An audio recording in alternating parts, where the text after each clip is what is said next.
أعوذ بالله من الشيطان الرجيم. بسم الله الرحمن الرحيم.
अस्सलाम वालेकुम इजाज़ साहब।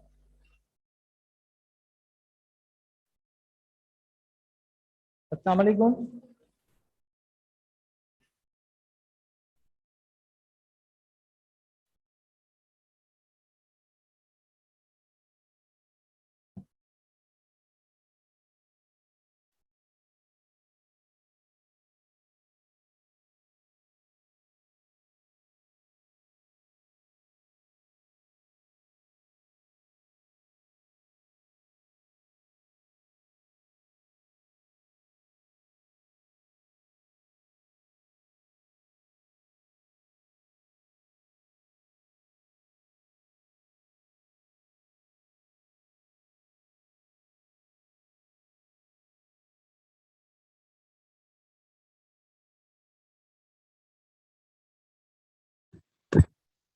जी मुझे बताइएगा, आपको आवाज आ रही है?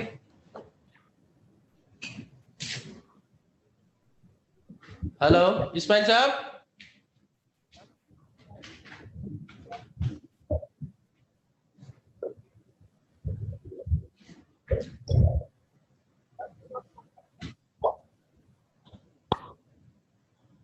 आपकी आवाज नहीं आ रही सर।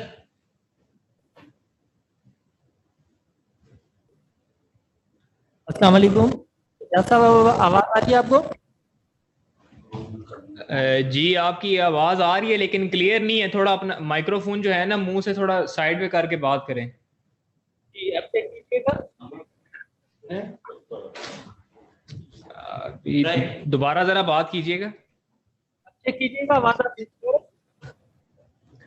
आपकी ना वॉइस क्लियर नहीं है, स्टक हो रही है आपकी आवाज, अटक अटक के आ रही है। अच्छा, मेरा ख्याल है आपका नेट का इशू है।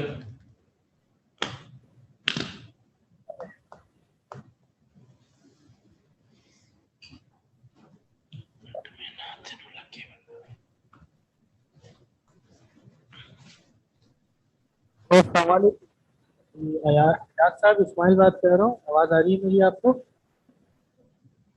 जी जी, अब आपकी आवाज आ रही है मगर वॉइस क्लियर नहीं आ रही, थोड़ी हैवी आवाज आ रही है। ये भी मैं अपना साउंड सिस्टम वाले को बोल रहा हूँ, चेक करो। फिर आवाज रुक भी जाती है दरमियान में। अब चेक करें तो क्या आ रही है आवाज़? हमारी आवाज आ रही है आपको सर? आ रही है आपकी आवाज़ तो क्लियर है, हमारी आवाज़। ये देखिए ना, आपकी आवाज बैठ जाती है, एक लफ्ज आता है फिर दो तीन लफ्ज आते ही नहीं है। अपने इंटरनेट की कनेक्टिविटी चेक करो। दोबारा कनेक्ट करें। आपकी आवाज बिल्कुल नहीं आ रही, ना ही समझ आ रही है। ठीक है, मैं बता।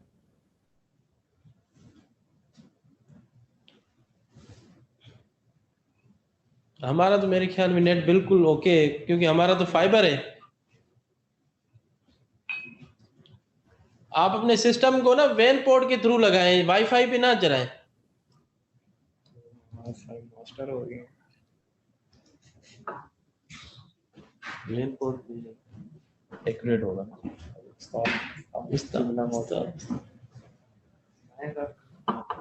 शांति है। ये सब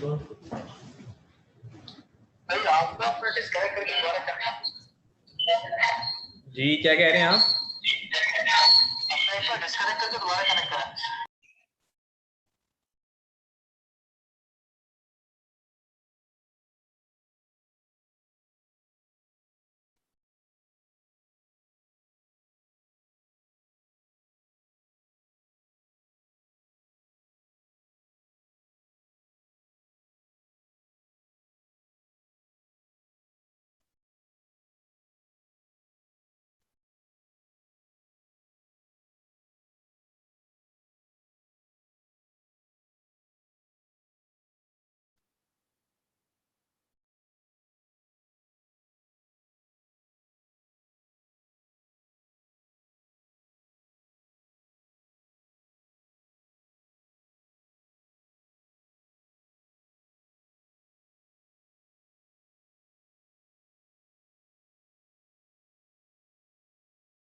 अभी बात करें जरा आप।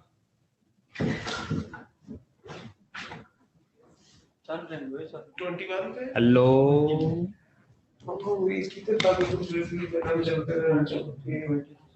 नहीं कर देना 20 के अनुसार चलते हैं।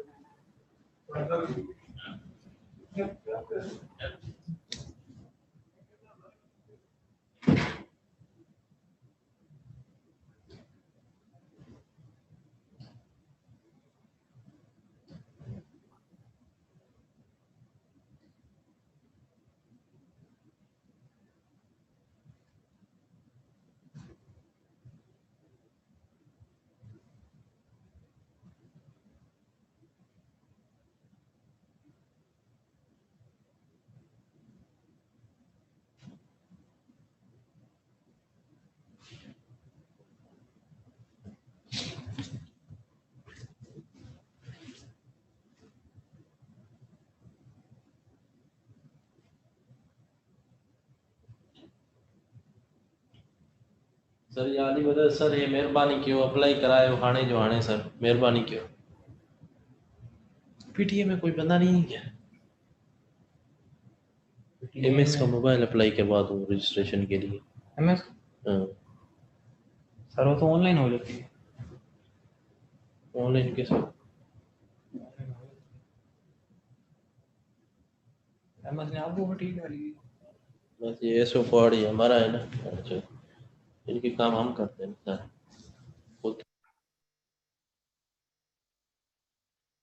हेलो, अस्सलाम वालेकुम, आवाज़ आ रही है? जी बात करें जरा आप।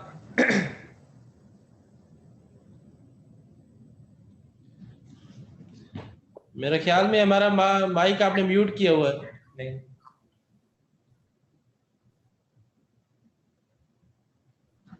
Hello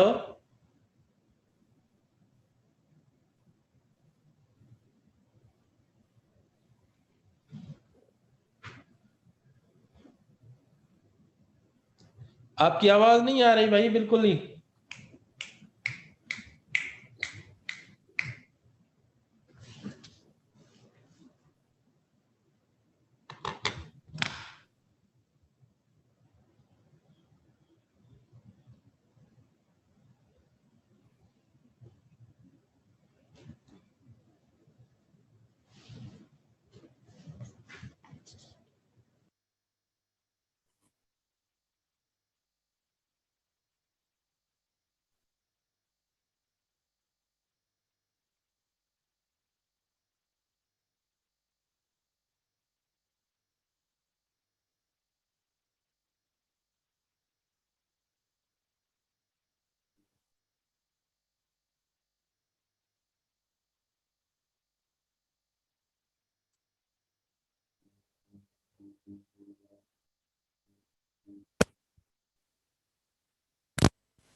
hello hello, check 1 2 3 check. Hello hello, microphone testing 1 2 3 4।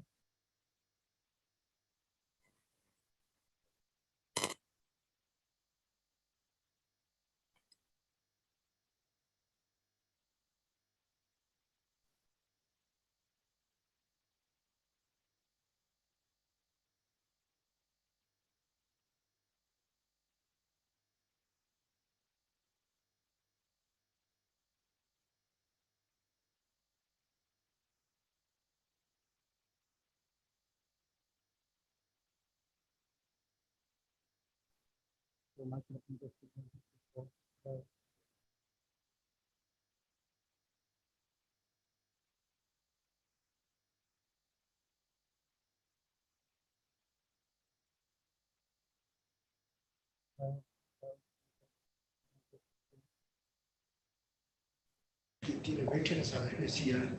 सलामुकुम।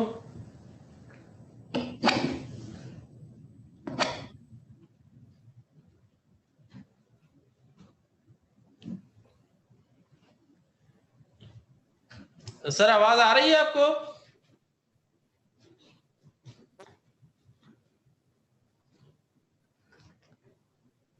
यार ये टेस्टिंग दे ही नहीं रहे, फिर एंड टाइम पे सारा मसला बन जाएगा। देखिए ऑन टाइम पे जवाब देती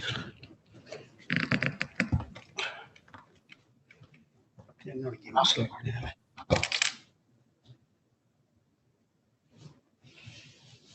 हेलो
हेलो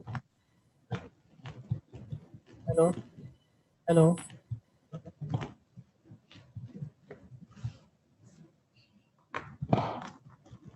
आवाज आ रही है? वन स्टार जनाब। आवाज आ रही है मेरी? Hello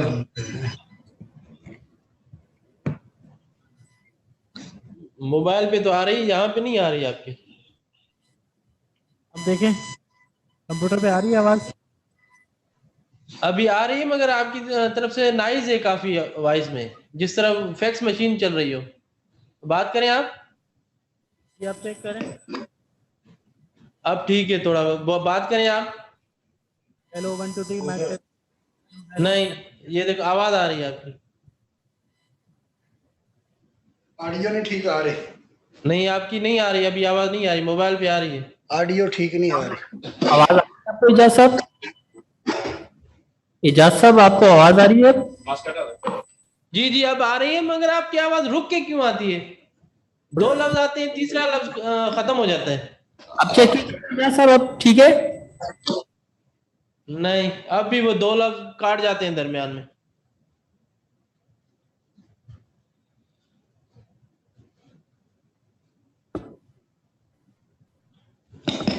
hello mic check. Hello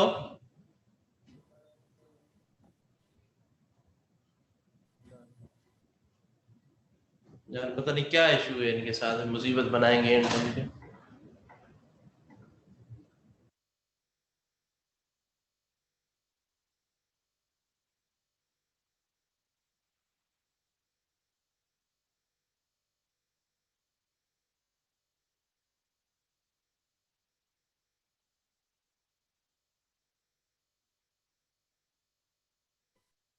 hello 1 2 3 hello hello mic testing 1 2 3 hello hello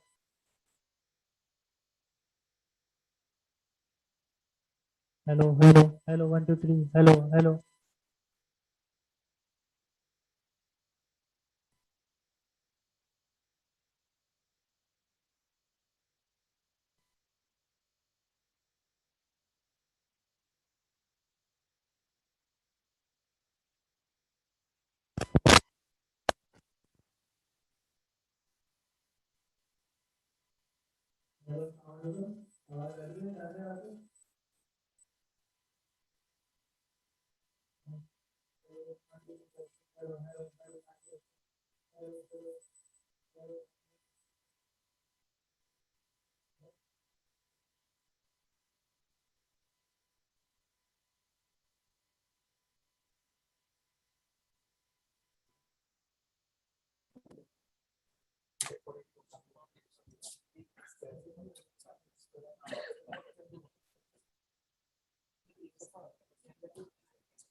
Hello. Hello. Microphone testing 1 2 3 4.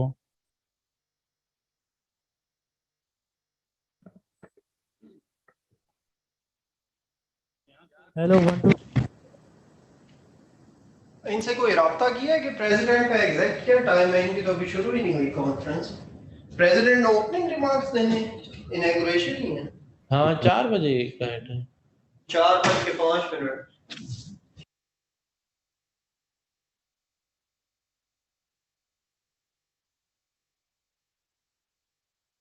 Hello 1 2 3 mic testing hello hello update है hello hello hello 1 2 3 mic testing hello hello hello बेहतरीन हो गया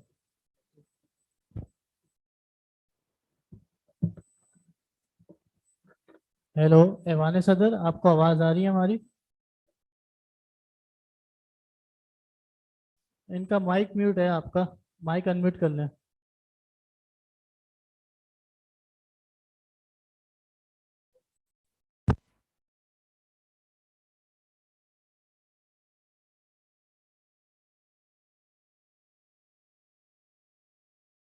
Hello, check 1 2. Hello. जी sir आवाज़ आ रही है हमारी जी जी आपकी आवाज आ रही है, हमारी आ रही है आपको आवाज अभी? क्या आ रही है आवाज़ हेलो। जी अब आवाज़ क्लियर है इसकी तो बिल्कुल मतलब कम आवाज आ रही है, कहाँ से ये बात कर रहे हैं पता है? बात करें अभी? हेलो अब आ रही है आवाज़ हाँ अब हेलो ठीक है, सही है। अब ठीक है यार ये माइक चेंज कर दो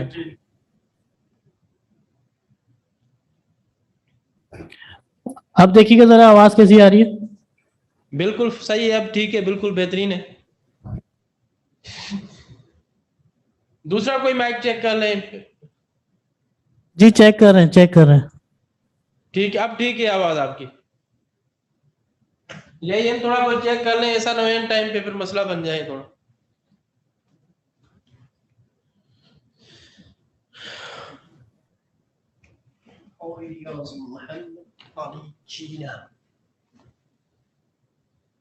फालतू फिर ठीक है, तो अभी एक मोबाइल है मंगानी है मैंने।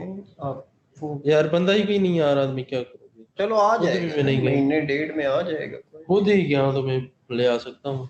कार्गो मंगवा लेना जी, इसमें क्या है? इतनी बात सीधी बताओ कि घर में खजूरें पड़ी भी हैं, बंदा रखने वाला कोई नहीं। बड़ा भाई बेचारा मजदूर है, वो सारा दिन कीजिएगा जरा होटल मेरी में काम करके शाम को आता है मगरिब के टाइम, वो इन चक्करों में पड़ता ही नहीं है।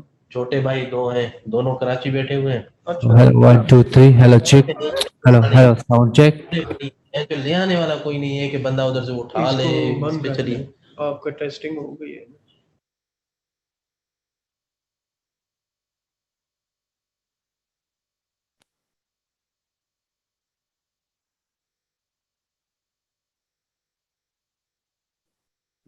Hello. Hello. Check 1 2 3.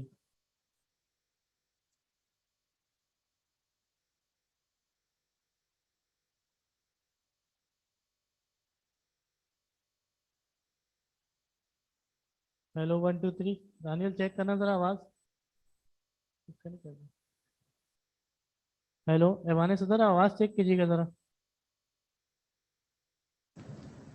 इस माइक से आपकी आवाज बिल्कुल लो आ रही, स्लो आ रही है बहुत। पहले वाला ठीक, और पहले जहां से बोल रहे हैं वो बिल्कुल एक्यूरेट है, करेक्ट है वो। बात करें अभी? चेक कीजिएगा जरा आवाज़ ये देखें ना, लो है आपकी आवाज। यहाँ आप एक मिनट बात करें आप, 1 मिनट में आवाज यहाँ से बढ़ा के देखता हूँ। बात करें, हेलो हेलो करें, हेलो बात करें।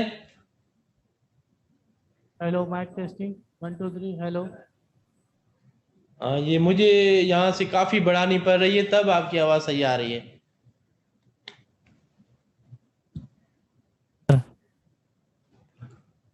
आपकी जो स्पीच है वो इसी माइक से होनी है या जो जहाँ टेबल पड़े हैं वहां पे होनी है स्पीच? वो अभी हम चेक कर रहे हैं तो चेक करके फिर आपको बताते हैं आवाज़ चेक करें अब जरा अब ठीक है, अब बात करें। जी आप आवाज़ चेक कीजिएगा आवाज़ सही आ रही है मेरी हाँ अब ठीक है। अब ठीक है ना? हाँ जी जी अब ठीक है। ठीक है okay thank you. Thank you जनाब, शुक्रिया। पटेड़े मंगाएंगे, पटेड़े। पटेड़े कैसे हैं अब चेक उसको? कीजिएगा आवाज तो मेरी। पटड़े, पटड़े। अब फिर स्टक हो रही है। जी अब कहाँ से देखिए बात कर? दोबारा हो रही है क्या? नहीं ये देखें फिर स्टक हो रही है, पहले तो ठीक आ रही थी आवाज। कैसे हैं? वालेकुम सलाम। अच्छा ठीक है एक मिनट। जी आवाज चेक कीजिएगा अब सही है? हाँ इससे ठीक है बिल्कुल। उससे अच्छा, स्टक हो रही है, मतलब थोड़ी रुक जाती है आवाज। अच्छा ठीक है। जी आवाज कीजिएगा जरा। इससे हेलो फिर लो आ रही है। बात हेलो करें। जी स्लो है आवाज, स्लो है, जिस तरह खूह से बंदा बोल रहा है। हेलो 1 2 3 हेलो हेलो 1 2 हाँ बिल्कुल स्लो है आवाज, लोड नहीं है। आवाज चेक कीजिएगा जरा स्लो आ रही है? बात करें। हेलो 1 2 नहीं नजर आ रहा। कल तो था। नहीं आवाज आपकी स्टक हो रही है, आधे लफ्ज आ रहे हैं आधे नहीं आ रहे। ये कौन सा सिस्टम लगा है इन्होंने कि हेलो 1 2 3 टेस्टिंग हेलो चेक कीजिएगा आवाज कैसी आ रही है? हाँ अब हेलो ठीक है, इस माइक से ठीक है। बात करें। Hello 1 2 3 hello 1 2 3 hello hello mic testing hello 1 2 3 नहीं ये क्लियर नहीं है, ये मेरे ख्याल में आप बिल्कुल नजदीक बोल रहे हैं माइक के, थोड़ा दूर बोले इससे। Hello 1 2 3 hello mic testing hello 1 2 3 हाँ अब ठीक है, इससे ठीक है। क्लियर है आवाज? जी जी ठीक। हेलो 1 इससे पूछिए स्टार्ट कब कर रहे हैं? बात हेलो करें आप। Testing hello hello 1 2 3 mic testing. जी चेक करें आवाज आ रही है? हाँ सही है, इससे भी ठीक है।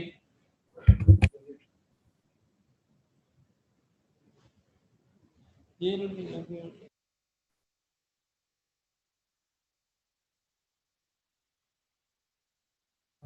हेलो 1 2 3 जी चेक कीजिएगा आवाज। Hello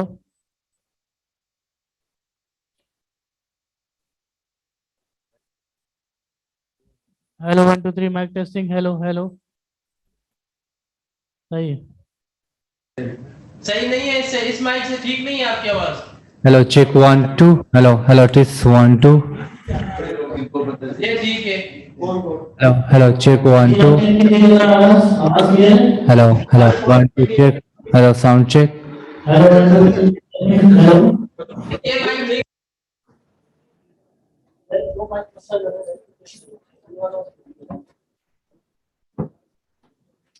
Hello, hello, check 1 2. Hello, test 1 2. Hello, check. अब चेक कीजिएगा आवाज। Hello. ये ठीक है आपका माइक, माइक जिससे बात कर रहे हैं ये माइक बिल्कुल ठीक है। बाईस नंबर से हो गए, बस इधर से जाएंगे, इधर से मुझे भाई चेक 1 2 कह रहे हैं, ये वाले ठीक है भाई। जाते हैं जी ये Hello, hello, check 2.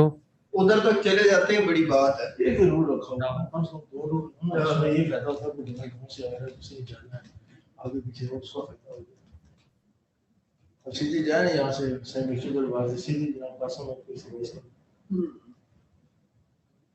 लेकिन तो बोले जो स्पीच वाला माइक है ना उसको बस ओके कर दें, बाकी जिन्होंने नहीं बोलना अभी 6 7 बंदों ने तो स्पीच करनी नहीं है मेरे ख्याल में। ऐसा ही है।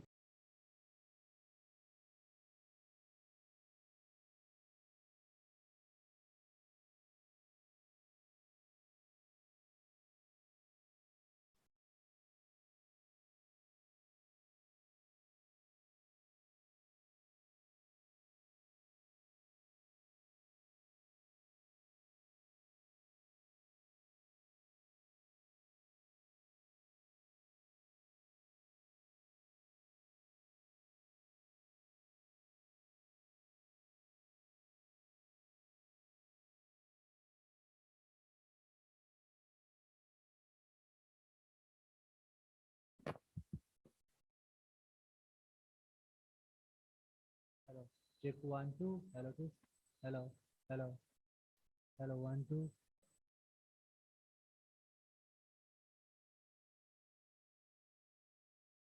Hello, check 1 2. Hello, this. Hello, hello.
Hello, check 1 2. Hello, this. Hello, hello.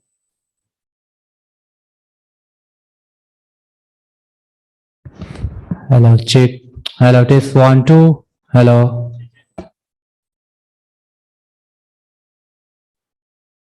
Hello, check 1 2. Hello, test. Hello, sound check.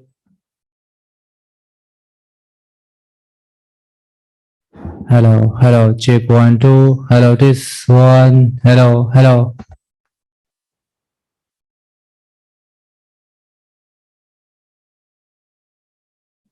Hello, hello, hello, check 1 2. Hello. Hello, hello, hello. Blue. Hello, good afternoon. Hello, check 1 2. Hello, hello, check 1 2. Hello. Hello, hello, hello. जरा बढ़ाएं. Hello, 1 2. Hello, sound check.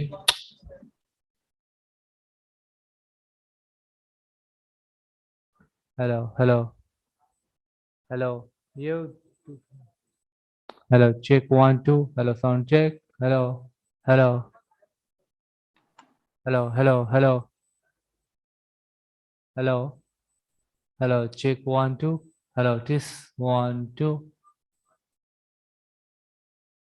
Hello, hello, hello, hello, hello, hello. 1 2. Hello, sound check.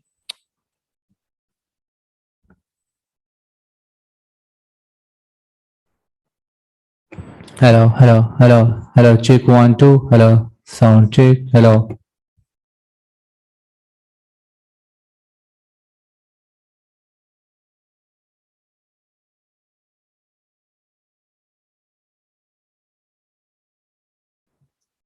Hello, check.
अस्सलाम वालेकुम वसीम, आवाज़ आ रही है मेरी?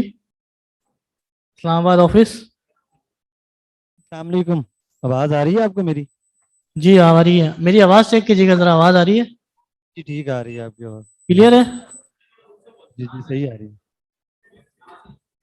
हाँ आप चेक कीजिएगा, आवाज़ क्लियर है?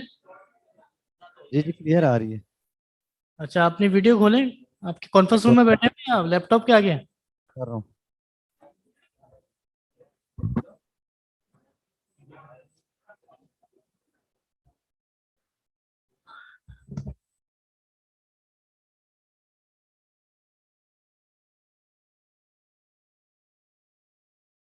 जी वसीम देखिएगा आवाज़ कैसी आ रही है?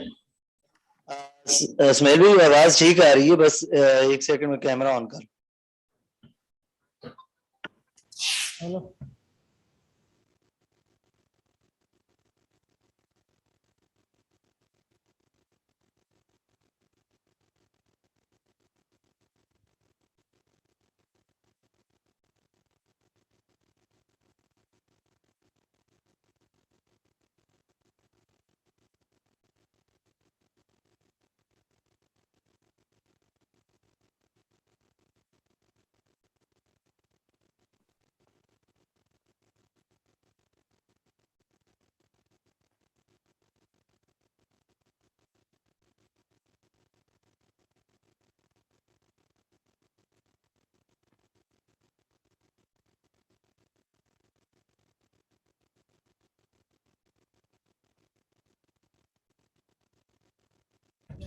अस्सलाम वालेकुम ऐवान सदर, आवाज़ आ रही है आपको?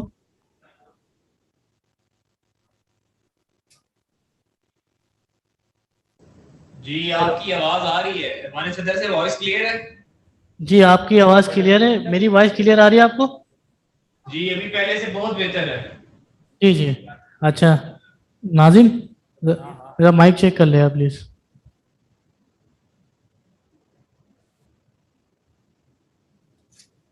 हेलो, हाँ अजीम आवाज आ रही है? कौन है? बिल्कुल सही है, ठीक है। सर आवाज आ रही है हमारी? जी जी बिल्कुल क्लियर है जनाब। क्लियर है? मैं दूसरा माइक चेक करता हूँ।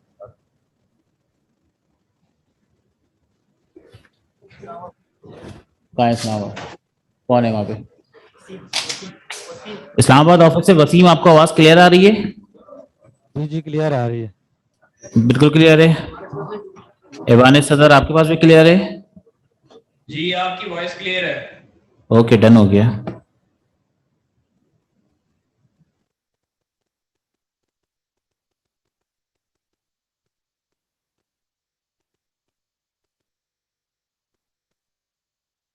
जी अब चेक करें, अब आवाज क्लियर है? आवाज ऑफिस अभी रिपीट कीजिएगा, दोबारा बोलिएगा जरा। आवाज चेक करें, देखिए आवाज क्लियर आ रही है? नहीं आवाज बहुत कम आ रही है आपकी। बहुत स्लो है। एक मिनट, अभी बताएं। अब ठीक है, क्लियर है। एक मिनट,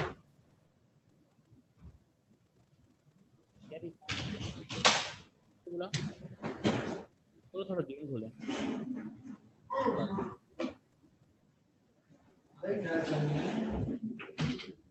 अभी बताइएगा जरा मुझे। हाँ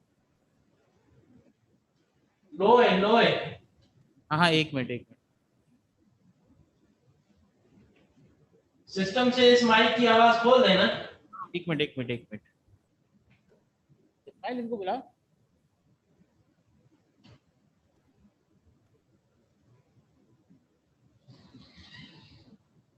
हाँ अच्छा अभी बताएं। बिल्कुल बेहतरीन है। ठीक है, अब बताइएगा। इसकी भी तो लो है। की भी लो है? ओके जी जी।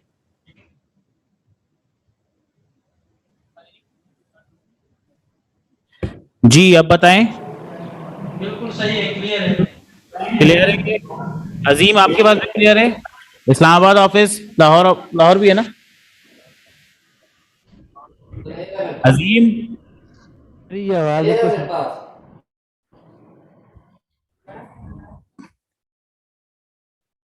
मेरी आवाज आ रही है आपको? आप रोस्टर वाले माइक से बात करें, रोस्टर वाले माइक से। मेरी आवाज आ रही है आपको लाहौर से? जी आप बताइए, आवाज क्लियर है आपको?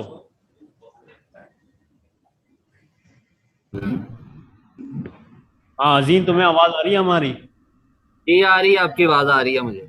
वॉइस क्लियर है? क्लियर है। इस्लामाबाद ऑफिस वॉइस क्लियर है हमारी? जी जी क्लियर है।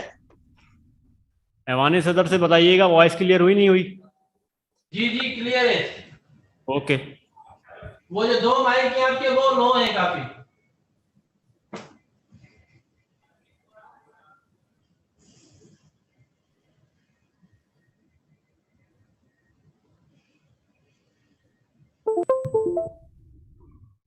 इकोनॉमिक ऑफिसर कोई आपके भले की भी बात करता है, कोई नहीं करता है जैसा। यार मसला तो ये है कि शायद वो नहीं पूछता, तो है पूछता नहीं है बिल्कुल ही।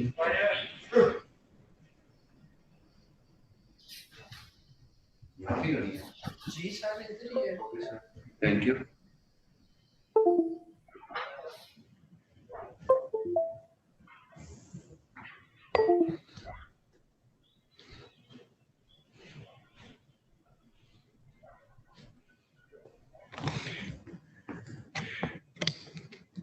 काम नहीं उठता, इतने जुड़ गए हैं।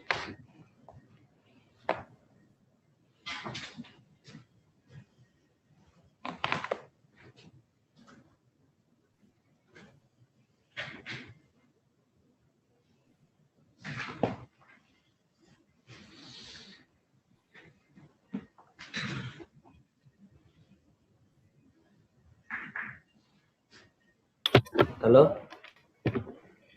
यार, आप आए नहीं थे, फोन आपने सुबह कर दिया। अजीम माइक म्यूट रखो अपना, जब आप बोलेंगे तो बात कर लीजिएगा।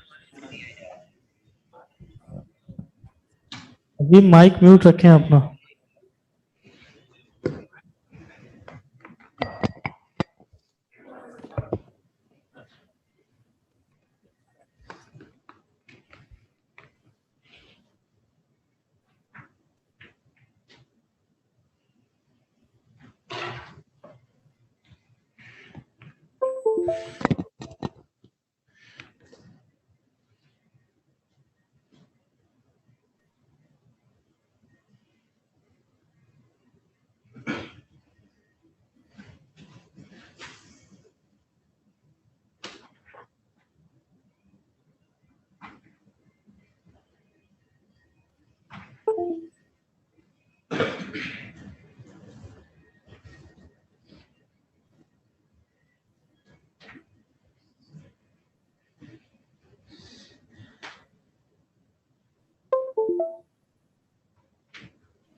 सर हाँ जी, अब बताएं, आवाज क्लियर आ रही है? लाजिम है तो मैंने डिलीट किया इसको। जी सामने के इस्माइल साहब देखिएगा, वीडियो आ गई आपके पास? जी सर।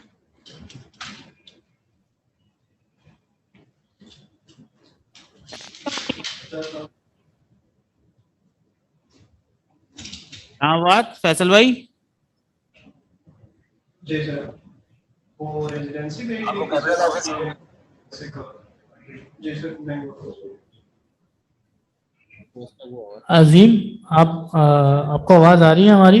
अजीम जी जी अजीम अजीम क्लियर है आपकी आवाज मुझे? अजीम मुझे बताएं, मेरी आवाज क्लियर आ रही है? आपको पहले कम आ रही थी ना? जी अब क्लियर है आवाज। अब सही है ना? चलो ये भी डन हो गया। अब मैं ओके।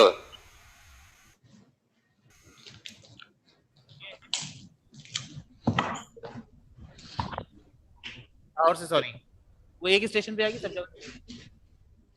हाँ अजीम अब चेक करो, अब सही है? जी क्लियर है आपकी बात मुझे। क्लियर हो गई है? पहले कम आ रही थी इस माइक के ऊपर। हाँ जी ओके है। माने सदर आपके पास भी अब क्लियर आ रही है?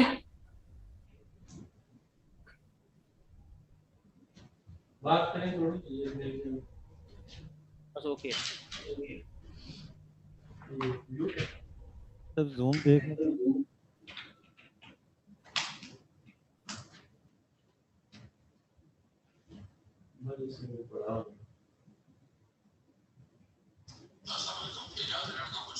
इस्लामाबाद ऑफिस अपना माइक म्यूट कर दें और लाहौर ऑफिस माइक म्यूट कर दें अपना।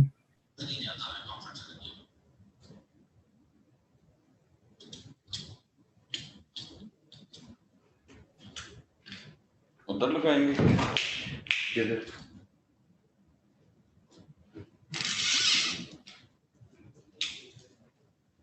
बिलाल भाई जरा वहाँ जाके कुछ बोलना सर। फरूक सही साहब हमसे कोई नाराज लग रहे हैं भाई, क्या हो गया? सर अब मीटिंग लाइव बिलाल चल भाई, रही है तो लाइव लिंक तो वहाँ जाके कैसे हेलो करें? कोई गुस्ताखी हो प्रेस गई है वाले सर, पूछ रहे हैं। माजरत खां है।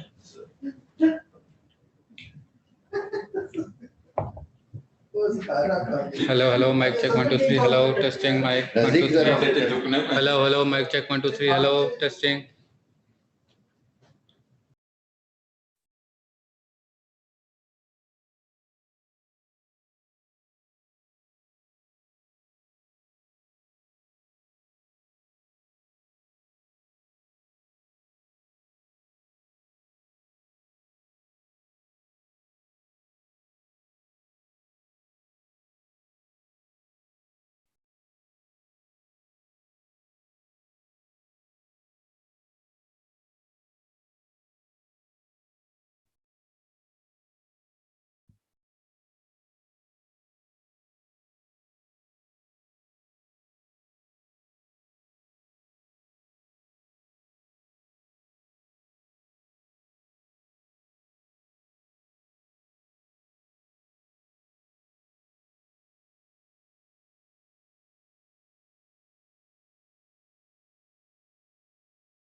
Assalamualaikum everyone. I request the guests to please be seated as we would be starting the program shortly. Thank you.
I would like to request the guests to please be seated as we would start the program shortly. Thank you.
Guests, I request you to please be seated. We are about to start the proceedings of this conference, inshallah, within 2 minutes.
Bismillah ar-Rahman ar-Rahim. I request all the guests to please be seated. Let me first of all welcome all the guests to this International Conference on Innovation and Entrepreneurship. This is an excellent initiative taken by Federation of Pakistan Chambers of Commerce and Industry in collaboration with DHA Sofa University. And I think this will go a long way in terms of recognizing the topic and the subject itself. Today's session was to be moderated by Sheikh Sultan Rahman, who's actually the coordinator at FPCI head office. And he's also the immediate past vice president, but due to his health reasons, he could not moderate the session. So I have been given this opportunity to basically moderate the session today. Very quickly, in terms of my background, I'm an MBA from IBA of 89 batch. My association with Federation is in terms of basically the Islamic Banking Committee. So I'm the convener there. And at the same time, also director in a few business councils. So without actually delaying the proceedings, I request Mr. Irfan to please come forward and recite a few verses from the Holy Quran. Mr. Irfan.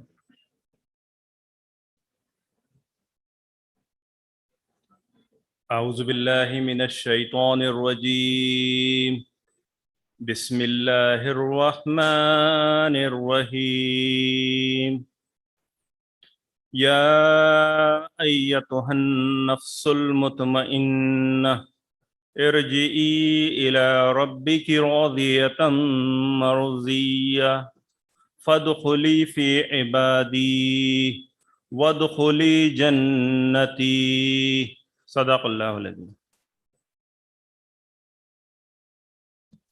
Jazakallah Irfan Sahab. In today's proceedings, just for the information of all the guests, we are lucky to actually have our chief guest being President of Islamic Republic of Pakistan, Dr. Arif Alvi. he would be joining us shortly.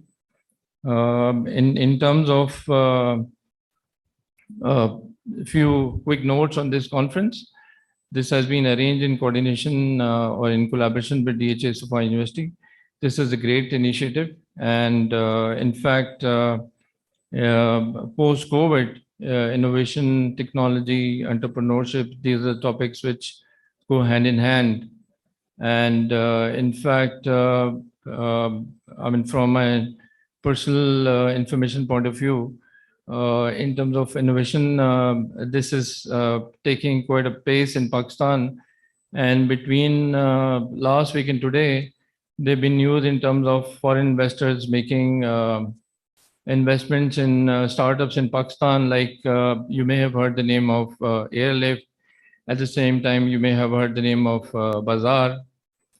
So these are basically the startups, to name a few.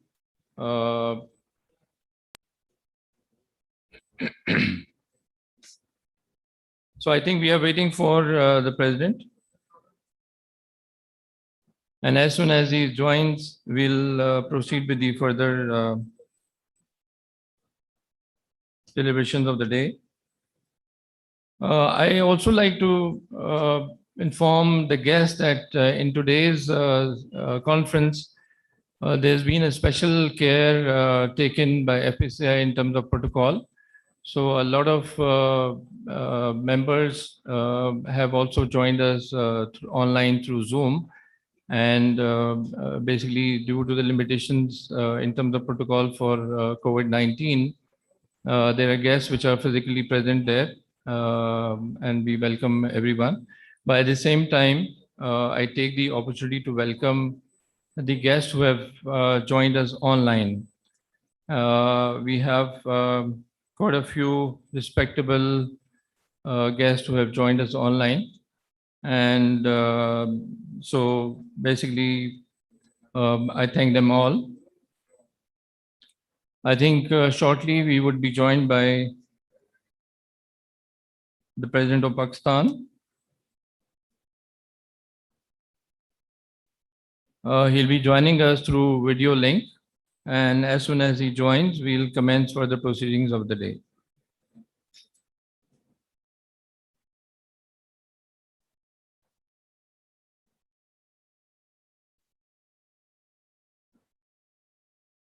Join कर ले मुझे बता दो.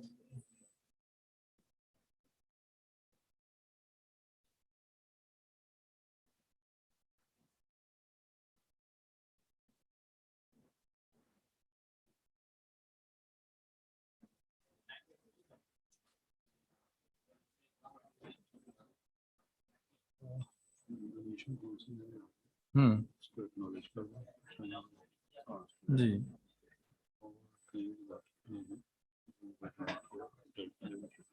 मैं भी वो ही पढ़ रहा हूँ.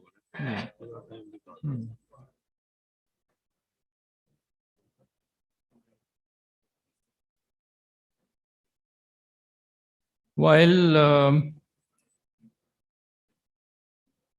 we await the arrival of our chief guest, I welcome and recognize the presence of Consul General of Indonesia.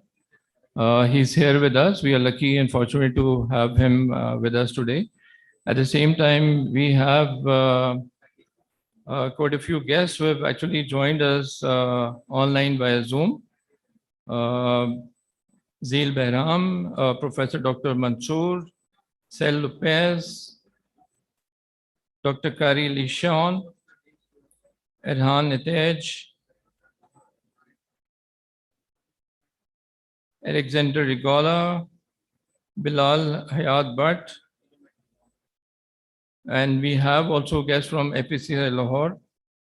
We have director from OEC. So we have quite a few dignitaries who have actually joined us from online via Zoom as well. A few other names as well. We have Professor Dr. Johari Ali, Art Murray, Mr. Alexander Rigala, Mr. Bilal Hayat Bhatt, Mr. Rebecca Walayat, Mr. Haris Zikrur Rahman, Consul General from Philippines, Dr. Kira Leshwan, Mr. Mohammed Farooq, Mr. Imtiaz Hussain, Professor Dr. Gabriel Zio, Mr. Mumtaz Ali, and Madam Shaida Hashmi.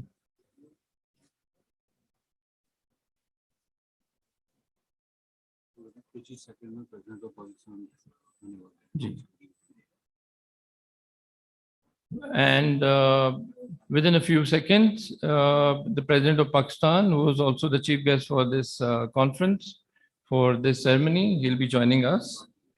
And we'll go on with further proceedings of this conference.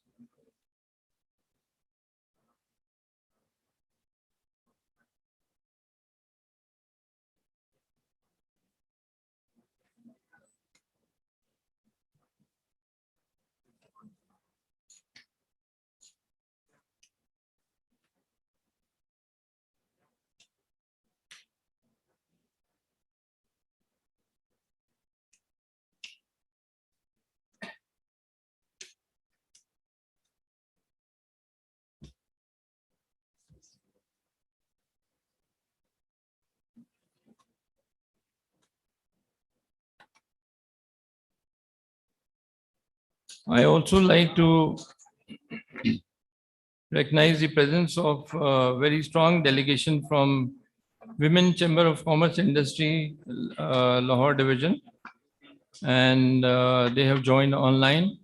They have full participation today. I'm also told that today we have also been joined online via Zoom by Mr. Khairul Nazran Abdul Rahman, Consul General of Malaysia, His Excellency Mr. Holger Zeipler, Consul General of Germany, His Excellency Commercial Attaché, Consulate of Turkey as well, His Excellency Mr. Rob Saberstein, Consul General of USA. We've also been joined by SVP at FPCI, Mr. Hanif Lakhani.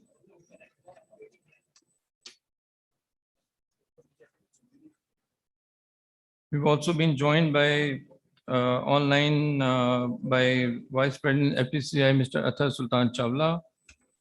At the same time, we have Mr. Zakaria Usman, former President FPCI. Then we have Ms. Marine Lai. She is the chairperson for the art gallery. Likewise, there are a few other dignitaries who have joined us as well, and their names are being shared with us. As and when they come in, we'll announce those names as well.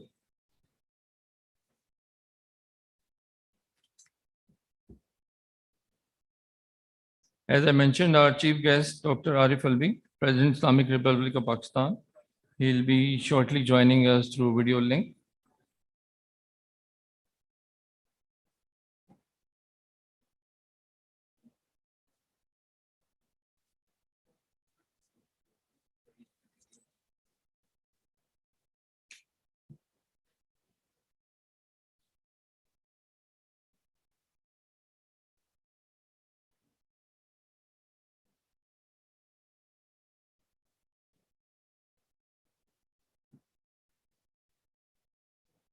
Ladies and gentlemen, we'll wait for our chief guest, Dr. Arif Alvi, to move on to next round of proceedings for this conference. We've been told he'll join us shortly through video link.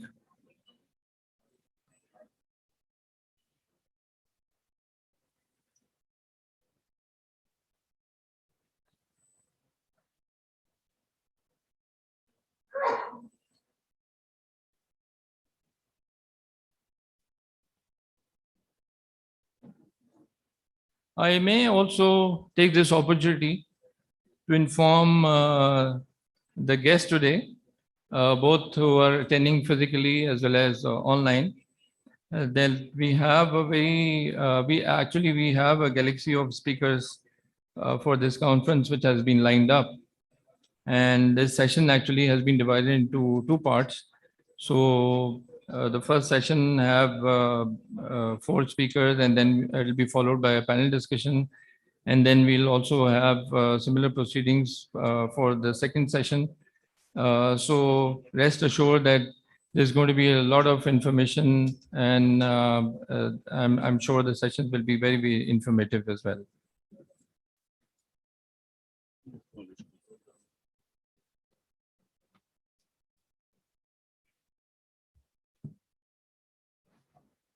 Okay, so we have a few more guests who have joined us. Mr. Nasir Khan, he is a VP FPCI for Balochistan. Madam Nazli Abed, former VP. Madam Khalida, she is the coordinator for women at FPCI.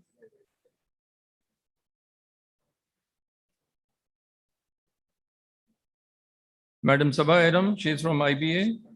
Dr. Jabbar, Mr. Imtiaz Ansari, and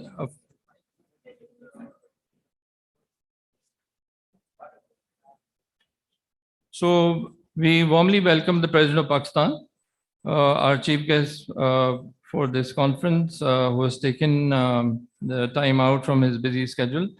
We welcome Dr. Arif Alvi, President, Islamic Republic of Pakistan, who joined us through the video link. And in order to proceed further with the deliberations in today's conference, I'd like to invite now Mia Nasir Hayat Magoo, he is the President for FPCI, for his welcome address. I'd just like to add that it was his belief that our economy cannot develop to its full potential without the active partnership between business community and academia. And I would now request Mr. Nasir Magoo to please deliver his welcome address. Thank you. Bismillahirrahmanirrahim. Honorable Dr. Arif Alvi, President, Islamic Republic of Pakistan, distinguished guests, ladies and gentlemen. It is my great pleasure and honor indeed to welcome Honorable Dr. Arif Alvi, President, Islamic Republic of Pakistan, to this international conference on innovation and entrepreneurship. The conference is being held at a very critical and opportune time as the world is exploring new opportunities to achieve sustainable economic and social development. Today, businesses all over the world are struggling to transform challenges into opportunities and alleviate the efforts of COVID pandemic, which has drastically eroded the economic progress. This conference will explore new ideas and new models of entrepreneurship to enhance growth and development, both economic and social. The COVID-19 pandemic has taught us that timely and best utilization of innovation and technology is of great importance. Innovation does not only refer to the development of new products and services, techniques and processes, but also capacity to creatively absorb the new knowledge and technology. Economic growth largely depends on development of entrepreneurship, as entrepreneurs are often innovators. They develop new products and services using new concepts, processes, techniques, open new markets, and commercialize the new knowledge, harnessing the latest technology. Entrepreneurs are the ones who give practical shapes to innovative ideas with the help of their skills, experience, initiative, and capacity for taking risk. So the development of entrepreneurship is prerequisite for sustainable economic and social development. In my considered opinion, innovation and entrepreneurship are primary sources of value and wealth creation, and the best option in the presence of multitude of social, environmental, and economic challenges in this turbulent and fast-changing economic landscape. I believe that private sector under the umbrella of FPCCI in a strong partnership with the academia can play the critical role for leading this transformation by adopting and actively promoting holistic development through innovation, entrepreneurship, in which government should be a major facilitator.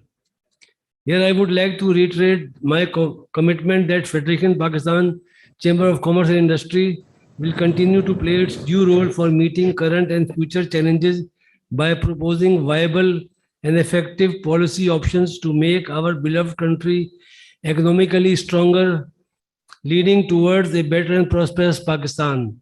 I would like to acknowledge and appreciate the efforts of Sheikh Sultan Rahman, Mr. Amjad Rafi, FPCCI Secretariat, for meticulous planning and successfully organizing this conference in collaboration with DHA Sufa University. I also thank Dr. Muhammad Afzal Haq and Mr. Naki Azam for their full support for making this event successful.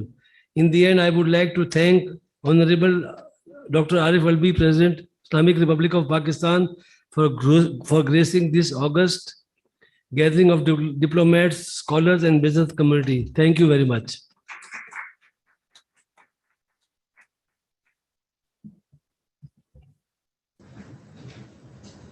Thank you, Mr. Magusa, President FPCI.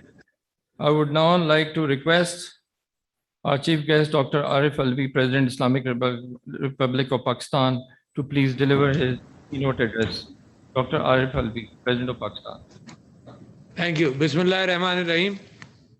My dear countrymen, Mia Nisar Hayat Magu, President, Federation of Pakistan Chambers of Commerce and Industry, respected diplomats, members of the business community, academia, faculty members and scholars, distinguished guests, ladies and gentlemen, Assalamu alaikum. It gives me immense pleasure to be able to speak to such an august gathering and share my views in the International Conference on Innovation, Creativity and Entrepreneurship, organized by the FPCCI, of course, and in collaboration with DHA Sufa University, Karachi. Because of lack of translation facilities, I would continue in English for a moment, for a few words, and then as the speech may be telecast to the people, I would move over to Urdu for most of the people in Pakistan to understand. I've always been impressed by creativity and the fact that COVID-19 took over issues of the world in the last 2 years led to creativity emanating from the human mind. When the normal processes were restricted, it's the ingenuity of the human mind to find other opportunities, other ways, other movements, other roads to be able to travel. Therefore, the fact that tremendous changes have taken place since the last 2 years because of restrictions of COVID points to the fact that humanity, when it decides upon itself to look at global warming or to look at sustainable development goals or to look at the issues of the world, it cannot stay behind. For example, like looking at the ozone layer and to be able to handle that, I think the world did a tremendous job. There's overpopulation, there is global warming, there's environment, many environmental issues which are bothering humanity. But COVID-19, as far as education is concerned, as far as innovation, creativity, and entrepreneurship is concerned, the COVID-19 presented a new set of challenges. The tools were available. The remarkable part is that the tools were available, were not used to that efficiency as when COVID came around. The tools of communication, the tools to have online education, the tools for having open knowledge for people to understand have been available for the last 10, 15 years. But even in Pakistan, we did not recognize a possible mega trend which could have pushed Pakistan much further during the past 10 years. But when COVID did come upon us, we used the tools which are available and we increased the impact of knowledge throughout. So I remember that innovation and creativity for example, is not usually a normal process. There are many examples. I think Martin Gardner, some of you scientists may remember that name. Martin Gardner used to write in Scientific American, and I used to read his articles and columns with enjoyment. He used to write about mathematical games. And then he was followed by, of course, by Douglas Hofstadter, who is the author of Gödel, Esker, Bach. But let me remind you of Martin Gardner. He published a book which was named Aha, that creativity is not a set of logical processes which are going on in the mind, but happens all of a sudden. And for example, the Pythagorean Eureka is a very famous situation where while taking a bath, he understood the fluid dynamics, and he ran out naked into the bazaars of Athens shouting Eureka. It is important that we understand. मेरे मुल्क के लिए, I'll move over to Urdu because it's very important that people of Pakistan understand where the country should be going. मेरे मुल्क के अंदर बहुत सारी कैफियत ऐसी हैं जिसके अंदर हम लोगों को ये बताना चाहते हैं कि एक होती है ब्रिक एंड मॉर्टर की रूटीन काम जो थर्ड इंडस्ट्रियल रेवोल्यूशन के अंदर चलता रहा और जिसके अंदर पाकिस्तान शायद कुछ पीछे रह गया।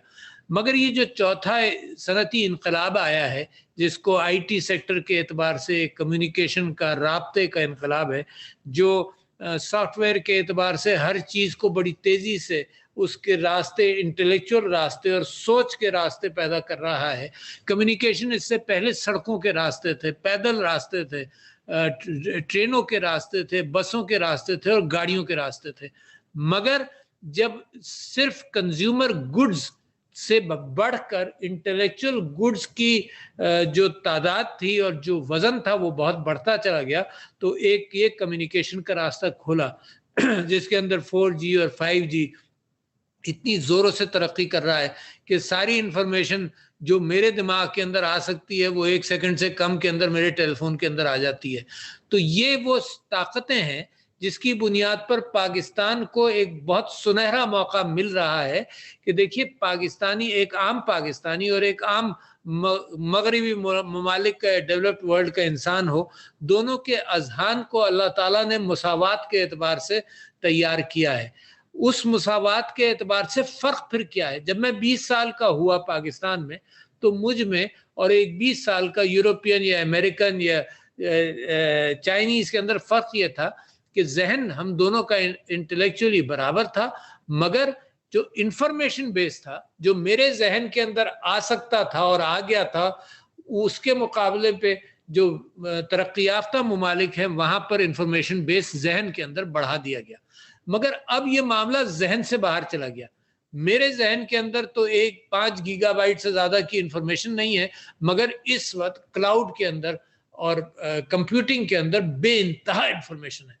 अगर पाकिस्तानी नौजवान तालीम के दौरान में इनोवेशन के लिए, क्रिएटिविटी के एतबार से या एंटरप्रेन्योरशिप के एतबार से उसका हाथ और उसका जहन उन सारी इत्तलात के साथ और उन सारी तरक्की वाले मंसूबों के तक पहुंच जाए, तो उसका भी मुकाम अचानक उन तरक्की याफ्ता ममालिक के लोगों की बराबर हो जाता है। लिहाजा 2-3 काम पाकिस्तान की हुकूमत कर रही है। एक तो तालीम के अंदर तालीम को आम कर रही है ताकि हमारी कौम जो है वो पढ़ी लिखी, हर एतबार से हर शख्स पढ़ा लिखा हो। दूसरा काम ये कर रही है कि जो इस दायरे में पीछे रह गए थे इस काम में, उनको स्किल्स देना चाहती है, उनको अचानक इस काबिल बनाना चाहती है कि बुनियादी मेहनत मजदूरी से वो आगे बढ़कर कोई इंटेलेक्चुअल काम कर लें। जैसे बुनियादी मेहनत मजदूरी करने वाला ड्राइवर बन जाए, बुनियादी मेहनत मजदूरी करने वाला कोई और स्किल्स अख्तियार कर ले। और दूसरे जो हमारी तालीम से निकल रहे हैं, जो इंटरमीडिएट और मैट्रिक या फिर BS और फिर MS कर रहे हैं, उनकी नॉलेज के अंदर इजाफा किया जाए। लिहाजा क्लाउड कंप्यूटिंग, लिहाजा नेटवर्किंग, लिहाजा ब्लॉकचेन, लिहाजा आर्टिफिशियल इंटेलिजेंस, इस पर फोकस हमारा होना चाहिए। अब मैं जो FPCCI के और बहुत सारे बिजनेसमैन और एंटरप्रेन्योर्स हैं उनके सामने भी एक बात रखना चाहता हूँ। देखिए, हम सब लोगों ने तरक्की की, आप सब लोगों ने तरक्की की इंडस्ट्रीज में, टेक्सटाइल सेक्टर में, कार इंडस्ट्री के अंदर, बहुत नाम लेते जाइए, आप सब ने उसके अंदर तरक्की की। मगर जिस एतबार से दुनिया की फॉर्च्यून 500 कंपनीज के अंदर तब्दीली आई है, वो इस बात की अक्कासी करती है कि इस वक्त ऑर्स, मिनरल्स, ऑयल है, इसके मुकाबले पर जो अजहान से रिलेटेड, जहनों से रिलेटेड, इंटेलिजेंस से रिलेटेड जो कंपनियां हैं, उन्होंने पिछले 8-10 साल में फॉर्च्यून टॉप 10 कंपनीज जो हैं उनको हटा दिया और इंटेलेक्चुअल प्रॉपर्टी, दिमाग के अंदर क्रिएटिविटी का सबसे बड़ा मुकाम आया। तो लिहाजा इस वक्त बड़ा आसान है पाकिस्तान के लिए, मुश्किल भी है कि हम उनके साथ जल्दी से वो रास्ते तय कर लें जो मगरिब ने पिछले 30-40 साल में तय किए थे। ट्रेन चल चुकी है, ट्रेन पर सवार होना है। कम्युनिकेशन हमारी जबान समझने के एतबार से, हमारे कॉलेजेस और यूनिवर्सिटीज के एतबार से सब चीज़ें मौजूद हैं कि चंद सालों के अंदर हम अपने बच्चों की और अपने स्टूडेंट्स की वो तरबियत कर सके। इसके बाद जब आपने इल्म दे दिया तो दूसरा स्टेप होता है मेंटरशिप, कि आप किसी की मेंटरशिप करें, किसी को रास्ता दिखाएं। इसमें यकीनन तजुर्बेकार बिजनेसमैन काम आते हैं। इसमें यकीनन जो दौर बदल रहा है दुनिया के अंदर कि दूर बैठकर भी मेंटरशिप हो सकती है, तो उस एतबार से ज़रूरत इस बात की है कि हमारे नौजवानों को मेंटरशिप भी दी जाए ताकि उनकी उंगली पकड़कर कुछ काम करा दिए जाए। फिर हुकूमत पाकिस्तान इसके ऊपर बेइंतहा काम भी कर रही है, स्पेशल टेक्नोलॉजी जोन्स बना रही है, IT जोन्स बनाए जा रहे हैं, उनके अंदर हम इनकरेज कर रहे हैं लोगों को कि इन्वेस्टमेंट हो, बाहर के लोगों को भी कर रहे हैं। ये इसका रॉ मटेरियल क्या है? इसका रॉ मटेरियल इंसान का दिमाग है। इसका रॉ मटेरियल वो यूथ बल्ज है पाकिस्तान के अंदर जो मौजूद है। इसका रॉ मटेरियल जमीन के अंदर तेल नहीं है, गैस नहीं है। इसका रॉ मटेरियल, सबसे कीमती रॉ मटेरियल इंसान की तरक्की के अंदर उसका जहन है, इसका रॉ मटेरियल। और पाकिस्तान के अंदर माशाल्लाह बहुत अच्छा यूथ बल्ज है। लिहाजा दुनिया हमारी तरफ देखती है कि जब मैं जापान गया तो जो प्राइम मिनिस्टर जापान थे उस वक्त, उन्होंने मुझसे कहा कि जी मुझे 1 लाख लोग भी मिल जाएं तो मैं रखने के लिए तैयार हूं, हमें जरूरत है। जर्मनी से जब बात होती है वो भी यही कहते हैं, दुनिया को जरूरत है इस रॉ मटेरियल की। मगर मेरी ख्वाहिश ये नहीं है कि ये रॉ मटेरियल तैयार कर हम बाहर भेज दें, जैसे हमने अपने डॉक्टर इंजीनियर बाहर भेज दिए। मेरी ख्वाहिश ये है कि ये रॉ मटेरियल पाकिस्तान के अंदर ही वो वेंचर कैपिटलिज्म के जरिए, आइडियाज बैंक के जरिए, एंटरप्रेन्योरशिप के जरिए पाकिस्तान को बड़ी सख्त जरूरत है कि अपनी डिजिटल ट्रांसफॉर्मेशन करे। इसके अंदर जापान और चीन बड़े अच्छे ममालिक हैं जिनसे सबक सीखा जा सकता है कि उन्होंने डिजिटल ट्रांसफॉर्मेशन गवर्नेंस के साथ मिलाकर अपनी मईशत को बहुत तेजी से बदल दिया है। और ये जो ब्रिक एंड मॉर्टर वाली इंडस्ट्री है, ब्रिक एंड मॉर्टर वाले बैंक्स हैं, ब्रिक एंड मॉर्टर वाले स्कूल्स हैं, ये मैं समझता हूँ 15-20 साल बाद इनकी अहमियत कम होती जाएगी और इंटेलेक्चुअल कम्युनिकेशन के एतबार से इंडस्ट्रीज के अंदर भी बहुत सारी तब्दीलियां आ रही हैं और आएंगी। तो लिहाजा मैं समझता हूं कि आपने जो कॉन्फ्रेंस मुनक़िद की है, इसके ज़रिए पाकिस्तान के तुलबा और पाकिस्तान के एंटरप्रेन्योर्स और पाकिस्तान के अंदर ये जोश पैदा हो। मैंने जैसे ही मुझे ये जिम्मेदारी मिली सदारत की, तो मैंने एक मजमून भी अखबार के अंदर लिखा था जिसका टाइटल ये था कि artificial intelligence and computing, the role of Pakistan in that. और मैं समझता हूँ कि एक वाइब्रेंसी क्रिएट हम कर रहे हैं जिसके अंदर हमारे तालिब इल्म भी इस तरफ फोकस करें और अचानक उनको जो खबरें मिलती हैं कि दुनिया के अंदर फलाने ने ये चीज़ डेवलप कर ली और उसके अंदर कितना उसको उसकी इनकम भी बढ़ गई और कितनी मुलाजमतें भी बढ़ गई, तो इस चीज़ को मद्देनज़र रखते हुए वो जो वाइब्रेंसी खबरों के ज़रिए और टेलीविज़न के ज़रिए आ रही है, उसके लिए हुकूमत पाकिस्तान का फ़र्ज़ यह है कि कम्युनिकेशन हाईवेज को बेहतर करे। कम्युनिकेशन हाईवे से मेरा मतलब ये है इंटेलेक्चुअल कम्युनिकेशन हाईवे, रीच हर शख्स की 4G तक, और फिर जब 5G आए तो 5G तक, एक ये हो, फिर डिजिटल फाइनेंशियल सिस्टम्स आ जाएं जिसके अंदर एम्पावरमेंट हो औरतों का भी और सबका, फिर डिजिटल फाइनेंशियल सिस्टम्स के साथ एक ट्रांसपेरेंसी इनकम्स के अंदर भी आए जिसके अंदर मईशत हमारी सफ़ेद होती चली जाए। तो बहुत सारे रास्ते, मैं बहुत खुद भी एक्साइटेड हूँ और मैं समझता हूँ कि आप लोगों के अंदर भी वो एक्साइटमेंट है जिसकी बुनियाद पर हम समझते हैं कि पाकिस्तान की तरक्की देर से आई है मगर बड़ी तेजी से होगी। तो मैं आप सब लोगों का मशकूर हूँ। I am grateful and thankful to the participants who are taking part in this conference from outside Pakistan, and I am sure regular channels and regular conferences is the need of the hour. Today, the citizens of the world are to be addressed for the challenges of the world.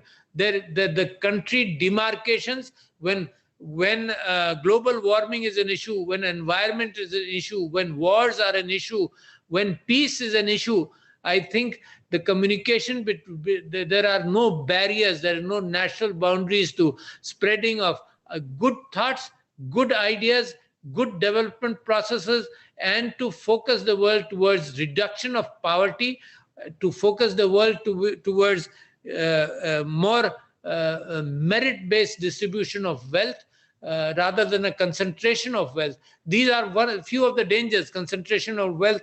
Let me point out that a number of books, for example, Capital and Accumulation on Capital and Accumulation of Capital, have been written recently, which are pointing to the fact that maybe the software revolution may concentrate wealth much more than before. So we have to be on guard.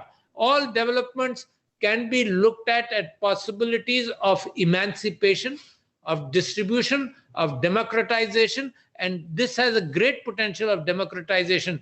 For example, the cell phones are available to every person in the world today. The Wi-Fi is available to every person. So democratization, the fact that the prices keep on reducing, and therefore all these developments are in the access of every person of the world. So I think all these factors, the humanity has to stay on guard to avoid concentration of wealth. Like the books I was mentioning, Thomas Piketty has written a lot on concentration of wealth, and I think nations have to be conscious on that. So ladies and gentlemen, thank you very much for listening to me, and I believe the world is open for all of us. Thank you. Assalamu alaikum.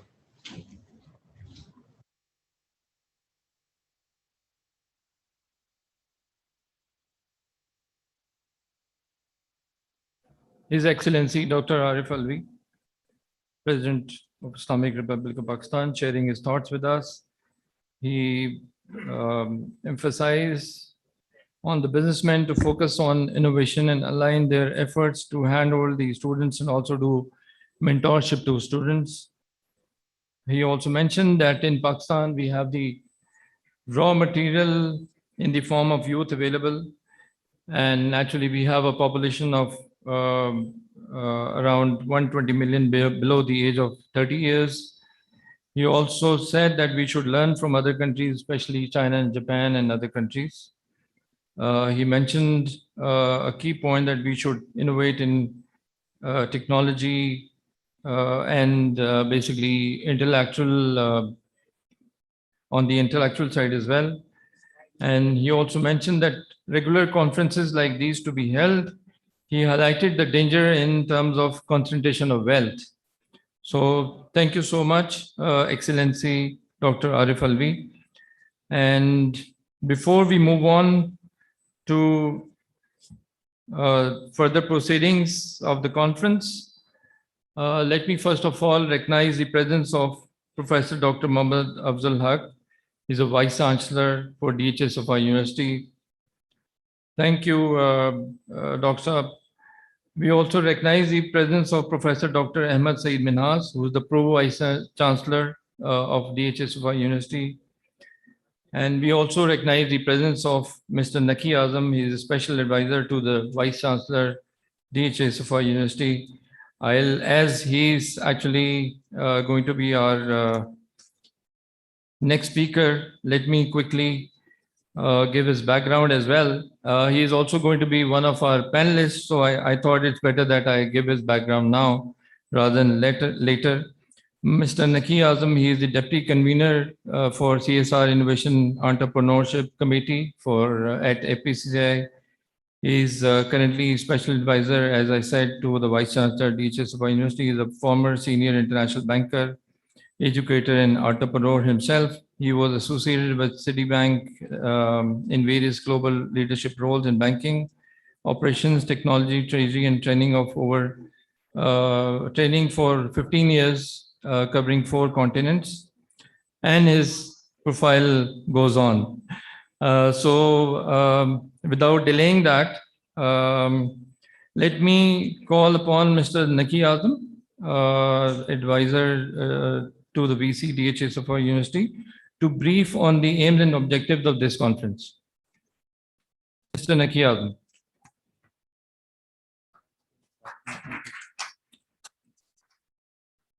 Bismillah ar-Rahman ar-Rahim. Assalamu alaikum. Good morning, good afternoon, and good evening, because we have 5 different time zones. I will take 7 or 8 minutes to put the entire conference in perspective, because the team and yours truly designed the whole thing for the last 2 months. President FPCCI, Mr. Nasir Hayat Magoo, Vice Chancellor DHA, Sofa University, Dr. Afzal Haq, respected diplomats, distinguished guests, ladies and gentlemen. I humbly welcome you all to the first hybrid international conference on innovation and entrepreneurship. I was looking at the numbers. I was getting some intelligence. We have a lot of over 200 who are on Facebook, and right now from all over the world. So I was sitting there and monitoring that. I will share that in a little while too. It is heartening to note that DHS Sofa University and FPCCI has taken this timely initiative to establish a strong and thriving academia linkage, industry linkage.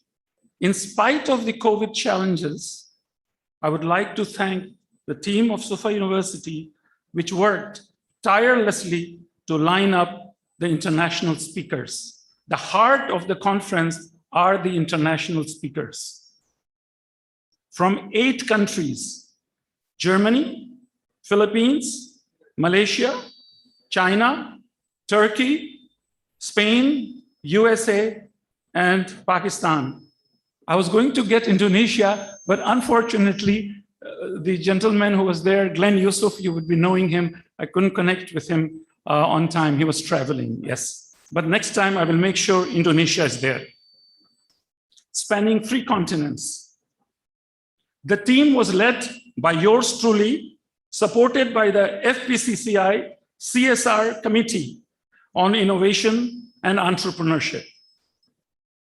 I would also like to thank the digital audience for their participation and for tuning into our conference. Allow me to share some salient features of the conference. The combined global experience of the 8 participating countries exceeds 250 years. So I calculated the experience of these 8 speakers. So we have got a wealth of knowledge. The president just spoke about that. 5 time zones from Beijing to Washington. Success stories in 5 sectors: construction, education, health, government, financial services, and for the first time in Pakistan, thanks to Dr. Afzal Haq, we have brought cultural intelligence into this conference. Cultural intelligence, I will keep it hidden. It is something that will be revealed by our colleague from Spain. This conference acknowledges the importance of innovation and entrepreneurship, which are indeed two essentials for harnessing the true potential of Pakistan. Shared success stories and case studies in innovation and entrepreneurship in sectors including construction, trade, commerce, education, and emerging technologies are the main highlights of the international conference. Let me now share with you the conference aims and objectives. Before that, I just want to put in context so that we have a common definition of entrepreneurship and innovation. The origin of both words are Greek, Latin and Greek. Okay, let's move on. Two Latin words. Entre means to swim out. Prendes means to grasp, understand, or capture. So this is amazing. Innovation comes from a single Latin word. The word innovation comes from novus. It means new. So now we are all talking from one lingo. The 8 speakers, which I have coordinated with our team, including Sultan Rahman, who has helped me a lot, and I want to appreciate him, Amjad Rafi as well. So you will see a very interesting common denominator. And the common denominator is the definitions. They will work their presentation around this context. So what are the objectives? These are 3 SMART objectives. SMART, number 1, they're specific, they're measurable, they are achievable, they're realistic, and they're target-driven. That is why they're SMART. So first is to determine what are the determinants of innovation. So 2-3 countries will tell you how they determine innovation and entrepreneurship. And then we will list them. Then share the lessons learned. And there is a contrast of developed countries versus developing countries. So that will be very fascinating. And last, policy actions. I have put up a 1-page summary to be jointly signed by Mr. Hayat Magoo and Vice Chancellor, to be sent to the President of Pakistan and to the Prime Minister. And we will also share that with the international organizations. I will give you that summary later. So these are the conference objectives. Just to see this in pictures. There you are. Look where the telephone was in 1875 and look where it is today. That's innovation. Everybody uses light bulbs. I want it to be different. Look at construction, architecture. This was 70 AD. And look today. Indonesia, Malaysia, all these countries have this kind of construction already. So amazing. Here I just want to, on the bottom right, there's a tremendous amount of innovation in agriculture. And do you know where it's coming from? The average growth, let's just take one commodity, rice. Pakistan's average rice per hectare rate of cultivation is anywhere from 1 to 3 tons. But International Rice Research Institute has succeeded in a major breakthrough. It's called the golden rice. 7 tons per hectare. Amazing technology, innovation, and entrepreneurship. I would like to end with a quote, my favorite quote. 2 roads diverged in a wood, and I took the one less traveled by, and that has made all the difference. Thank you very much.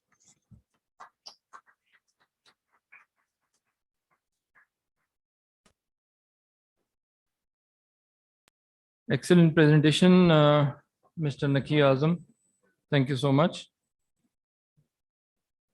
Before we move on, I'd like to recognize the presence of Mr. Ayub Yildirim. He is the commercial attaché of Turkey. And at the same time, I also like to recognize the presence of Mr. Mirza Abdul Rahman. He's the coordinator for FPCI Capital House, Islamabad. He is attending on Zoom from Islamabad. So we have actually quite a few guests who have joined us via Zoom.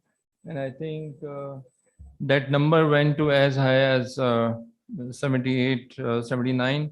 At the same time, as Mr. Naki Azam said, probably there are over 200 people who have joined us via Facebook. So we are actually slightly behind schedule. So without further delay, I would like to now actually invite our speakers. To begin with, I would like to introduce and invite Mr. Philip NG. He's the CEO for Ergo E-Blocks for a speech on innovation in construction sector, Philippines. Let me quickly share his background so that you have an idea in terms of his achievements. Mr. Philip NG is the CEO for Ergo E-Blocks. He is going to present the topic on innovation in construction sector, Philippines.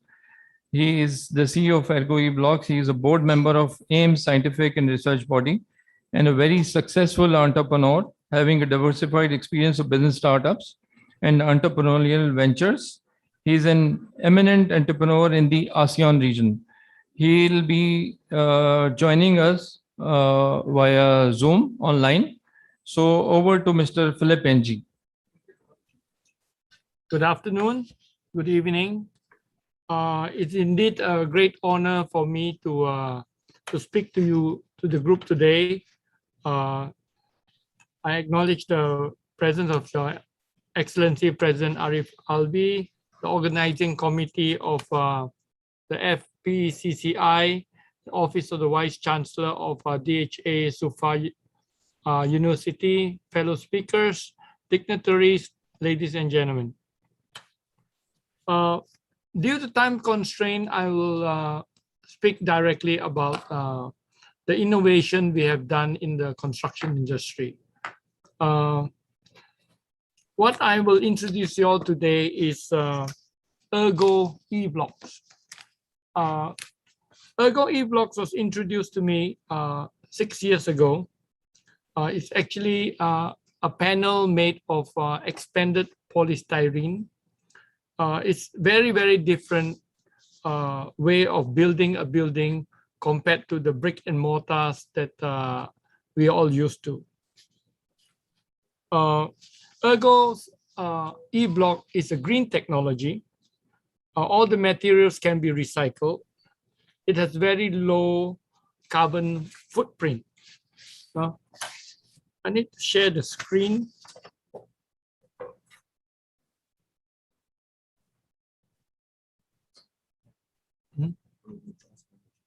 Yeah, can I have permission to share the screen so that I can show you the slides that I prepared? Yes, you have the permission. I think you can now share the slides. It's disabled. Okay.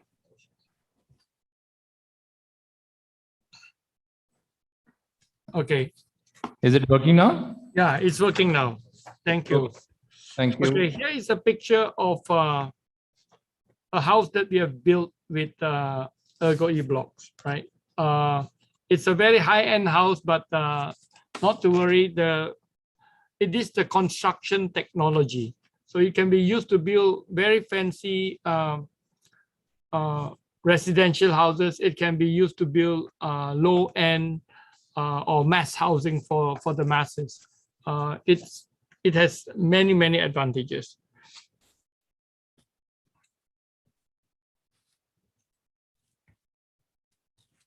Okay, here is a picture of the panels that we call Ergo E-Blocks. They come in 3 different sizes. In thickness, there's a 100 mm thickness, 150 and 200 panel, and all of them are huge panels. They are like a giant hollow block, but it's very lightweight. E-Blocks is defined as a permanent formwork used to create the structural columns and beams of the building and also provides thermal insulations. The walls are waterproof and fireproof for a minimum of 2 hours. The concrete poured into the panel's core holes with structural steel creates a 10 by 10 concrete column throughout the wall. Okay, and it has the E-block's insulation property is R24 for those who understand what it is. It is the block. It is the control of thermal transfer from the environment into the house and also from the house to the exterior. So it is because of the house is insulated, you use a lot less energy. Whether you're in a cold country, you do not need as much heating, or if you're in a warm country, you do not need so much of air conditioning because the room is insulated from the thermal temperature outside. Okay, I'll show you the next slide. Okay, this is the structure of the building that is built by E-blocks. If you see the picture, all the white all the white columns and beams, those are concrete structure. That's how strong the house is when it is built. And if on the right side, you'll see the actual panel, which is actually when you build the house, it's like a Roman column house. And then these panels are already have a structural test of 53,000 pounds.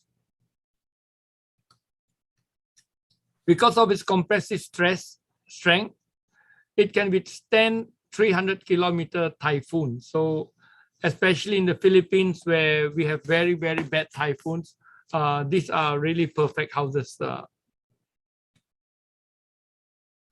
We have also done an impact test on our panels using a 150-pound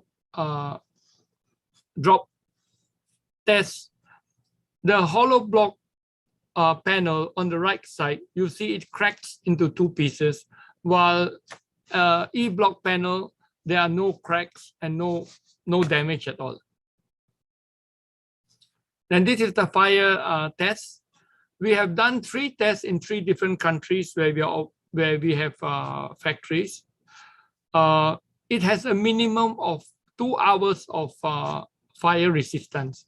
It actually doesn't catch fire at all. We have our own test, which is up to 3.5 hours, and it doesn't catch fire and it doesn't spread fire. And because the panel is made of extra expanded polystyrene, polystyrene its natural property is it rejects water. It does not absorb water. So in an E-block house, it is actually a waterproof house. Water cannot penetrate through the walls into your house. So you're safe from heavy rains. And to test and to prove that the panel is really water proof, we actually took our panels and built a small aquarium, and we filled it up with water. And this tank is 5 years old, and you'll see there's no leaks in the tank. Now in the US, they have this technology, but it's an insulated technology. It doesn't help you with the structural build part of the building. It does an insulation. All insulated house in the US has been tested, and it saves 42% of energy, right?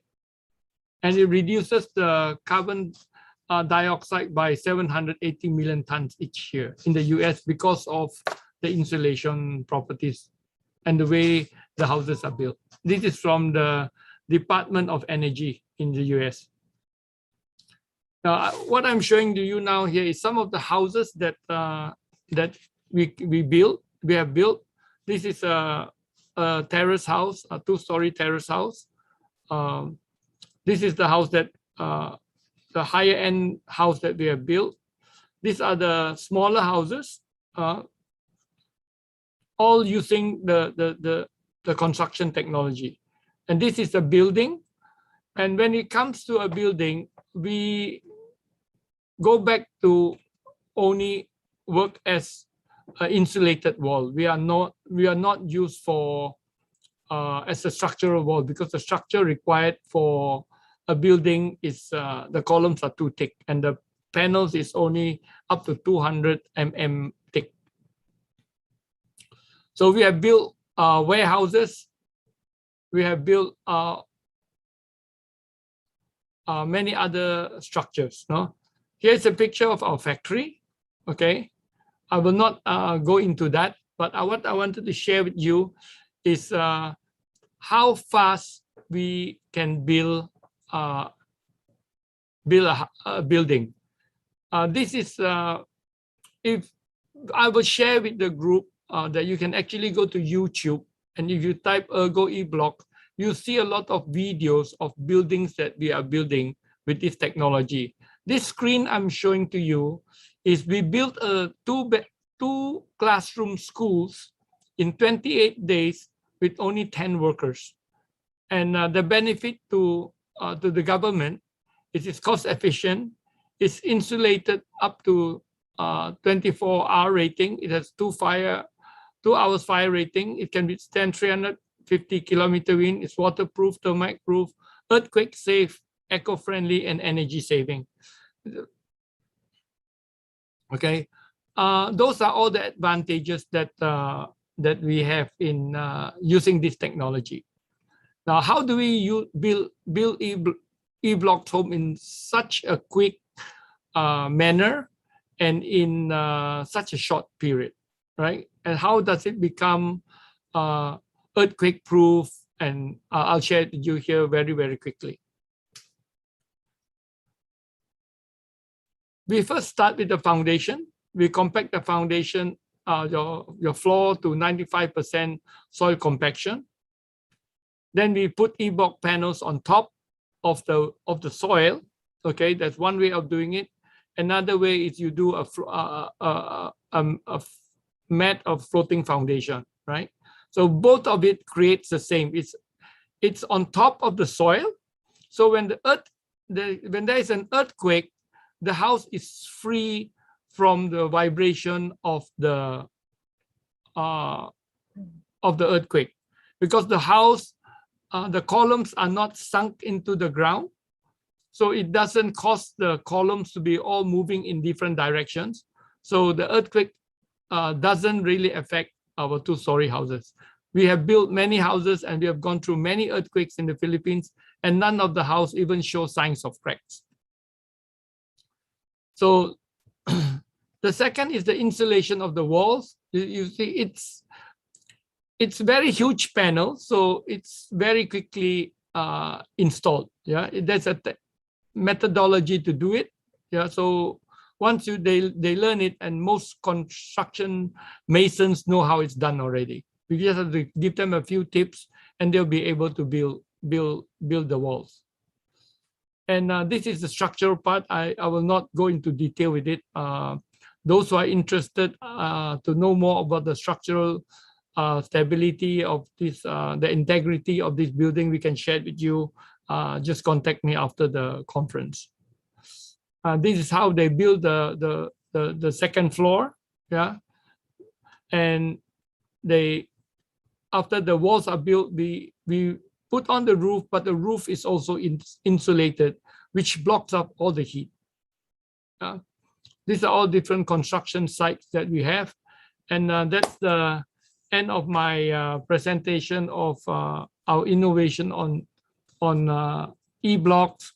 We are most willing to share our technology with Pakistan. Mr. Naki Azam is a good friend of mine, and I think this technology will help Pakistan and other parts of the world where you can build really safe, energy saving houses at almost the same cost as your current brick and mortar houses.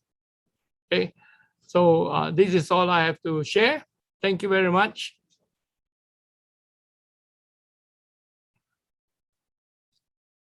Thank you so much, Mr. Philip NG. That was very, very useful. And indeed, an excellent presentation that was done by you. Thank you.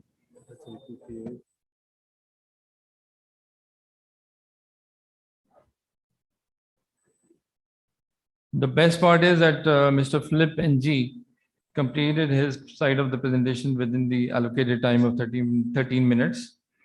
Very quickly with the guest here.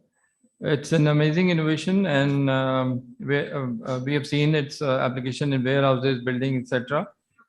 And on a personal note, I would say that our Prime Minister is also placing so much importance to the housing and construction sector. So our businesses can really evaluate this innovation shared by Mr. Philip NG. And as he said that he is also friends with Mr. Naki Azam. So any questions and further inquiries can be either routed through Mr. Naki Azam or at the Federation through Sheikh Sultan Rahman. Thank you so much. We move on quickly to our next speaker. Our next speaker is Professor Dr. Gabriel Xiao Guang. And the guests and the speakers, please excuse me if I'm not able to pronounce their name correctly, as this is the first time that I'm coming across the names. Dr. Gabriel is the co-founder, executive director in IETI, and he is going to deliver a speech on entrepreneurship. He is based out of China. Let me quickly introduce Dr. Gabriel. He is the rector advisor of European University Cyprus. He is the college advisor of RICE RMUTR Thailand. He is also the co-founder and executive director of the International Engineering and Technology Institute, including 6 Nobel Prize laureates, 2 Turing Award laureates, 1 Field Medal Award laureate, 2 Wolf Prize laureates. He is a foundation fellow of IETI, fellow Pakistan Academy of Engineering, and foreign member of Georgian Academy of Natural Sciences. His research spanning intelligent information processing, safety engineering, risk management, etc., and that has produced some numerous publications in referred international journals, proceedings, and book chapters, and many invitations as keynote speakers and committee members at international conferences. So, with this introduction, over to you, Professor Dr. Gabriel.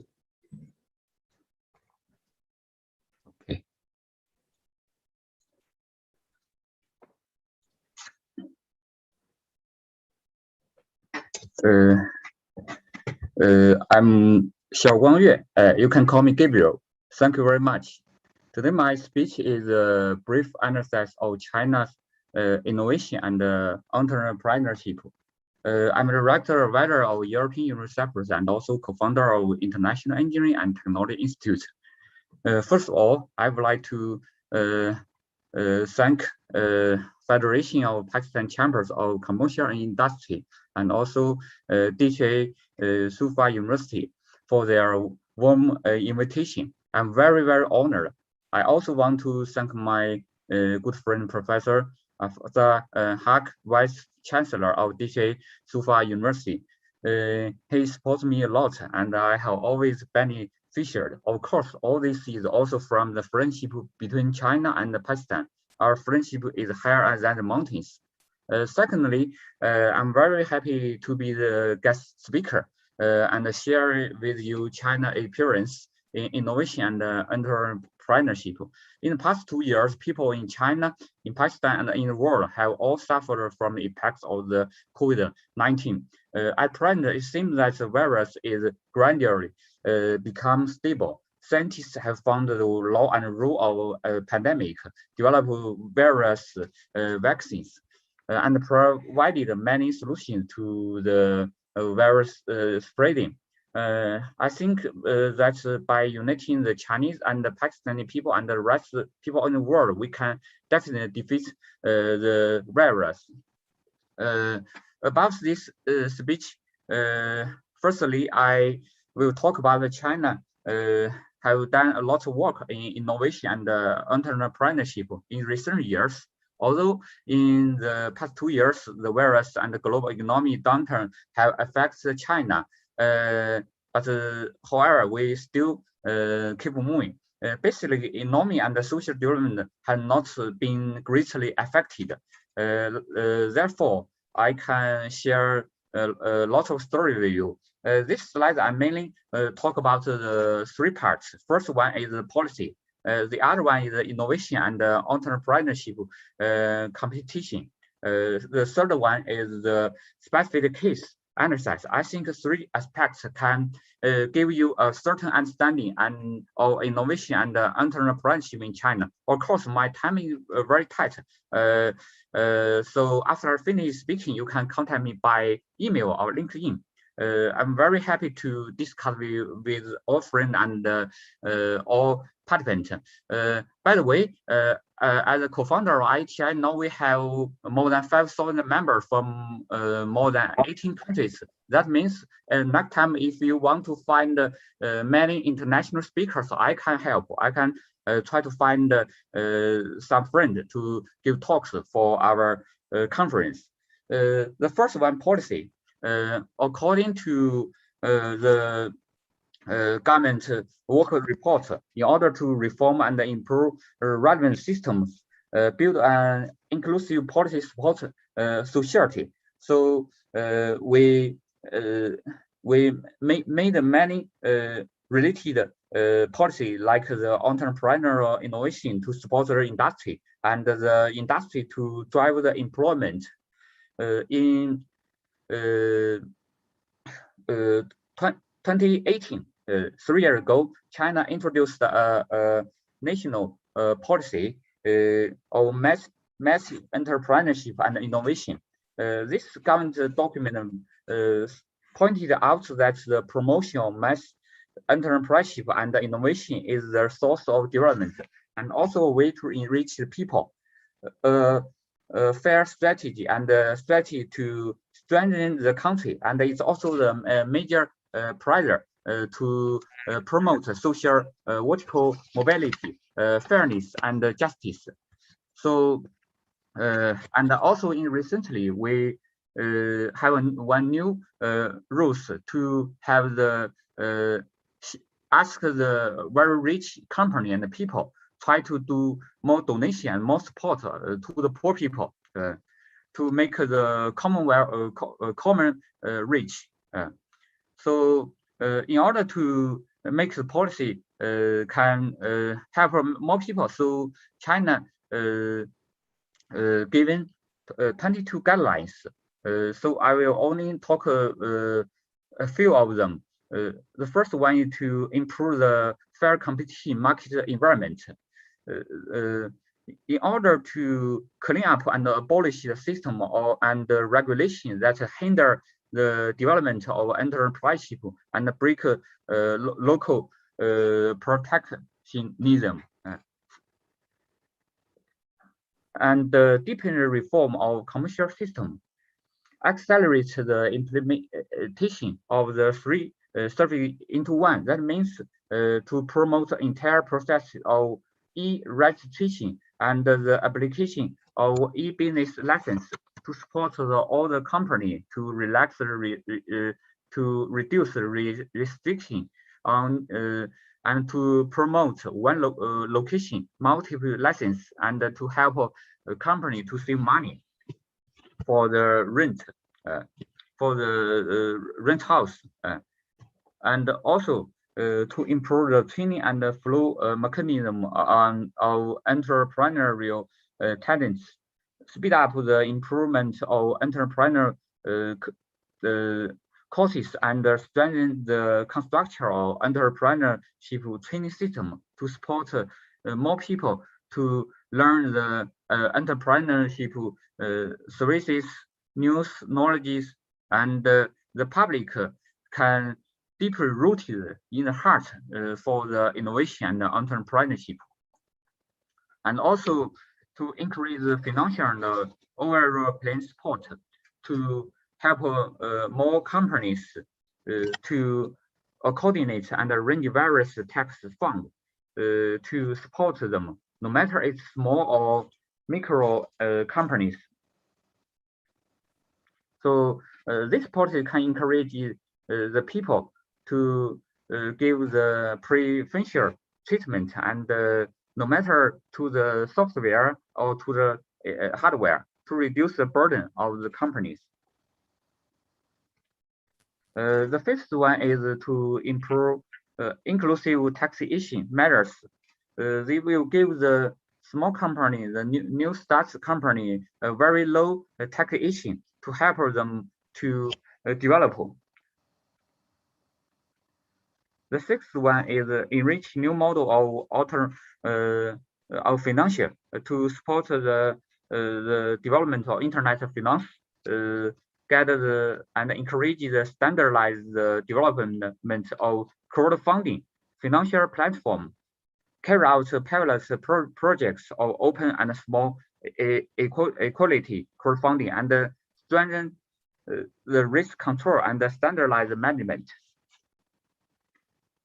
The seventh is vigorously develop third-party professional services, accelerate the development of third-party professional services such as corporate management, financial consulting, marketing, human resources, and law supporting, intellectual property, inspection and testing, and modern logistics, and to continue enrich and improve the company services.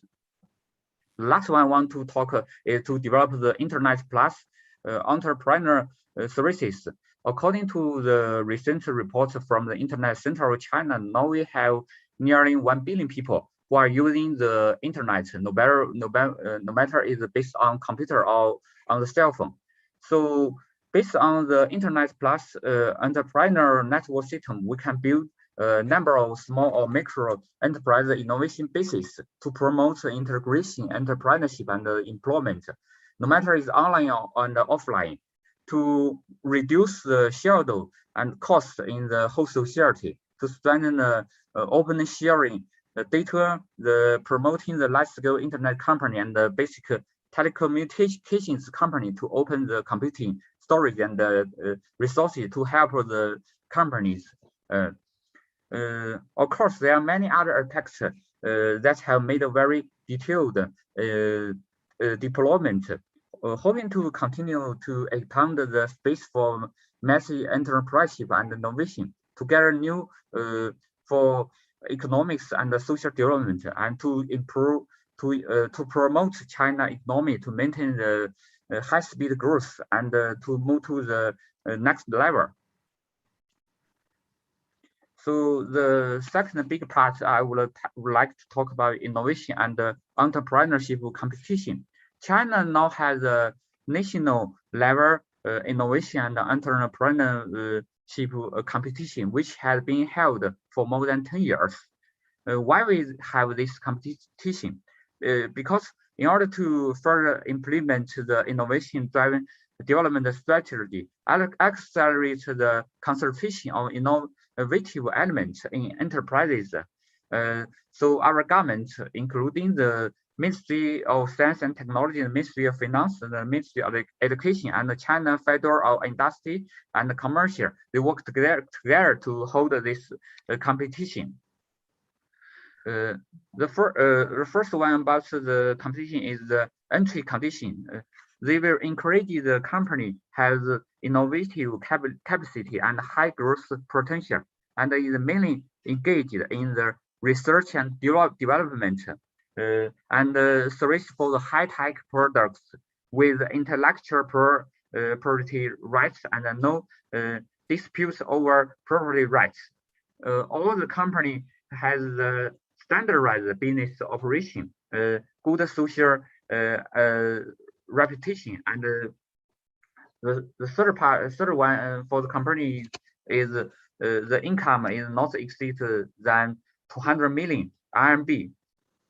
if the company is registered and established after 2011, they can join the 2020. They can join the startup group. If the company is earlier than the 2020, they can join the growth business group competition. So the companies will have the first, second, and third prizes. They will not join this new competition. Then the company will be promoted to the national competition according to the province competition. And also what they can get from the winners from the competition. The winner can get from the competition. The first one is they will select the best to recommend to the national investment fund, such as the National Small and Middle-sized Enterprise Development Fund, the National Science and Technology Achievement Transformation Guidance Fund, Venture Capital Guidance Fund for high-tech small and middle-sized enterprise, China Internet Investment Fund, and so on. And also the bank of the competition will select the best to provide loan credit support. Then the winners can also get support from very big companies. They will, government and the bank will help them to promote, to create innovation chain, industry chain, and ecology circular resource sharing to have a win-win cooperation and promote industry integration and innovation. So we have probably finished the introduction of the relevant policy and competition. The next part is about the related case. This company is we call it a Wuxi Vision company, because according to the WHO, the cataract is the world's first blinding eye disease. So in China, more than 80% of market is managed by the foreign companies. So this company, they have the bigger thoughts. They thought China had a very big population, so the market had a huge room to growth. The Wuxi Vision company is a technology-based enterprise specialized in research and development. It's worth to note that this company is also the winner of the innovation and entrepreneurship competition. So with their own efforts, coupled with national policy support, and received funds from well-known investment institutions. In addition, they have highly educated research and development team, led by multiple doctors and professors, and cooperates with domestic scientific research hospital. So the company has gradually become the industry leader in China. Their products are sold to Asia, to Europe, and to America. Of course, there are many other excellent cases. They cover aerospace, computer, medicine, and other industries. I think these cases, I will not repeat them because next part I will summarize those companies have brought to us. First thing is that it is very important that the company can get support from government. The national policy is very helpful for them. On one hand, the support can reduce the pressure of the company and the new starter. And on the other hand, it has given the enterprises the opportunity to show up, no matter it's in local or in the international market. The most crucial thing is that various policy and funds can make the enterprise focus on the future. They do not worry about money. Secondly, is the company focus on social health issues. If the company do things in response to social development and the needs of the people, the company can have a long-term development. The last thing is that those enterprisers they have a strong research and develop team. Many teams are composed of PhDs and professors, and they also have very strong willpower. They follow the international and domestic frontiers and practice the continuous and finally achieve success. This is what I want to talk. Dr. Gabriel, sorry to interrupt you. We are under some time compulsions, as you know. So we would like if you could wrap it up, please. Okay. This is what I would like to talk. If you have any question, you can email me, or you can contact me by LinkedIn, because I have another meeting to attend. So sorry for the quick speech, and I feel very honored for this prestigious meeting. And let's keep in touch. Thank you very much.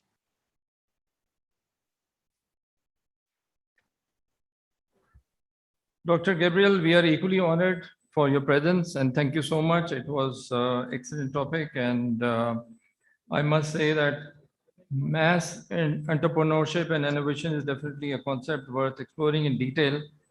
And this is something that I'm very keen to learn from you myself offline. And I'm sure people who are here physically, as well as our guests who have joined online, they must have benefited from your presentation. And at the same time, they must be enjoying the other presentation, the previous presentation as well. Before we move on, I'd like to actually once again convey my gratitude towards FPCCI as well as to DHA Super University for lining up such experienced and basically world-renowned speakers who are sharing their knowledge, which is really amazing. So we move on to our next speaker. And let me quickly introduce him. I'd like to invite Dr. Johari Ali. He is the Dean Member, Board of Governors, Asia University for Asia University. And he's going to deliver a talk or speech on women entrepreneurship and social economic growth. Let me quickly give his background as well. Dr. Johari Ali is a PhD from St. Andrews University, Scotland. Presently, he is the Dean School of Management and Member Board of Governors at Asia University, Kuala Lumpur, Malaysia. Dr. Johari's areas of focus is entrepreneurship and socio-economic growth. So over to Dr. Johari Ali. Assalamu alaikum wa rahmatullahi wa barakatuh. A very good afternoon. In Malaysia, it's now 8:25 in the evening. Yeah. So I would like to discuss and share with you on a very interesting topic on the women entrepreneurship and socio-economic growth, especially in the case of Malaysia. Yeah. Let me share you my slide. Yeah,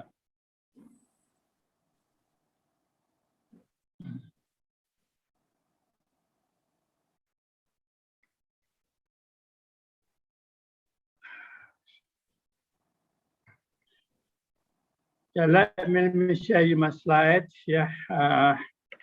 In the cover page, try to post magic, the Malaysian Global Innovation Creativity on my cover page to reflect our conference today on empowering the spirit of entrepreneurship, creativity, and innovation. This photo was taken during our former President Obama and then our former our Prime Minister of Malaysia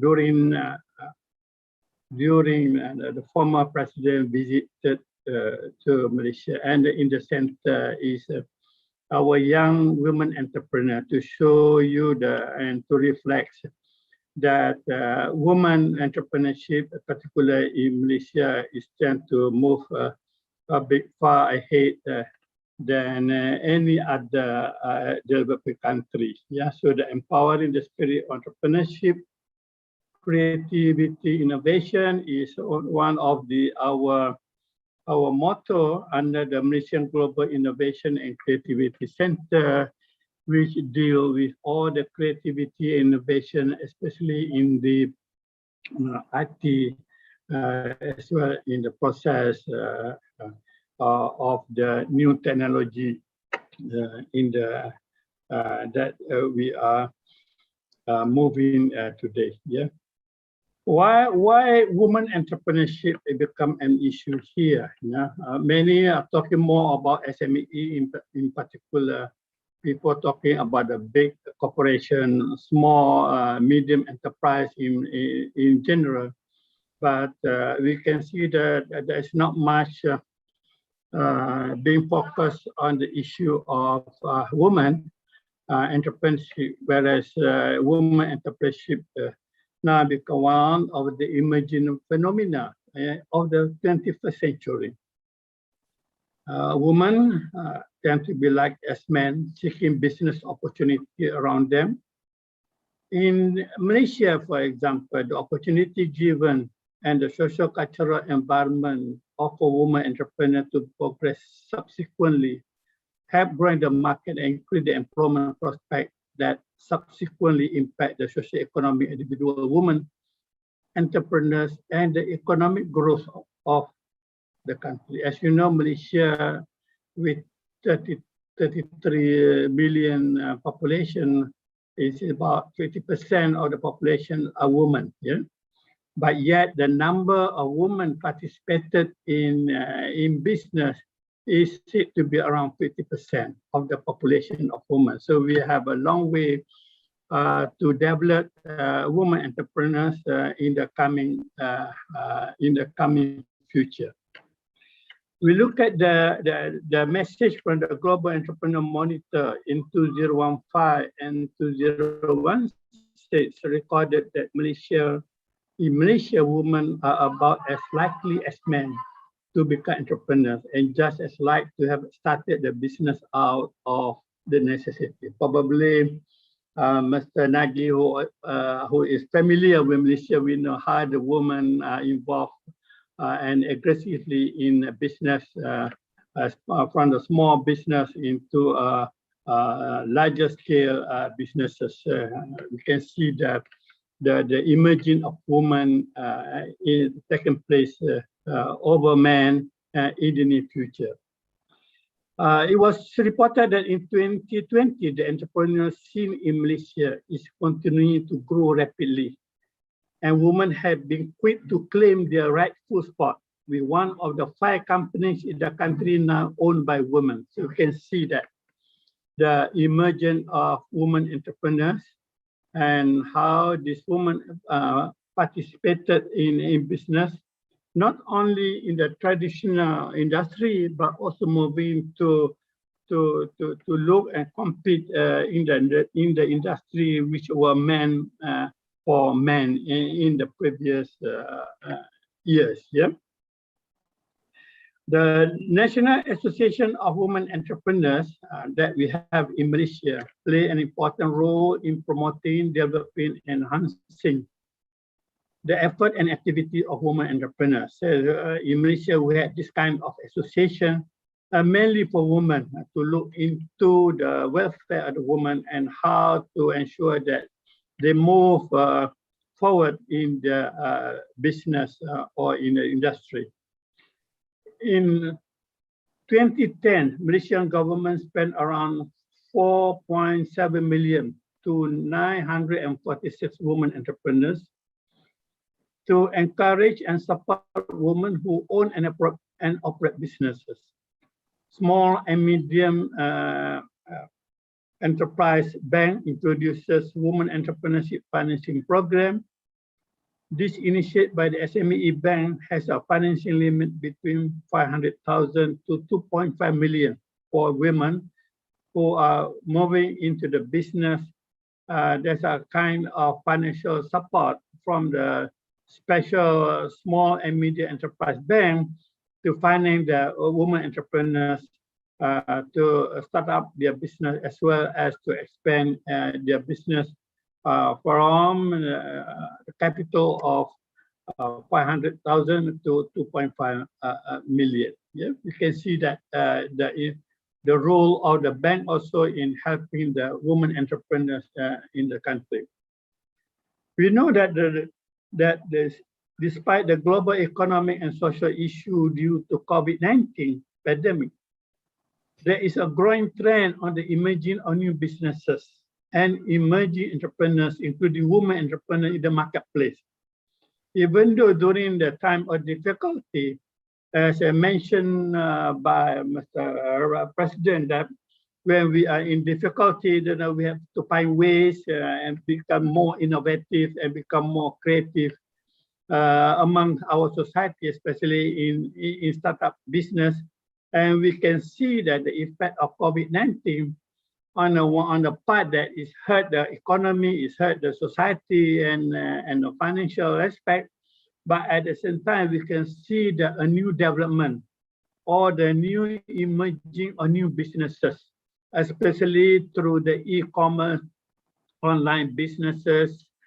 We can see new products and services being created by the young entrepreneurs, especially women. Yeah, you can see more women now doing businesses and participated in business due to the COVID-19 pandemic. There is some kind of positive aspect of the COVID-19 in terms of the woman entrepreneurship as compared to also the difficulty that we are facing during the COVID-19. So there is a negative and a positive aspect of the woman.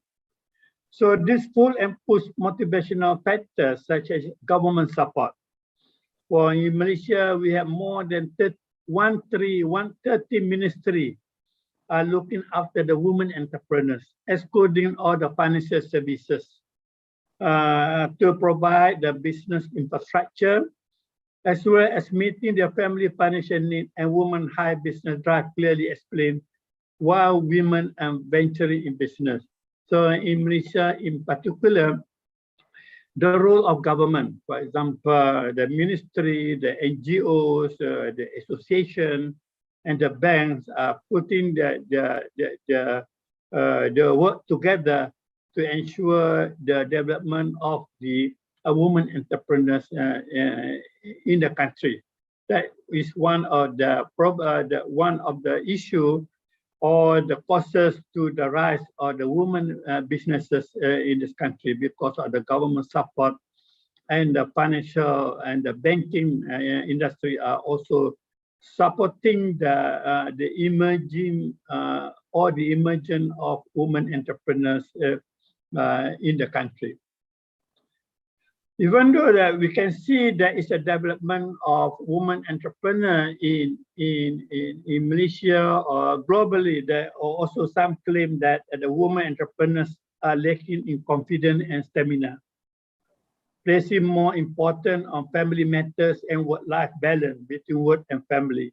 So these are some of the barriers that hinder to the success of women entrepreneurs, such as the lack of knowledge, skill, attitude, restrictive legalities, regulation, procedure, and even a lack of business support initiative from the government and network, as well as the personality and the self-efficacy. Even you can see the increased number of women entrepreneurs as a whole, but there are also some barriers that need to be looked into by the stakeholder to ensure that all these barriers, especially the personal characteristic, some issue of gender biases, some issue of prejudice, some issue of women need to be staying at home. So all those barriers need to be looked into by the stakeholder to ensure that the number of growth of women entrepreneurs seem to be picked up in the near future. Even Dr. this, Due to time limitations, I request you. okay, just finish up, yeah. So despite women are not equally treated as compared to men, is what be addressed. It was reported that the percentage of women enter into the business has contributed considerable economic growth and productivity to the country. Despite all the problems, we can see the women are still moving forward and contribute to the economic growth and productivity of the country. So this is my brief discussion on the issue of women entrepreneurs in Malaysia in particular, and women in business globally. Thank you very much, sir. Thank you so much, Dr. Jory. Excellent Yeah. presentation. Yeah. Thank you. We have in the second session, Dr. Iram Sabah. She is the associate professor at IBA. And being a woman, I'm sure she's going to talk about women entrepreneurship as well, or maybe touch a little bit on that. But this was an excellent talk by Dr. Johari. And I must say that in Pakistan also, a lot of traditional businesses as well as IT startups which are being managed by females, and I think those are really doing great work. Thank you so much. So we move on to our next speaker.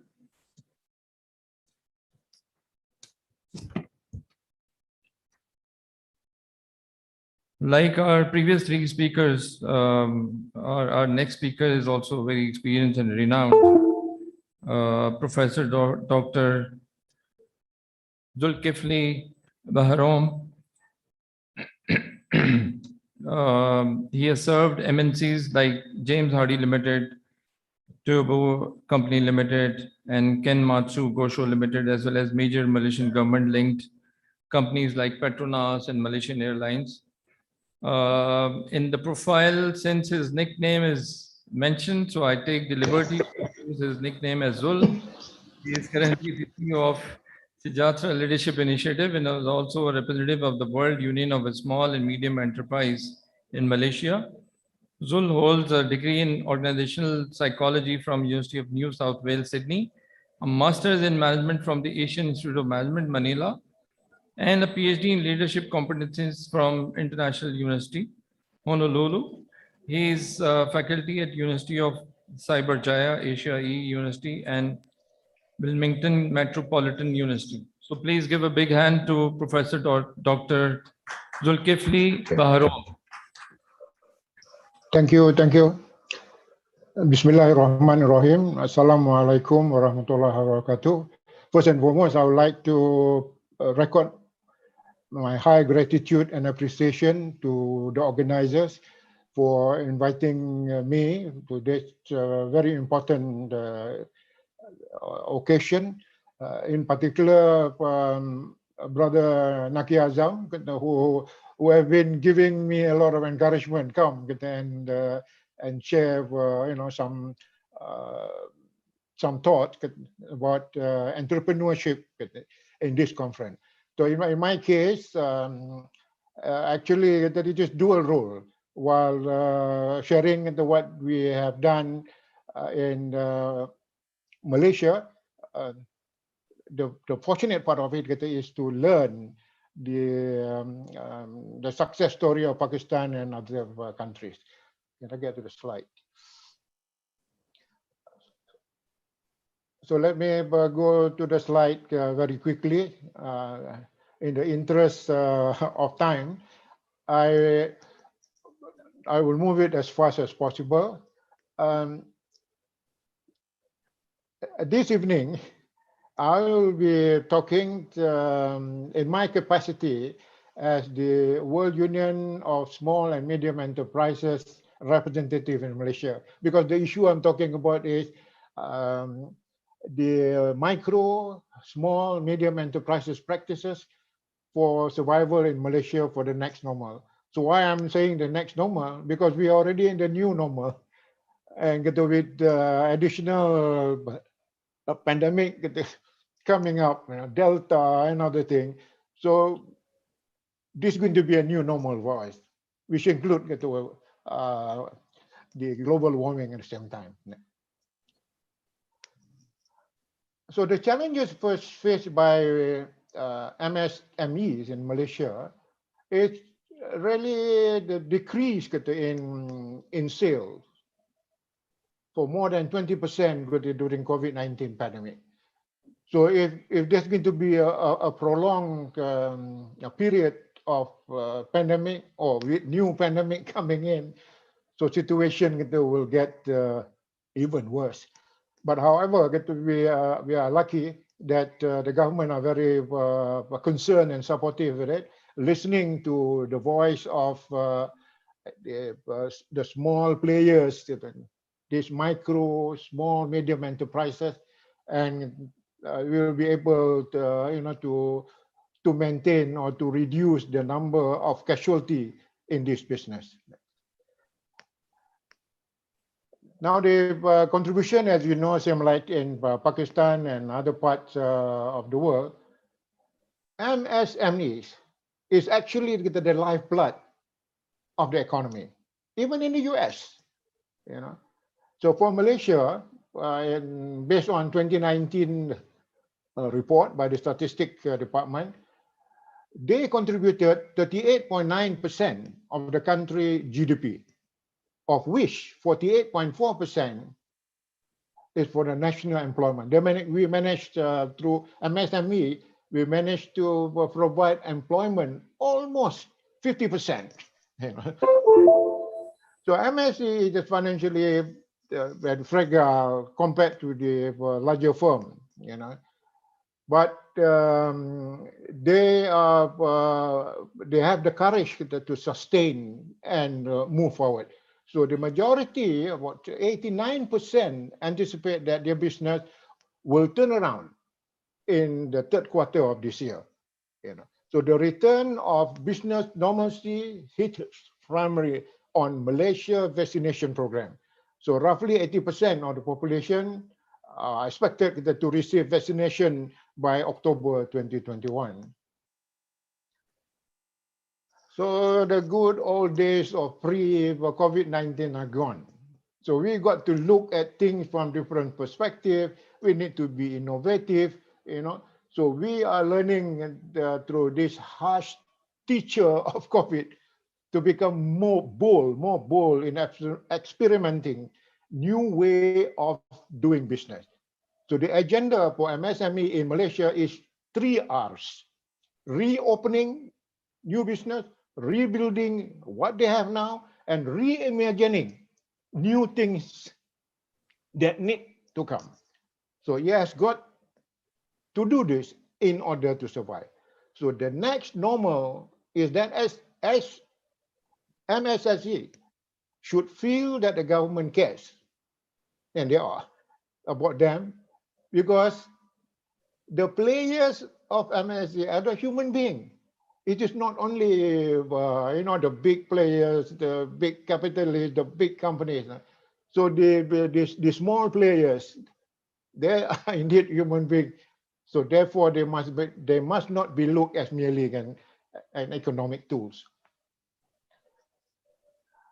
So the innovative MSME's operating model. So that's we must develop a new blueprint that bring all SMEs closer to the customer. It drives greater level of innovation and expertise for sustainable growth. It moves MSMEs from just a function of service delivery to a driver of strategic business outcome and creating opportunity for business performance. The need for MSME's transformation has evolved in the recent years from traditional ways of operating towards the high impact operating model. So this is my submission to you. The SMEs need to develop that high impact operating model. It is the only function with the free view ability to turn those disruption into opportunities for sustainable business performance. We are talking about MSMEs is doing real business for the country and for the world. So we are appreciative of the concerted financial support program that the government through the banks and various microcredit schemes has given. So the government offered structural support measures for digitalization, innovation, and reskilling to enhance MSME's resilient and fast recovery. So just recently, another 1 billion ringgit facilities has been extended to MSMEs those who ventured into high technology, digitalization, and also e-commerce. Now, despite the automation, we believe human interaction at MSMEs is highly important and critical. Humans still hold the comparative advantage over automation in the workplace. Social interaction will be increasingly critical to MSME. So trying to negotiate a deal and win people over, machines are very far from outperforming us in those domains. And the same goes for creativity. Business benefit from knowledge spillovers caused by interaction, innovation by human beings. I submit MSMEs owners needed to ask ourselves whether we were selecting and serving our customers who represent their values, their culture, their commitment to sustain value creation and balanced coexistence. This is the policy statement, if you like, the conclusion I would like to submit. As MSMEs are part of the digital economy ecosystem, transformation and innovation in digital skill and e-commerce are required so that business sustainability can take place right now and in the future.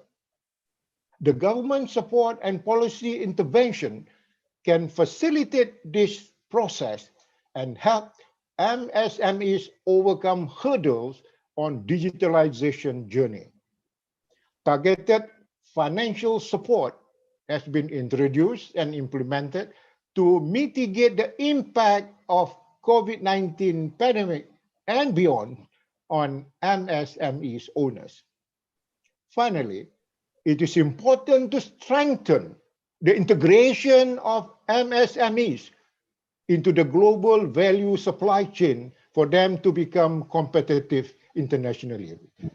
So in other words, this call is meant MSMEs in Malaysia should collaborate with MSMEs in Pakistan and other parts of Asia in order for us to grow together. This is the voice of the small man, the small people, because we need to balance the development of big time capitalists, because I think the MSMEs is in fact the solution to overcome a problem of poverty in Malaysia and other parts of the world.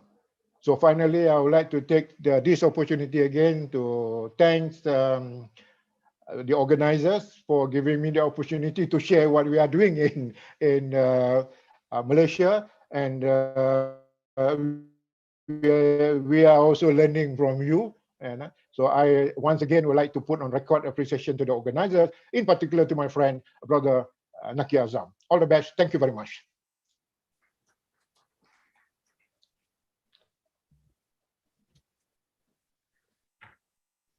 Thank you, Dr. Zulfikli. It was very informative. And I think some of the thoughts that he shared, let me quickly run these by you. SME in Pakistan definitely is again a very, very important area.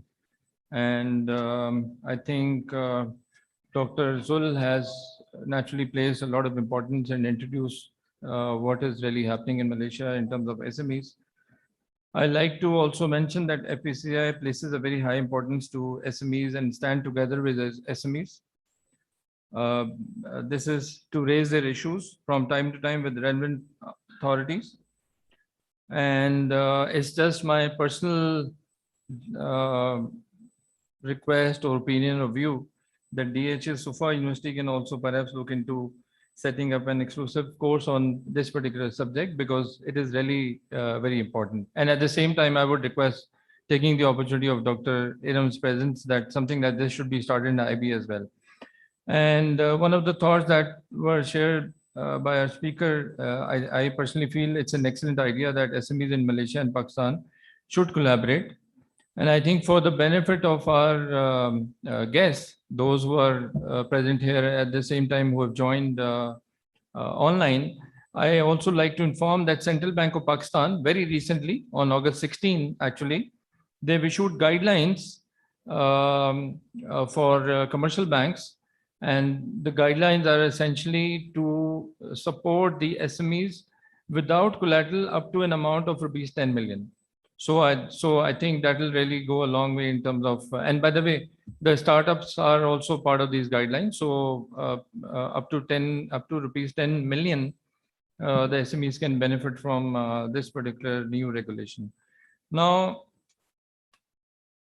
so we are done with our speakers, and please give them a big hand in terms of the knowledge that they've shared before we move on to our panel discussion. We are a bit running behind schedule, so I very quickly invite the panelists. Our panel today. Panelists today, panel members are Mr. Amjad Rafiq. Please give him a big hand, and Amjad sir, please join on the stage. Engineer Jabbar.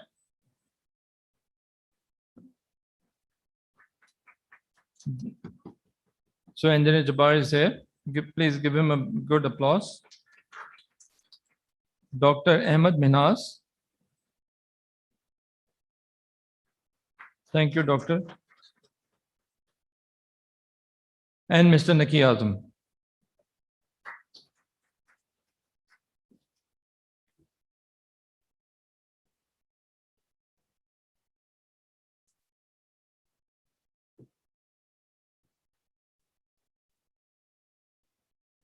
So I think with the experienced brain sitting here on the stage, it's little, I think, required on my part to moderate them. I would basically request the panelists, starting from Engineer Jabbar Saab, to share his talk in terms of his idea on the subject, and then we move on to other speakers. And then we can also take questions from our guests.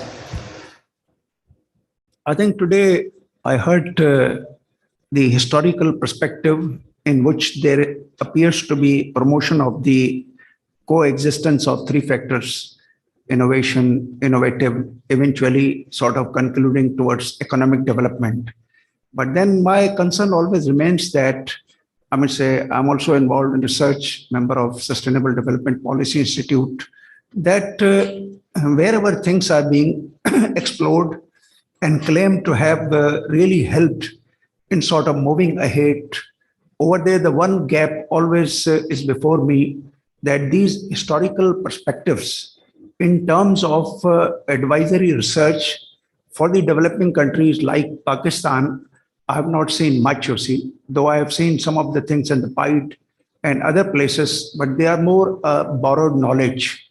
For example, let me say that I heard very carefully, say Chinese development, yes, say there is a historical reasons, and there is a main essence in this development is the policy paradigm and the revamping of complete institutions over there.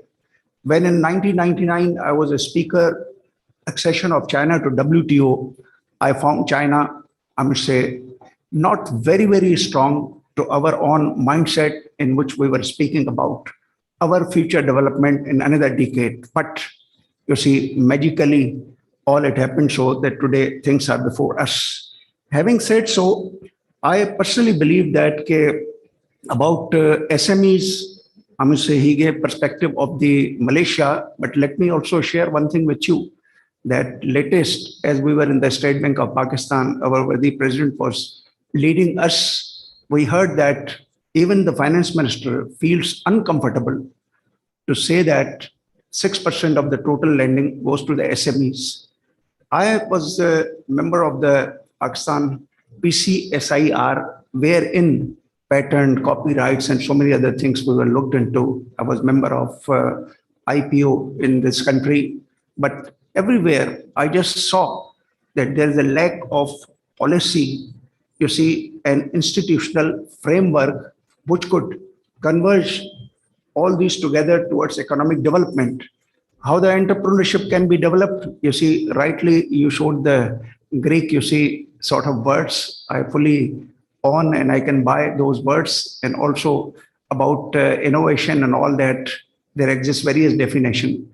But then the question is that out of the conclusion of this session, I would think that maybe during the next exercise, because this exercise was full of knowledge and I was also educated much about, and also when I heard from the people with such an immense, credited background, I just feel the trust that maybe Sufa University, I must say, in collaboration with us, should sort of give a policy guideline, institutional revamping in Pakistan to the public sector, in which we can be catalysts, we can be agent of pushing things ahead, because there is a gap in between public sector and private sector in terms of how to plead the cases. They are too shy to plead the cases, and we are too open to agitate for the cases. So probably I think since we are working with SUFA, and it's a really, I must say, a big honor for me.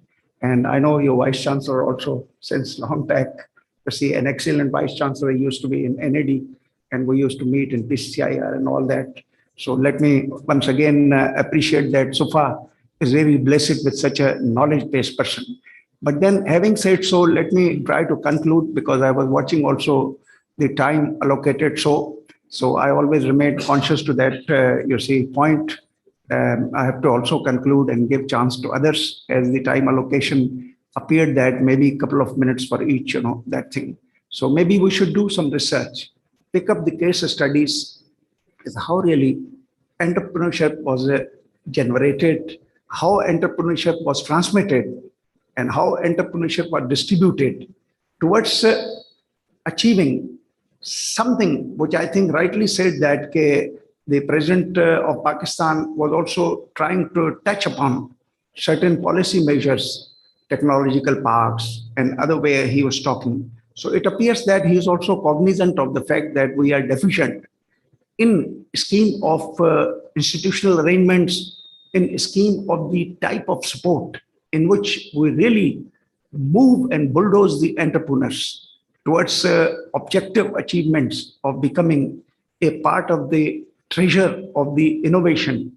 And again, I would say that this country needs a lot of development, and I do not want to go into the economic doctrine of our dismal performances since many, many decades, I would say.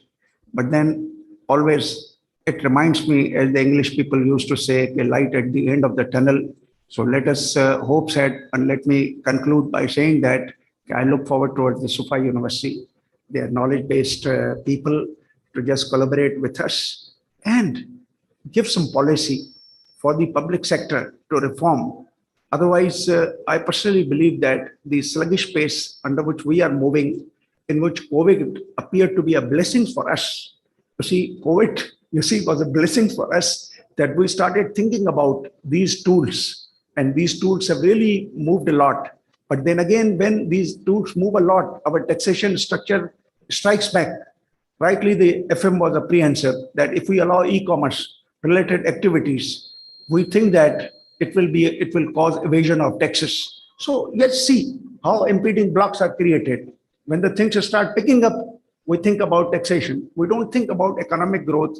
We don't think about economy to flourish. But for us, measure collecting 5 to 6 billion rupees out of these things will already, it's my personal survey that it is discouraging the whole system as of today. So thank you very much to all of you.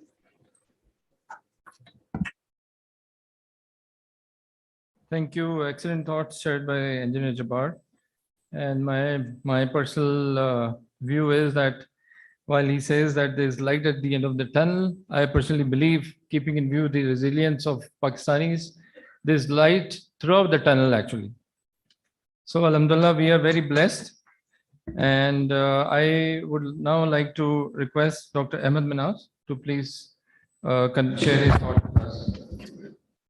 So thank you very much, and I really appreciate the kind of opportunity you have provided. Especially the link is established between the academia and the business or the industry is really appreciable. We, the DHSOFA University and the FPCCI have taken a very innovative step, and I'm sure that this will go a long way in future as well, and other universities also will follow us. Let me also share that the President also said that we have to have the economy which is based on the knowledge. So in the coming decades, especially the next 2 decades, the knowledge economy would be the main thing on which the countries would prosper. So we are also establishing Entrepreneur Center at our university, the DHSOFA University, and we expect that any innovative idea or anything which we want to research and to go get going along with that, so that you have your own business, you are most welcome to visit DHSOFA University. We are also looking forward to be the pioneers in the concept that instead of seeking the job, we should provide the jobs. And as in the army, it is said that whenever you want to succeed, you need to avoid the beaten tracks. So you have to be innovative. You have to think out of the box, and we'll provide you the forum. I assure you that DHSOFA University has all that abilities. The faculty members and the leadership of the Honorable Vice Chancellor, Dr. Afzal Haq, we are here to look after the industry and the businesses. So with this, I really, again, appreciate the efforts, and thank you very much for providing and carrying out with this collaboration between the university and the FPCCI. Thank you very much. Thank you, Dr. Ahmed Minaz, and also allowing a platform like DHSOFA University to interact with businesses as well. I now request Mr. Amjad Rafi to please share his thoughts, and especially if you could also mention what supportive measures can be taken by private sector to enable entrepreneurship in Pakistan for sustainable development. Thank you very much, Zubair. I think we have deliberated a lot on the subject. I had a question from the speakers, if they are present now. Can I have that question now? Yes, I am not sure. They have not gone. Can you please check? If you can mention a specific name, speaker's Yes, name, then maybe we can try and get them on board. Dr. Gabriel Yu from China, if he is present. Is Dr. Gabriel is with us? Yes, surely. Good. Dr. Gabriel Yu, what supportive measures should be taken by governments and private sector for enabling entrepreneurs to grab the opportunities for sustainable development? Because I heard your presentation very carefully. So what do you think about it?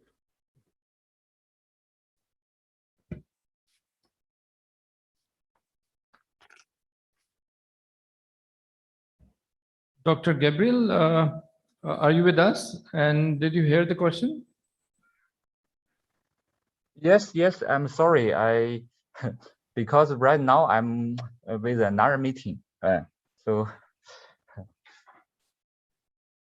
Yeah. Shall I repeat the question for you? Oh, yes, please repeat it. Thank you. Okay. So Mr. Amjad Rafi has basically asked what supportive measures should be taken by government and for enabling entrepreneurs to grab the opportunities for sustainable development. That's the question. I think this part is very complicated. I can share the document from China to the people who ask me question, and there are very detailed reply to this question. Because in China we have more than 22 policies to support the innovation and the entrepreneurship and the sustainable development. Yeah. You can email me. Yeah, I can share the email to our conference organizer. Yeah, thank you very much. Okay, thanks a lot. Thanks a lot. Thank you. Well, generally, Zubair, about the conference, much has been said, and I think we should continue to have such conferences with the academia. I am associated with the IBA, so I would like next such conference with IBA. Dr. Sabha is here, and I would like to have it. And then we have more academia relationship. Thank you very much. Excellent. I think that's a welcome idea.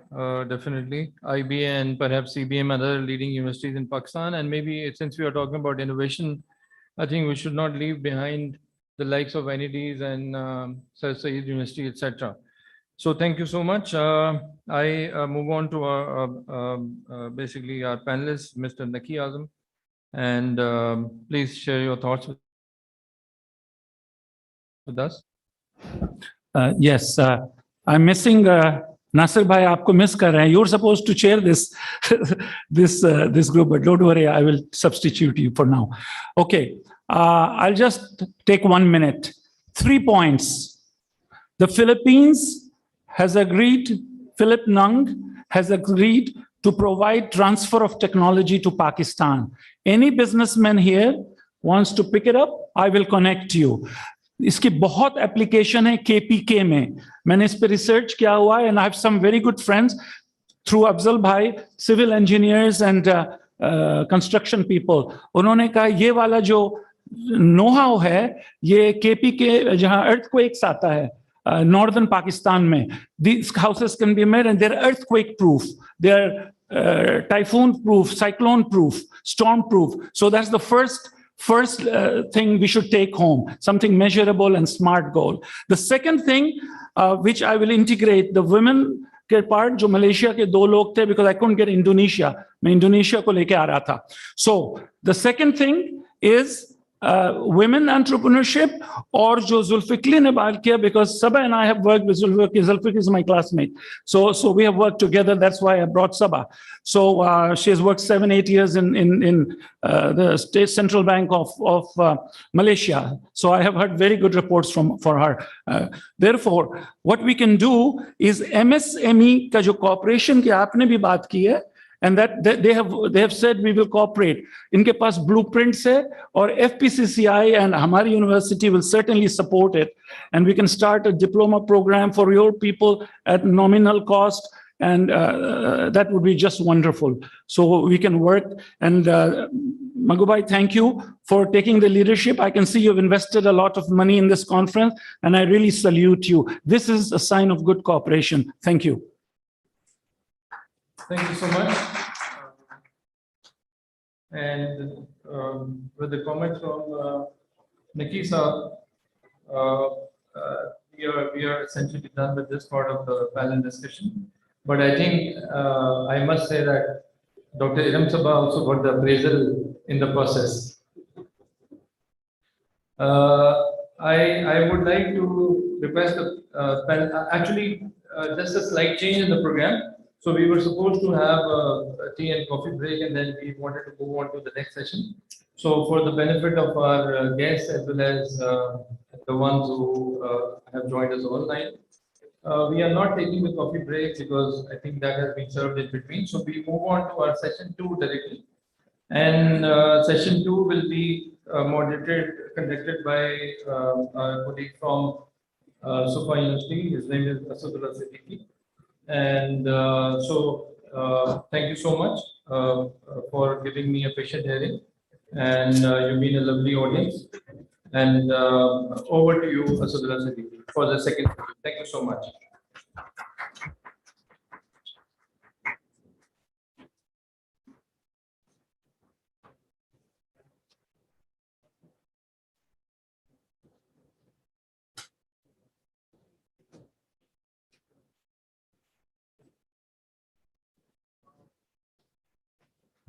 Thank you very much, Mr. Zubair Heather. And a quick introduction about myself. My name is Engineer M. Asadullah Siddiqui. I am an assistant professor at DHA Sufa University's Department of Electrical Engineering. And I'm the director of DHA Sufa University's International Education Resource Center, the IERC. So moving to the proceedings of the second session of this international conference on innovation and entrepreneurship. We have the next scheduled talk by Dr. Arthur Murray. And I would like to give a quick introduction to Dr. Arthur Murray before I hand over the floor to him. Dr. Arthur Murray is the CEO of Applied Knowledge Sciences and the Executive Director of the International Institute for Knowledge and Innovation. For over 3 decades, he has led knowledge management projects for government ministries and private sector companies across the globe. Dr. Arthur Murray's current focus is on building systems for knowledge sharing between science parks, innovation clusters, and World Trade Centers. So without much further ado, I would like to invite Dr. Arthur Murray to give an insight on knowledge systems to support innovation.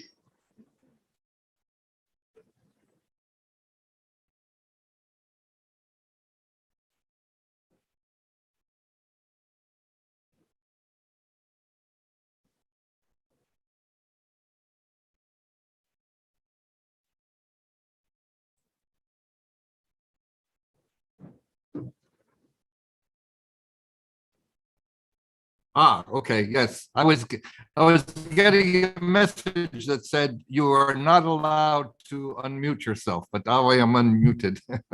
Thank you. Distinguished leaders of DHA, SOFA, CCI, and esteemed representatives of the international science and technology community, supporters of innovation and entrepreneurship around the world, and honored guests, Assalamu alaikum.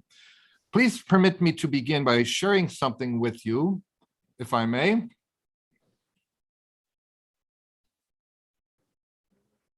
Now, this is what can happen when you repeatedly try something and it doesn't work. You see in the upper left-hand corner there. Many of the luxuries we enjoy today are because of thousands of attempts at innovation that didn't work. And notice that I didn't say thousands of failed attempts. I said thousands of attempts that didn't work. Now here's a man that I'm sure you know. He is famous for making literally thousands of attempts just to invent a single device, which ultimately ended up bringing light into our homes, into our streets, into our cities, and indeed into our entire world.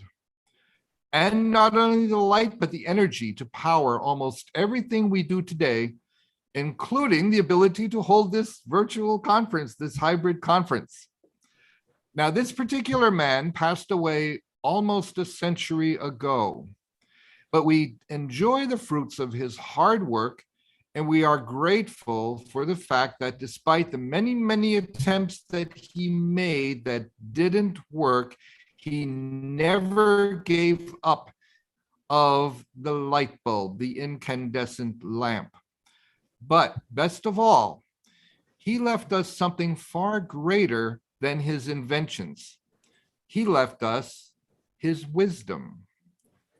You see, we have access to this wisdom for one reason and one reason alone, and that is throughout his entire life, Thomas Alva Edison continually captured and documented his knowledge, his insights into what worked, why it worked, but also what didn't work and why it didn't work. So you see, by capturing what worked and why, we can avoid wasting time doing the same thing over and over, reinventing the wheel, as the saying goes. And by capturing what didn't work and why, we can avoid repeating the same mistakes. So you see, innovation cannot succeed unless it includes learning. Success comes from diligently applying a continuous cycle of innovation and learning, And that cycle of innovation and learning is of little value unless, like Edison did, it is captured in ways that can be passed on to others and then reapplied in a variety of different ways.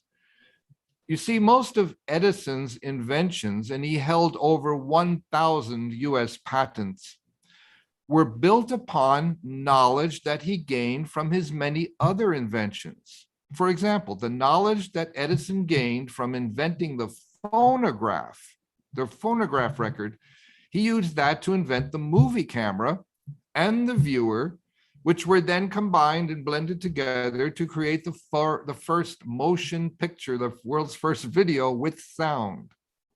Okay?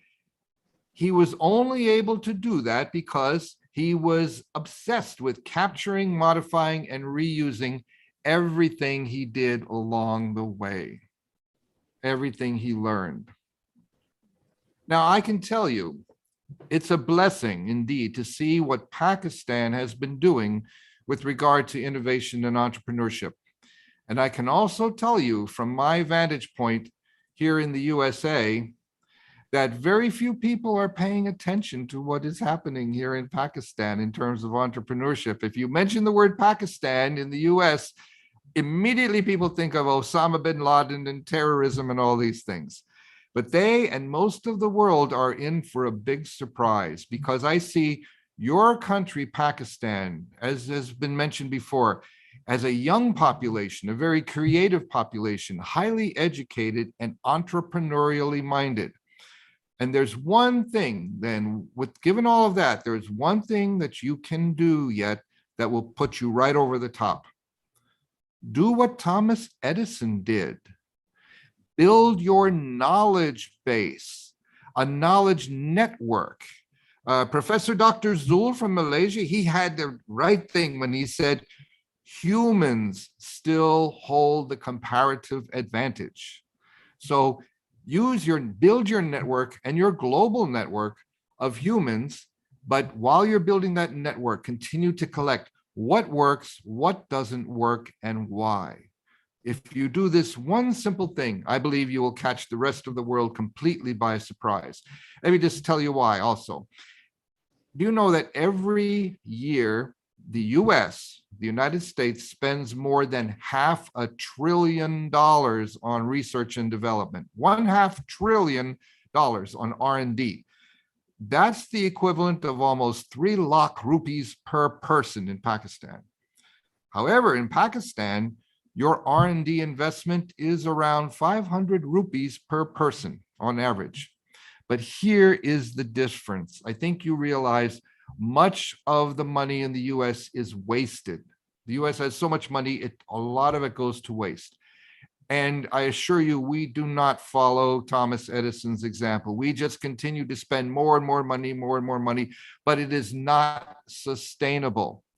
On the other hand, you in Pakistan and in other countries near your neighboring countries, you know that you have limited money and resources. You know that can actually be an advantage.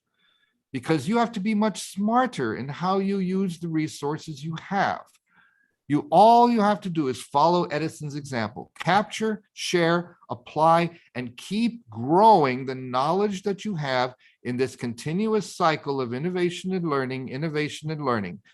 And that includes knowledge across the entire spectrum, from education in colleges and universities, and then on to the innovation in your science parks, then to the entrepreneurship and commercialization that those innovations are bringing in your business incubation centers, and then commercializing those products and moving those out to the world through your World Trade Center and Ministry of Commerce. So all of these institutions can no longer operate in isolation. You can together share knowledge among each other, capturing and growing that knowledge along the way. So I urge you to make this a habit.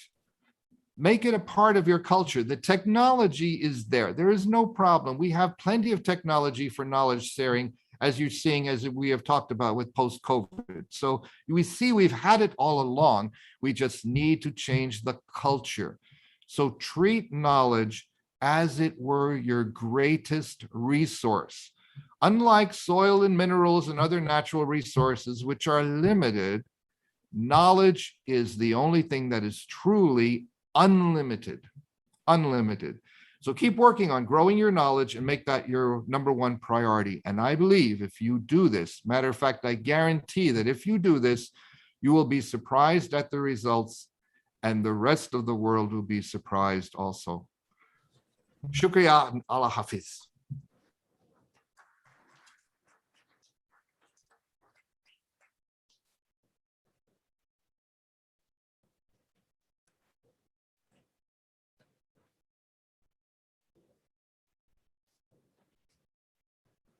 Thank you very much, Dr. Arthur Murray, for a very insightful talk. And I'm sure what you mentioned, some key takeaways from Dr. Arthur Murray's talk, that persistence and continuous improvement in innovation and learning from entrepreneurial ventures, I think that is very important, as Dr. Arthur Murray said. Moving to our next speaker. Our next speaker is Dr. Iram Sabah, who has more than 15 years of research, training, and teaching experience with organizations of international repute. Currently, she is on deputation from the State Bank of Pakistan to IBA Karachi, Institute of Business Administration, Karachi. She is an associate professor at IBA's Department of Finance, as well as the program director of Islamic Banking and the Islamic Banking and Finance program at IBA Karachi. She is a board member in several Malaysian as well as Pakistani companies, and she is also an academic and research coordinator at IBA's Center for Excellence in Islamic Finance. Without much further ado, I would like to invite Dr. Iram Sabah to give a talk on innovation in fintech.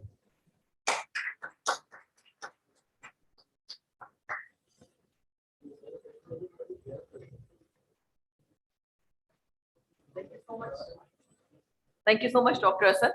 Bismillahirrahmanirrahim. Assalamu alaikum and welcome to all of you. I am Iram and I'm going to talk about innovation in Pakistan, and I will briefly discuss about how it is going internationally.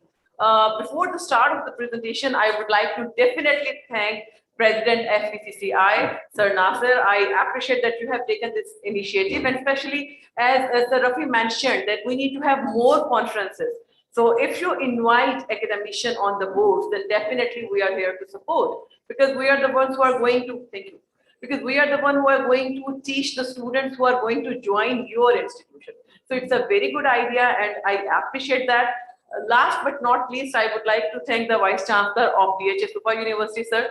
All of you have done this great session today, and a round of applause for all of them, especially.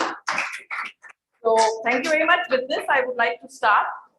When we were discussing about this topic, There are so many things that speakers have already mentioned.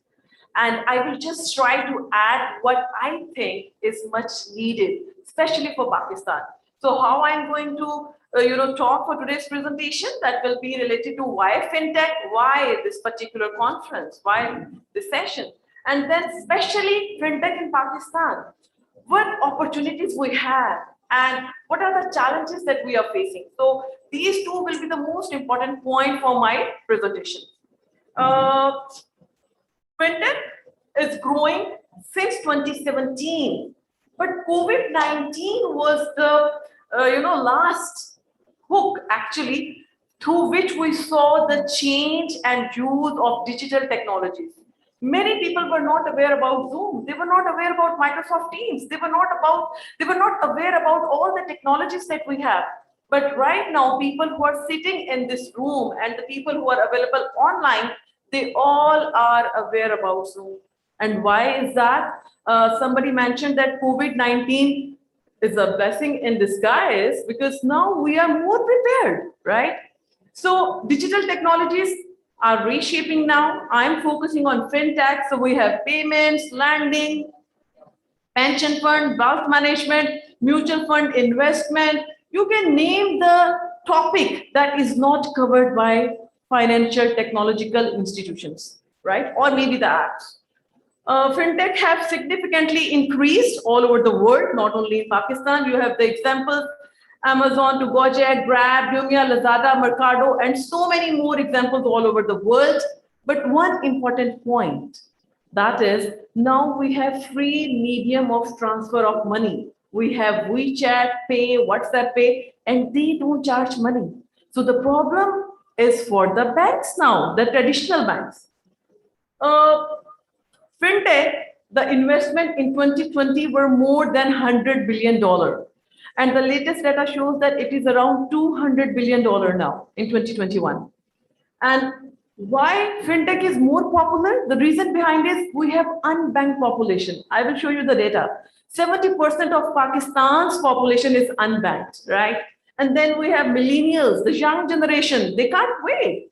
They don't have patience, they need the things done very quickly, right? And then we have user experience, how friendly the experience is, how good the services are, marketplace, mobile use, cloud, social media, sustainability, loyalty of the customer. If you are not giving them good services, believe me, the customer will not stay, right? These millennials, they will just try you and the word of mouth is very fast. Speed and ease, and of course, SMEs that Dr. Zulkifli also mentioned.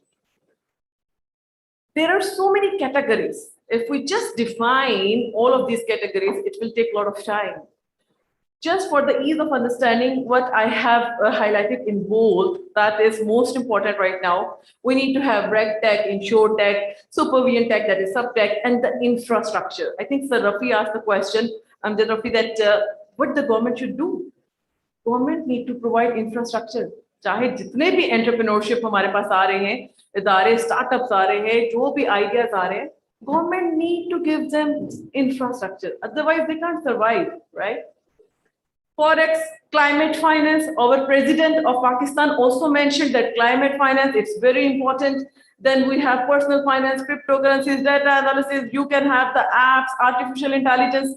You can just name the real estate security, NGOs providing the financial services, the NBFIs, SMEs. And on top of that, we also have Islamic financial system coming up in Pakistan specifically. So all these things need to be organized in a systematic manner. Now, the second point that I want to focus on is why Pakistan? We have so many international people who are sitting in the audience right now and people who are here physically. Pakistan, somebody mentioned, I think Dr. Arthur, we have world's 5th largest young population, young blood, right? This is our strength. Then we have 77% of the country that is unbanked. So you can see that the opportunities, how many opportunities we have in order to tap this market. Only 23% of the adult population has access to formal financial services. And very sadly, only 16% have formal bank account, right? And if you see the next thing, PTA, Pakistan Telecommunication Authority, mentioned that 85% of Pakistan's population have mobile phone. That is very important for us to understand. 85% of the population have the mobile phone. 101 million people use internet. 46% have access to broadband. Now, this data can show you how important it is for all of us, for the businessmen, for the government to work in this area. Pakistani consumers are now ready to use the products through the digital technology. Government of Pakistan, that I have highlighted. Why? Because the government of Pakistan have launched this very good initiative, Digital Pakistan Initiative. And with this initiative, I hope so that we all can make Pakistan proud in sense that we provide good services, products, and you bring new ideas as well. State Bank of Pakistan launched EMI regulation in 2019. We have Finja, NayaPay, Memsol, and Sadatech, and so many more institutions working in the right direction. We have government's a few projects as well, like SRS program and RAS system. So these will help to move forward in the right direction. Can we move forward?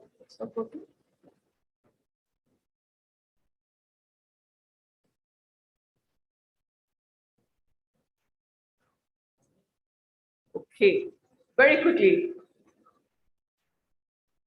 Nonetheless, if there is a problem, I can just continue. The next point that I wanted to discuss was basically some of the fintech companies that are registered with the SEC. So Securities and Exchange Commission of Pakistan and State Bank of Pakistan are the two most important institutions. If they work together, definitely you will see more changes in Pakistan's infrastructure, especially for fintech. Challenges, there are so many challenges faced by the institutions, the upcoming starters, the people who are bringing idea and they want to work, they don't have the good talent supply. Why? Because the things are changing very fastly and we need to update ourselves. Lack of focus on unserved market. Some of the companies are doing well, but they are not focusing on the unserved market where they should work. There is over-regulation, the lack of infrastructure, lack of financial and political instability to some extent, but not much. Compliance with laws, rules, regulation. एक तो आपका नया startup होता है, ऊपर से इतने सारे जो हैं वो restrictions होती हैं, तो उसको कैसे वो नया startup लेकर चले? They are in need of fund. They need trustworthy people who can guide them. Budget, audit, continuous research and development. This is the most important point because as I mentioned earlier, the regulatory authorities, State Bank of Pakistan, Securities and Exchange Commission of Pakistan, Government of Pakistan, and places like FPCCI have to play their role. I am very happy and I would like to share that I am part of Islamic Banking Committee of FPCCI. This is why I know Brother Zubair as well, and we are trying to work and help FPCCI members in the best possible manner. So I really hope and want to suggest we need to have more sessions like this. The policy recommendation, we need to have regulators. They should work more proactively. They should have experienced staff so that they can give the guideline. Rather than reactive for unki policies, we should have proactive policies. Global cooperation, we need to have global cooperation with the standard setting bodies. जैसे बहुत अच्छी बात हुई कि we can have collaboration of MSMEs from Malaysia and Pakistan as well. So in the same way, we need to have this collaboration for the multilateral standard setting bodies or funding or donor institutions के साथ भी. Focus on providing hubs and sandboxes, incubators, accelerators. Focus on technological innovation, customer की safety. बहुत अच्छी बातें हो गई that we need to do this, but at the same time, if you can't protect, if you can't safeguard the customer, everything will fall down. Infrastructure is much needed. Government support in shape of taxes, subsidies for financial inclusion and women empowerment. You see, we are almost 50% of the population of Pakistan, and we are here to support. So I once again would like to request that the businesses should have academician on board. I appreciate Brother Naki very much for taking this initiative, DH Istofa University, FPCCI, please bring academician on board because we are here to support you. It will benefit you as well. Last recommendation, work together, side by side, and Pakistan Zindabad. Thank you so much.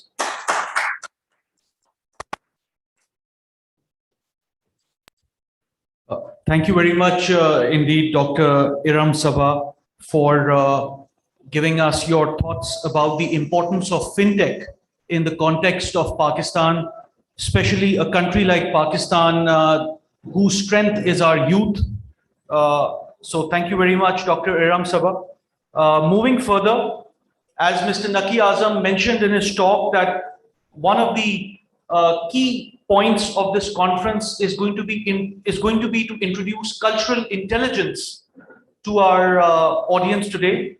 So our next speaker is Dr. Carrie Lishon, who is one of the international experts, one of the very few international experts on cultural intelligence.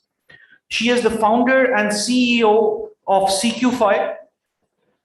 Dr. Carrie Lishon has over 30 years of experience creating alignment between individual stakeholders and organizational objectives, using change management skills combined with cultural intelligence. I would now like to invite Dr. Carrie Lishon to speak on cultural intelligence and innovation. Thank you very much for the introduction. Over the next 10 minutes or so, I'm going to be sharing some insights with you all about my research over the last 10 years and actually talking about how cultural intelligence will change the way we all do business. So what is interesting is it won't just affect some businesses, it's going to affect every business, and that includes yours. So I'll just get up my presentation here. So cultural intelligence skills to increase entrepreneurial and innovation success. Now, as you can see here, these are the obvious skills like leadership and communication and some things that we've heard the previous speakers talking about that's going to make entrepreneurial successful. But what got me curious was actually the report from Forbes that shared 90% of our startups are failing and 70% are due because of cultural differences. So what's missing? What is actually making some companies successful and others not?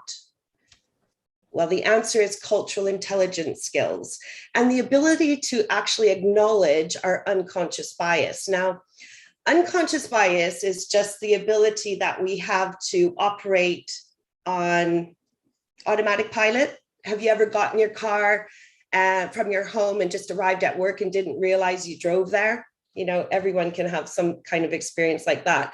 And we want to invite you to get curious about conscious leadership and conscious communication, which I'm going to discuss further.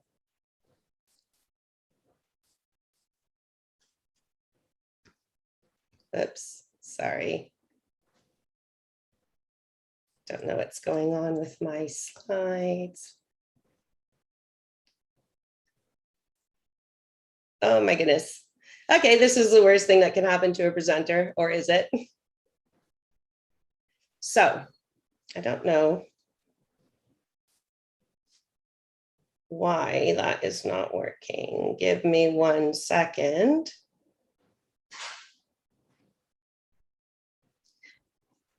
Okay, you just saw the whole presentation.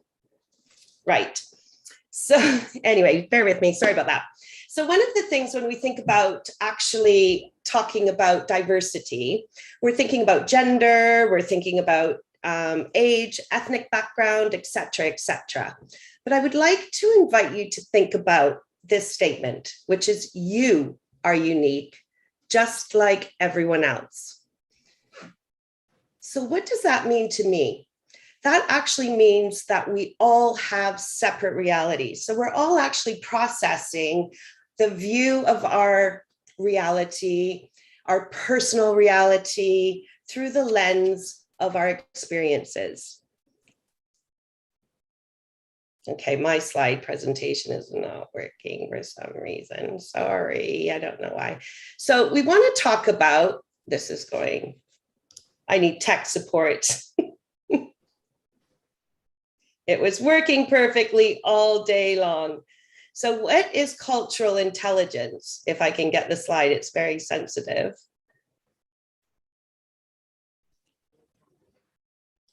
Here we go. Is it working? No. I'm going to have to stop sharing for a second. Apologies. One moment. I don't know why that is happening. See, it works. So what is cultural intelligence? If I can get the slide, it's very sensitive. No, it's not working. Okay, can you see my slides on there?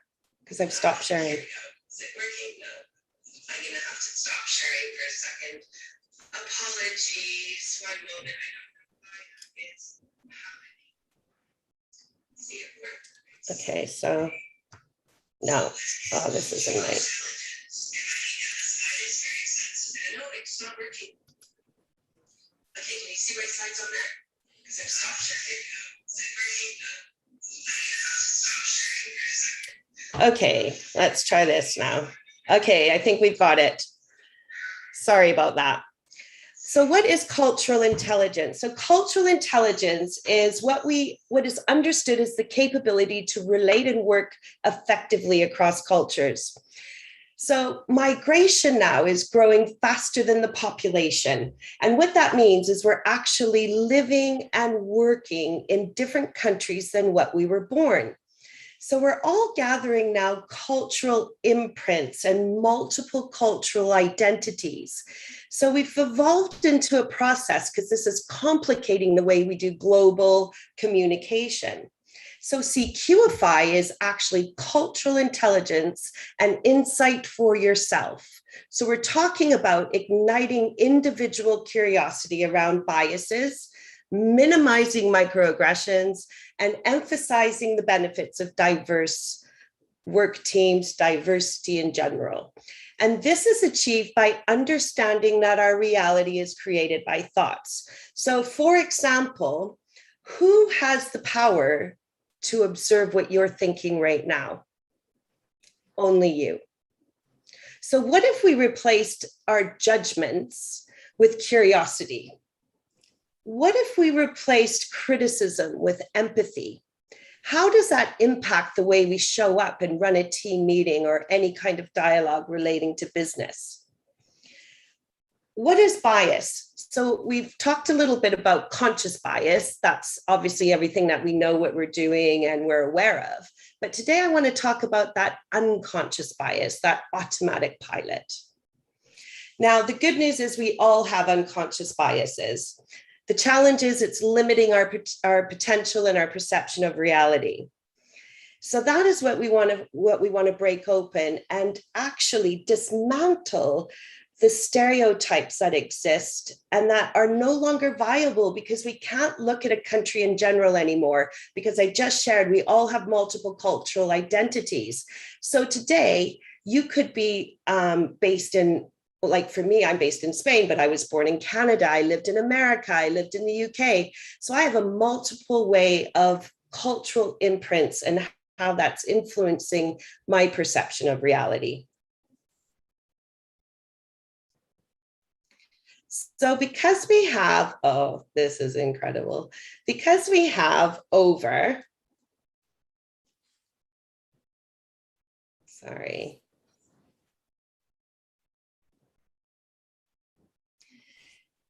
Because we have over 180 biases, I'm only going to use the time to express to you how we use a confirmation bias and how that actually influences any aspect of business. So confirmation bias is how we can only view data as anything that would confirm our beliefs. So anything contradictory, we would ignore. So if we look at any aspect of business, which could be research and development, and I'm using the unconscious bias of confirmation bias to explore how I recruit talent, how I interview people to say, hey, isn't this a great business idea? Confirmation bias can sound like, oh, don't worry, Carrie, we've done this kind of thing before in our business, it didn't work. Another way that people display confirmation bias is actually saying, oh yeah, I've heard all that before.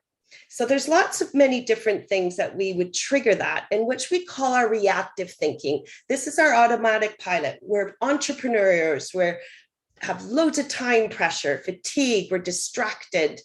And we've all been there. You're on a Zoom meeting. Right now, you could be a bit reactive thinking because my slides aren't working very well. And then it gets me pressured into distracting what I'm going to say next. But if we turned off our notifications, we turned off any distractions, we got rested, we showed up to a meeting, and we were consciously, deeply listening in the moment, and we're focused and calm, we have responsive thinking. And what changes could that make to your business? I was going to die. So the good news is, because we all have bias, but we can change our mind. So we can change our biases, we can change our stereotypes with new information, as long as we have those soft skills like being open and understanding that everybody has a different perspective. And when we look at how the human experience works and how we process our surroundings and our realities, and we understand now we actually, with separate realities, I don't have to convince you of my way of thinking. I don't want to force a process into you, into your team. I want the team, I want the people, I want the diverse perspectives to create the process. And when we can understand, actually, we need to clarify our common terms, we need clarity of mind to ignite our personal performance, we can actually dispel that into our corporate team building and center that in cultural intelligence and unconscious bias. So this is very funny, sorry. Right. So one of the most interesting things about my research that I did, when we went around with 18 different stakeholders from 18 different countries, and I said, okay, we're going to talk about trust. Guess how many definitions of trust I had? 18. So to create that trusting environment and to be authentic, and we talk about bringing our whole selves to work, this will propel your business to a new level and realize all different types of impact, from talent acquisition, true collaboration, and reduced bias in our decision making.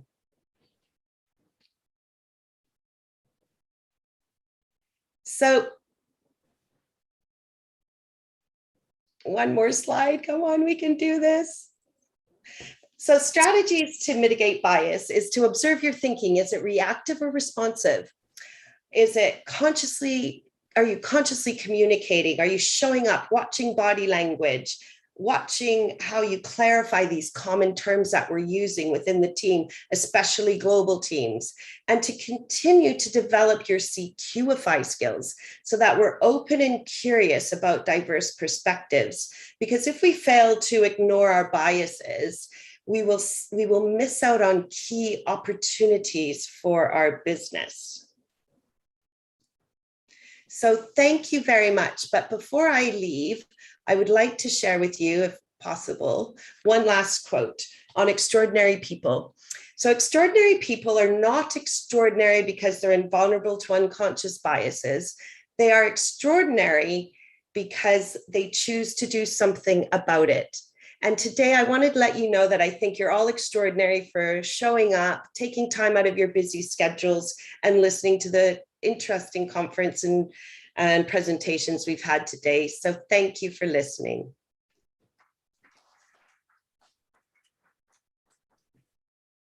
That was Dr. Carrie Lichon from Spain. Thank you, Dr. Carrie Lichon, for letting us know about the importance of cultural intelligence in the realm of innovation and entrepreneurship, and the importance of welcoming diversity the diversity and uniqueness, individuality of every team member. So thank you, Dr. Kari. Our next speaker is Dr. Irhan Atay from Turkey.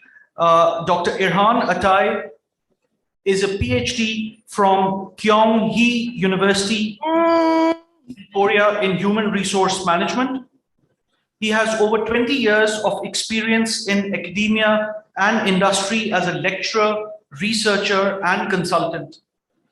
Dr. Irhan's research focus is on human resource management in Pacific countries, national HR systems, and strategic management in multinational companies and non-governmental organizations. I would now like to give the floor to Dr. Irhan Atay to share his thoughts on innovation via blockchain. Thank you very much for introduction. I'm very happy and honored to be a part of such a high-profile conference.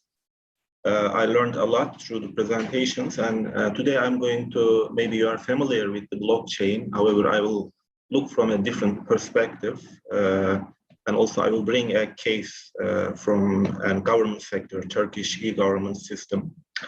So blockchain is in our life every day. We are hearing lots of stories about how Bitcoin is increasing the importance, and how countries and companies are active. Even individuals are using Bitcoin in their daily life. However, most of the discussions and news coverage about the Bitcoin or blockchain applications are about the financial applications.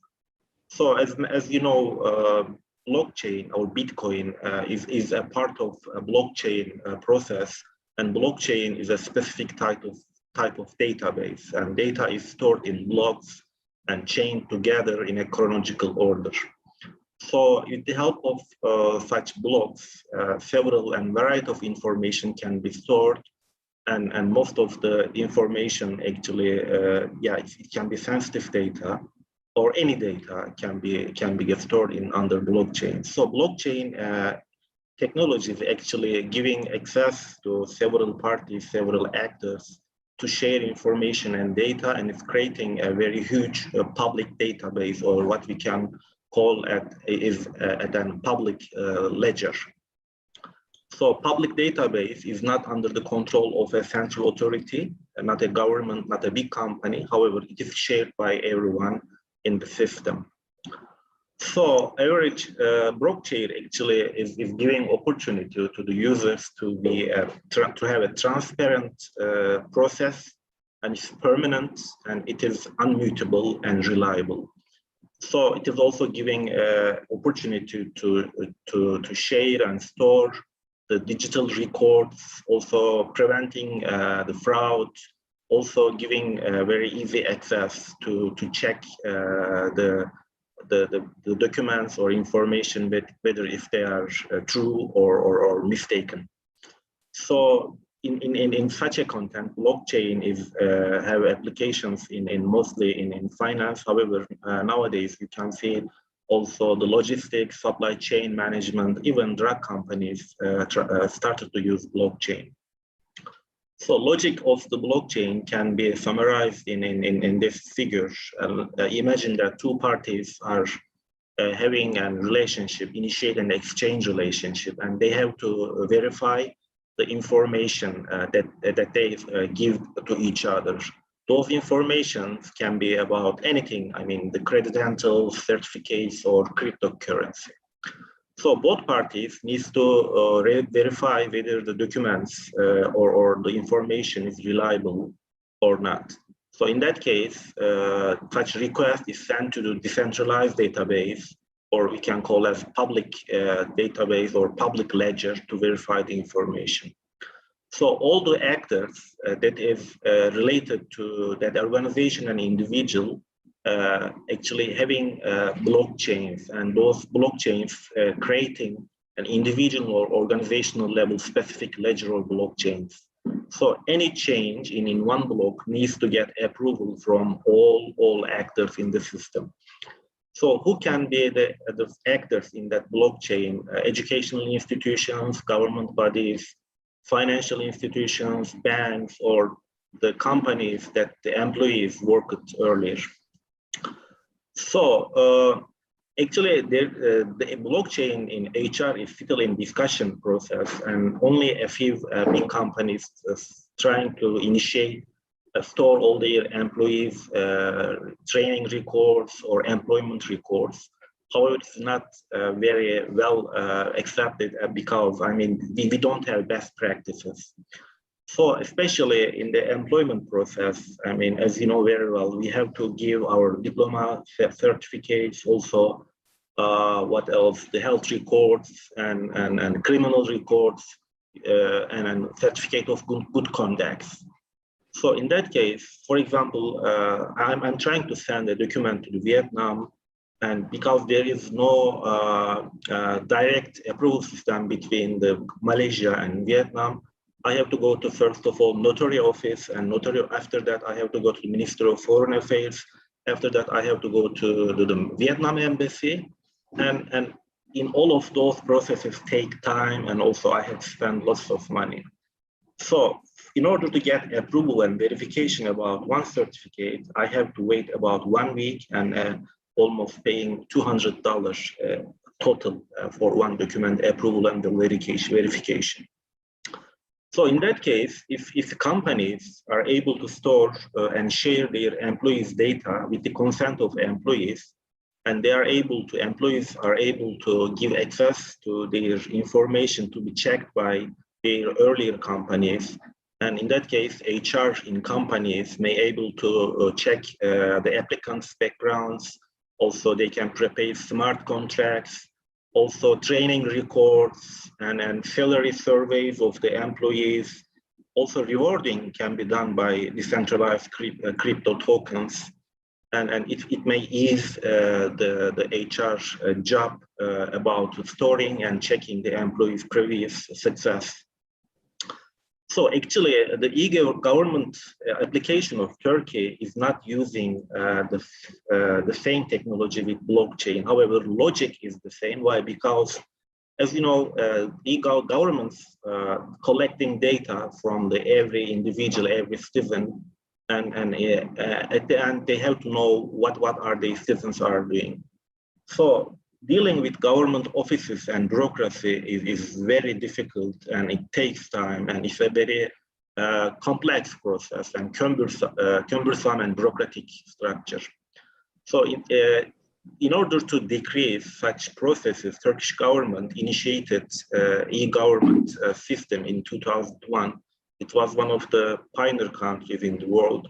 And government ordered all public organization to record all their process and procedures under the public ledger.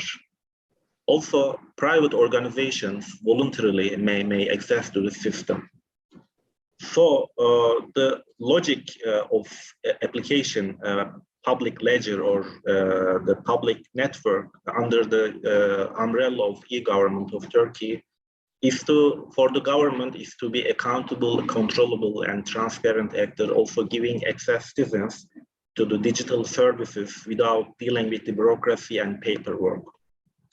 So I want to share some of the e-government applications in Turkey currently. For example, all your national identity registration details, even your grandmothers, grandfathers, and 100 years ago, who's your ancestors, can be found under the e-government system. Other than that, also certificate of good contract, the health reports, hospital test results, scanned X-ray and MRI films also stored in the public ledger. For example, if you went to a public hospital 10 years ago, all your blood tests, MRI result, X-ray results is stored, and wherever you go in Turkey, in any public hospital, doctors can see your health history. So it is decreasing. It's decreasing the transaction costs. Also, it is giving very easy access to other partners to see your history. So other than that, public training records or certificates or graduation certificates from public or private schools, all of transcript also stored in the same system. So not only this one, tax payment, also health insurance forms, social security records, also employment records, For the companies, shareholder records in public and private companies, real estate ownership, immigration records for every foreigner in the Turkey. Not only this one, also the electricity, gas, communication, and internet bills. Also, e-banking is possible under e-government system of Turkey. So under that one, every ministry and every public institution in that system has to record all their applications into e-government, and any document created by the e-government system is created instantly with an e-signature, a numerical check code, and QR code. Also, it can be downloaded as a single coded PDF. So I put an just certificate of good conduct for your reference. You can see it is coded in several types, barcode plus the QR code. Also, there's a numerical code. Everyone can check it easily with the consent of employee. So this is helping actually citizens to access their historical data or personal data, employment data, health data. Also, it is also eliminating notification costs, also verification costs by the employees or citizens. So at the end of the 20 years of application and of e-government system in Turkey, it critically reduced the transaction costs, also enabling organizations to reach the talent early records. Also, it increases the proficiency and automation. However, all of them was possible with the innovative spirit of Turkish government 20 years ago. And every actor, every government institution has to be a part of that system. So without strong will from the government or macro institution, it is impossible to establish such an structure. So in that case, as a policy recommendation, I believe that a strong government will is important. So such an actually, when it comes to the innovation, most of the time we are talking about innovation is starting from individual small business and entrepreneurship. However, in this case, Turkish government took a very bold step to initiate such an public network, and now citizens are enjoying it. And that's all about my presentation, and thank you very much for listening.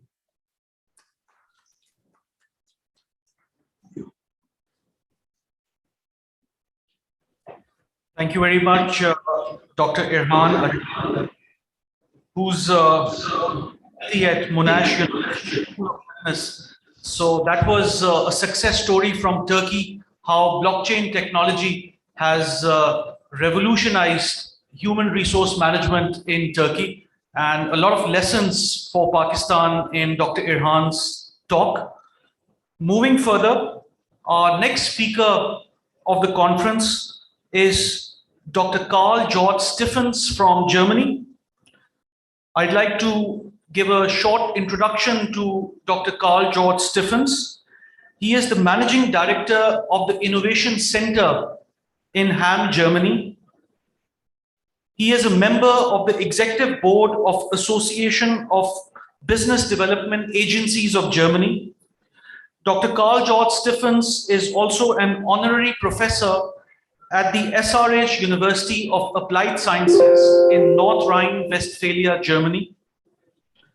And he has got over 20 years of business experience in the IT sector and is the co-founder of the German Lebanese Business Incubator. So he's already been working to establish business incubators across the globe. That is his forte. And I would now like to invite him to speak on common innovation initiatives for the future. Thank you very much. Just tell me at first, should I share my screen, or would you share the slides I sent to you? I think it's easier when I share it myself, yes? I think you can share your screen and you can share the slides of your presentation. So you can share. So I do this. I'll just wait till we see. Thank you very much for the introductory speech. Dear colleagues, we are facing a row of global challenges, and the philosophy I represent is when we have global problems or challenges, we should try to solve them globally, so in cooperation. And today I want to present a new cooperation we have, or we are establishing, between the DHA Safar University of Karachi and the town of Hum. It's not only one university in Hum, but the whole town who is thinking about for this fruitful and promising cooperation. And I want to tell you which steps we already did. At first, so you get an idea what Hum is, or where Hum is located. You see here, Hum is, I would say, the heart of Europe. You see with the distance between our town and London.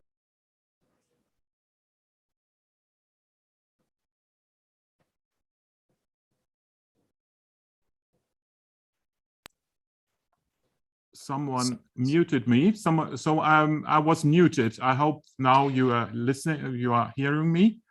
Yes, you are. Okay. Good. Well, the distance between Hum and London, for example, is just the same as to Berlin. So it's more a European town than just a German town. And to see where we are located in details, to see a club of the Champions League. You know, in Europe we prefer soccer before cricket. So you see where you can find it. So just a small jokes about Hum. What I am representing is the Business Development Agency of Hum, and also, as you already told us, the Innovation Center of Hum. And Hum is a former miners city, so we faced very severe problems of unemployment and a structural change. So we have special economic and social challenges. Therefore, the town, with the help of the state of Northern Australia, settled 2 universities of applied sciences in Hum, a private one and a public one. And also we opened a Fraunhofer Application Center in 2014. So we did a basis for innovative companies, startups, and so on. And the next step we are doing now is establishing international collaborations, and therefore we are very proud to having got the possibility to establish a cooperation with the famous Pakistan University of DH Safar of Karachi. We already did 2 great steps, and what just 3 weeks ago took part was the signing of the Memorandum of Understanding between one of the 2 universities we have here, the private SRH University and the DHA Safar. Well, you see here on this picture the opening ceremony with the boards of directors from DHA Safar and the SRH University. I'm very grateful to Mr. Vissenevert, who was one of the initiators. This person you see left above. The university in Hum is offering bachelor and master studies both in English and in German, and so we can offer studies from Pakistani people also in Germany. So this is, of course, a good basis for doing collaborative projects. And it was very interesting to listen to Professor Leishon 2 speeches ago about the cultural intelligence as a key factor for efficient collaborations. The SRH University established a so-called feel-good manager for the international students, because we know that definitely without a cultural approach, every collaboration would fail. So we have to understand each other. We have to dig into the culture of the others, because without that, we are not able to collaborate. So thank you for this speech, because that's the key, I would say, for the collaboration. Besides, of course, the technical details, we also have to discuss when we have concrete projects. The second approach for our collaboration is establishing an incubator, and therefore we could take a successful example from the collaboration between Ham and Lebanon. As already we were told, we have a German-Lebanese incubator, and the faces you see here are very German perspective, very detailed plan from an application period where interesting ideas from students can be addressed to us. That means either to the university in Pakistan or the university in Ham. You can address some projects, start-up projects.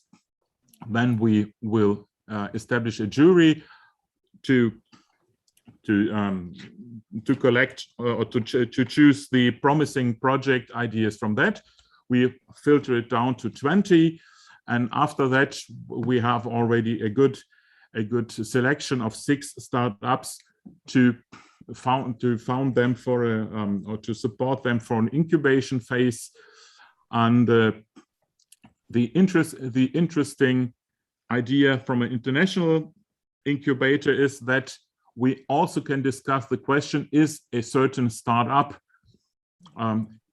or is it possible to locate this startup in Germany? For a Pakistani startup, we could discuss this, and if so, we would support this location by our organizations, the local business development agency and the innovation center. So, and then I go to the future we would like to have together with your ideas from Pakistan. We are just constructing an innovation center. Of course, we discussed it in some speeches before. The opportunities of the digital change are global, and so we address this innovation center especially for these opportunities.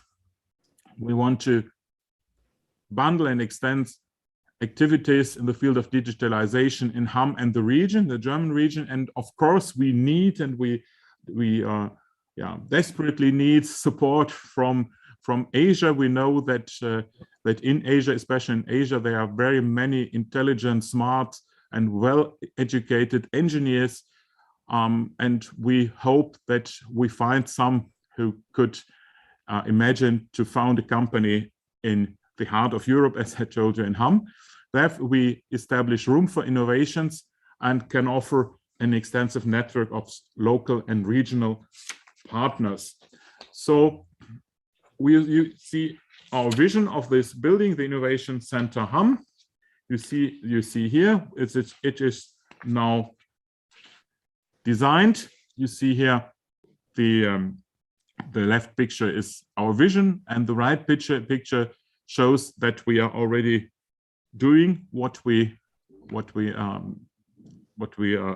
think to do.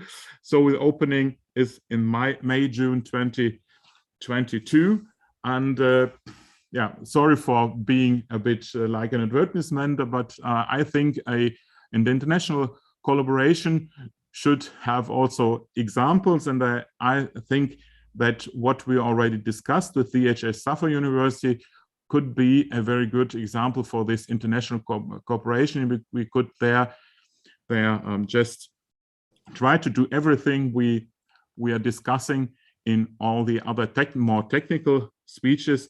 So I'm looking forward to having a fruitful collaboration with DHS Safa and the Pakistani startups to be founded due to our co-joint initiative. Thank you very much for giving me the opportunity to talk to you. Thank you for your attention and have success.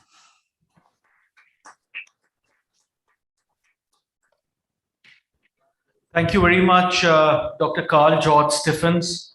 Thank you for sharing your thoughts on how the incubation center in Ham, Germany can help and benefit the young entrepreneurs and startup companies in Pakistan. Thank you very much. Our next speaker of the conference is Mr. Syed Hassan. Mr. Syed Hassan is a technology entrepreneur and an expert in emerging technologies. His experience spans over more than 34 years, and he has led many international collaborations, building multiple knowledge networks. He is a founder of the world's largest digital incubation platform, ideagist.com, as we know it. He is also a member of the President's National Committee on Emerging Technologies and the convener of FPCCI CSR Committee on Innovation and Entrepreneurship. So without much further ado, I would like to hand over the floor and the rostrum to Mr. Syed Hassan to share his thoughts on the emerging technological landscape.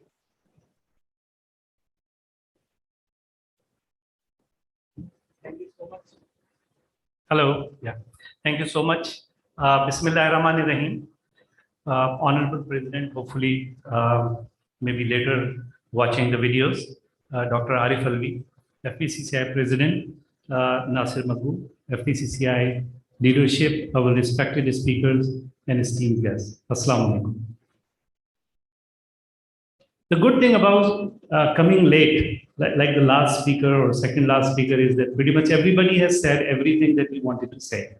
And you can literally walk away saying everybody has already said it, whatever I was about to say. Now, I'm not going to do that. Normally, my speeches, when I give a speech, I use some poetry. So I will refrain from that. And I will try to cover some of the topic that I want to talk about. And then if there is still time, if I can finish this in 8 minutes, then I will take few extra minutes to talk in Urdu about some of the very interesting poetry from Allama Iqbal. Those of you who don't know, I am the convener of FPCCI committee, as it was mentioned earlier, and I'm an entrepreneur. I'm running the largest digital incubation platform in the world by the name ideagist.com. It is in use in 195 countries and territories identified by United Nations. So today I would like to talk about an ambitious project that I started, and I will give you a little bit more detail. So it is the project about building 12 innovation areas or science park across Pakistan. We are talking about building a system that can potentially contribute billions of dollars every year to the national economy within the next 10 years. Let's first look at the opportunity magnitude, because this is something that I have been preaching for almost 2.5 years since I came to Pakistan. That's one of the reasons why I joined FPCCI's committee.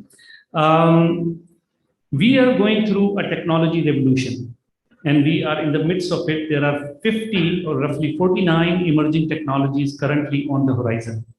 7 technologies out of these 49 technologies are key technologies that are going to basically, from emerging, they will be mainstream within the next 5 years.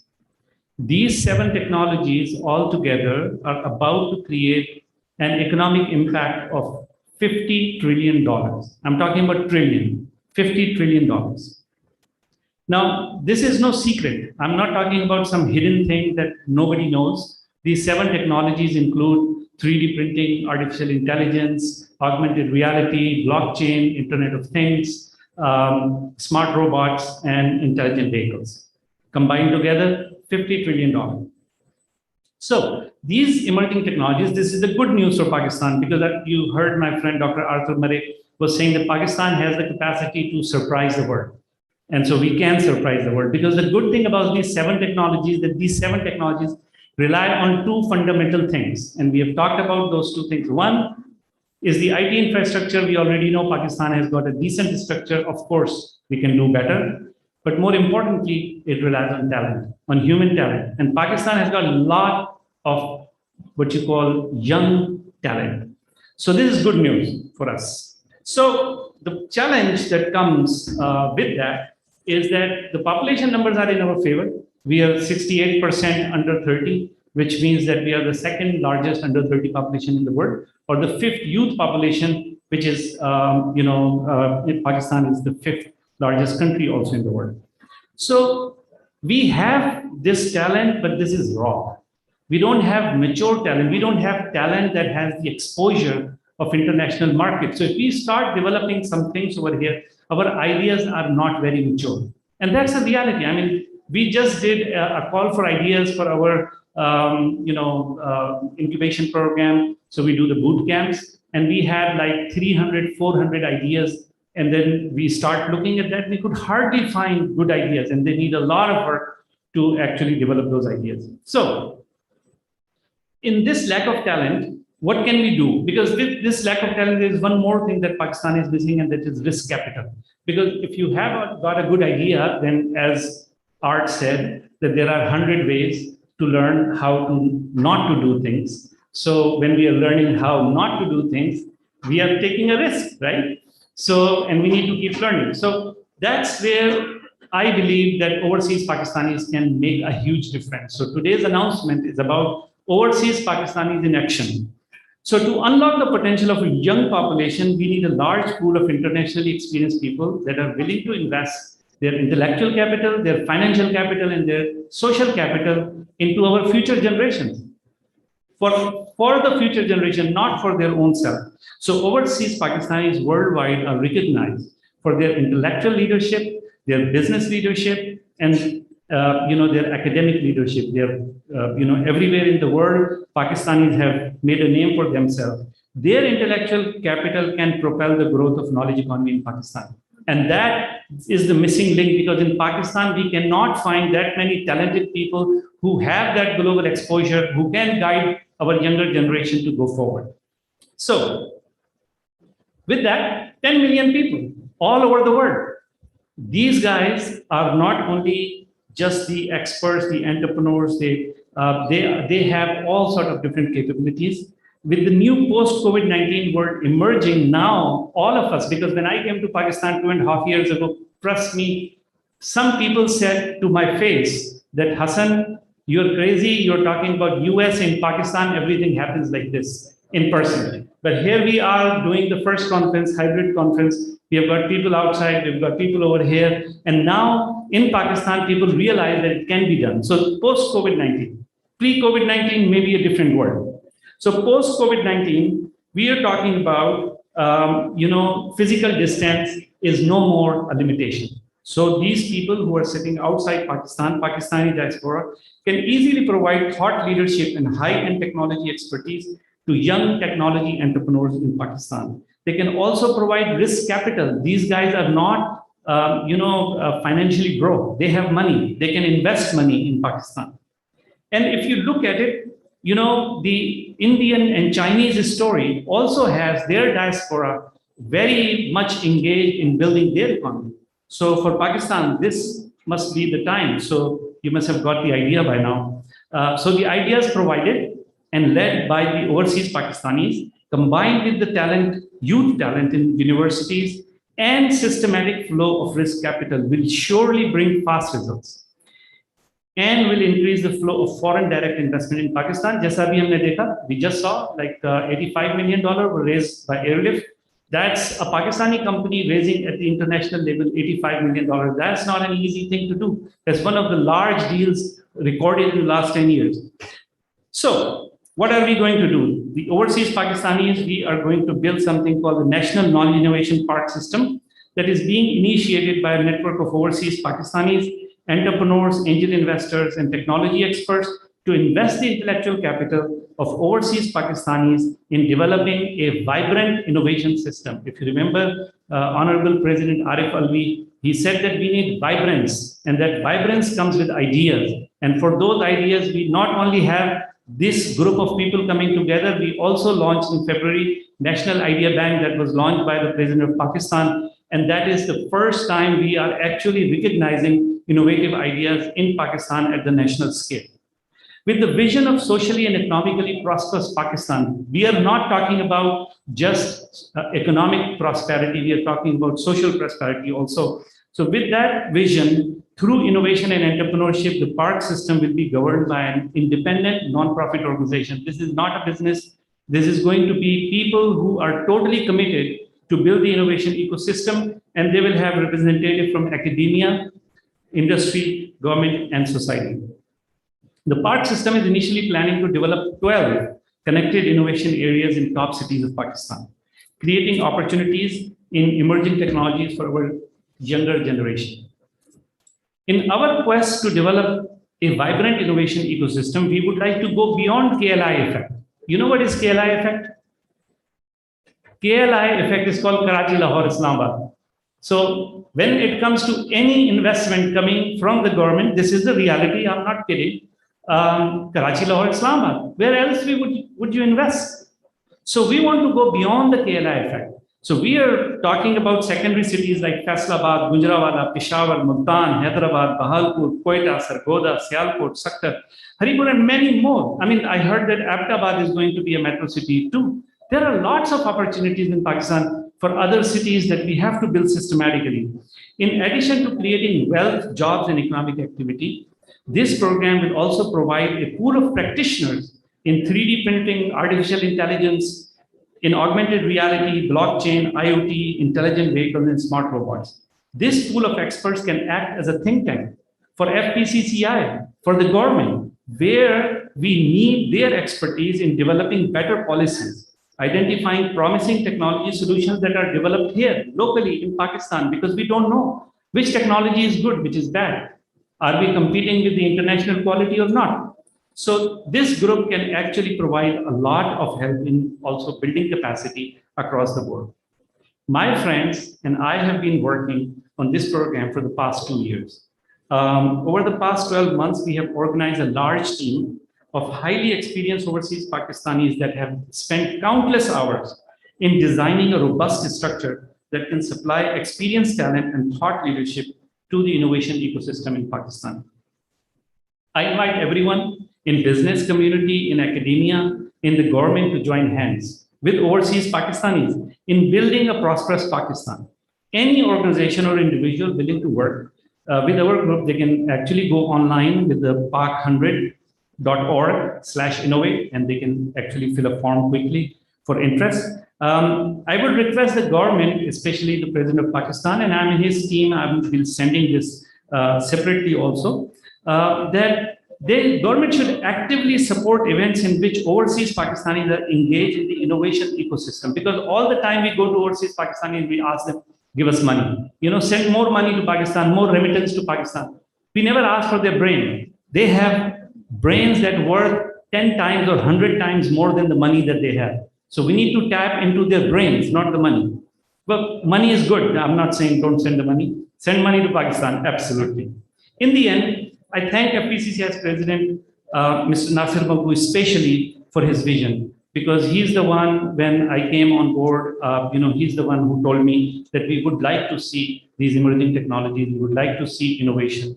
And this particular event is the result of all that commitment. So thank you for that. I also thank DHS Sofa University and their Vice Chancellor, Dr. Abdul Haq, for all the help provided by the university staff. And very special thanks to our committee members and FPCCI staff that did not come forward. Sultan Saab, who is basically has got his voice issues still, worked really, really hard on this. So I truly appreciate that. And then my friend, our committee's,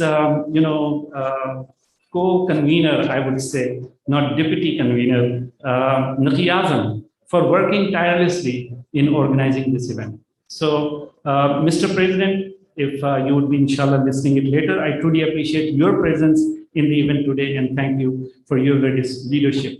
So, I will keep my promise. We have, I think I did it in 8 minutes. I have 3-4 minutes and I'm going to share with you an amazing poetry. But before I do that, let's give a big hand to the committee members, FPCCI staff, and so many other people who have been working from behind. So, मैं आपके साथ एक बहुत ही simple सी चीज उर्दू में share करता हूँ. I'm sorry for all the foreign delegates that may not be able to understand. तो अल्लामा इकबाल को आपको पता है, मैं हर दफा अल्लामा इकबाल को कोट करता हूँ. और आज हमारा क्योंकि इनोवेशन का दिन है, so I'm going to share something, an insight that I look at it as a dialogue between Allah and an innovator. तो अल्लाह और इनोवेटर के दरमियान मुकालमा. तो अल्लाह ने basically it's a 2-part poetry. तो पहले पार्ट के अंदर अल्लाह ताला कह रहे हैं कि तूने दुनिया में इतना फसाद पैदा किया, सारा कुछ किया, तो ये इंसान उसको जवाब दे रहा है. और मैं कहता हूँ ये एक इनोवेटर के जवाब है. तो अल्लाह में बात कहते हैं तू शब आफरीदी चिराग आफरीदम. अल्लाह से कह रहा है इंसान कि तूने रात बनाई तो मैंने चिराग बना दिया. सफाल आफरीदी अयाग आफरीदम. तूने मिट्टी बनाई, मैंने उससे प्याला बना दिया. मिट्टी में तो पानी नहीं होल्ड कर सकता था, प्याला बना के उसी मिट्टी में पानी पकड़ लिया मैंने. बयाबान को सारो राग आफरीदी खयाबान गुलजार बाग आफरीदम. कि तूने बयाबान बनाए, कोहसार बनाए, वीराने बनाए, और मैंने क्या किया? खयाबान गुलजार बाग, गुलजार बनाए मैंने, खयाबान बनाए. ये मैंने पैदा किया. अल्लाह को कह रहा है इंसान. मन आनम के असंग आईना साजम, मन आनम के अजहर नौशीना साजम. मैं तो वो हूं जो पत्थर से आईना बना लेता हूं, मैं तो वो हूं जो जहर से उसी का तिर्याक पैदा कर लेता हूं. ये करेज आप क्या समझते हैं कि ये कोई तौहीन है अल्लाह की? क्या अल्लामा इकबाल ने कोई ऐसी खुदा न खास्ता बात कर दी कि अल्लाह की तौहीन कर दी? नहीं. एक इनोवेटर को अल्लाह ताला ने ये करेज दी है कि वो ऐसे बात कर सकता है. और ऐसे ही इनोवेटर हमको इस पाकिस्तान में पैदा करने हैं जो बिल्कुल किसी की परवाह ना करें. जो बात, जो आइडिया उनके दिमाग में आए, they should work on it, passionately work on it, and don't listen to anybody else. So thank you very much. बहुत शुक्रिया आप लोगों का.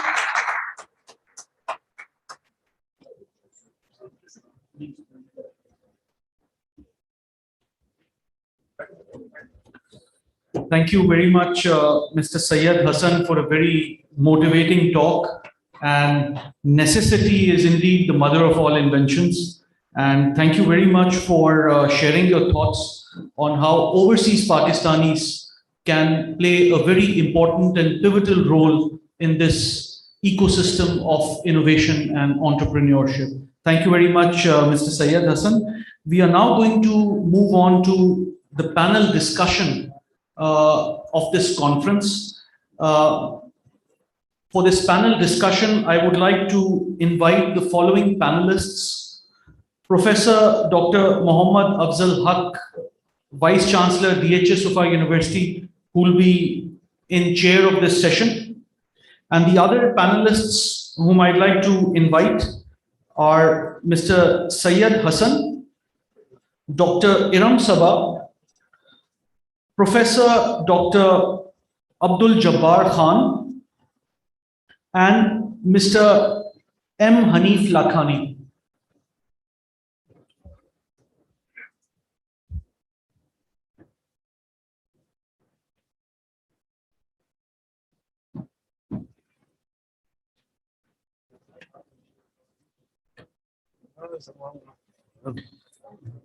And all the international speakers who have been part of this second session in this panel discussion, we will also take you online for a short while. So I just wanted to let all the international speakers know in advance.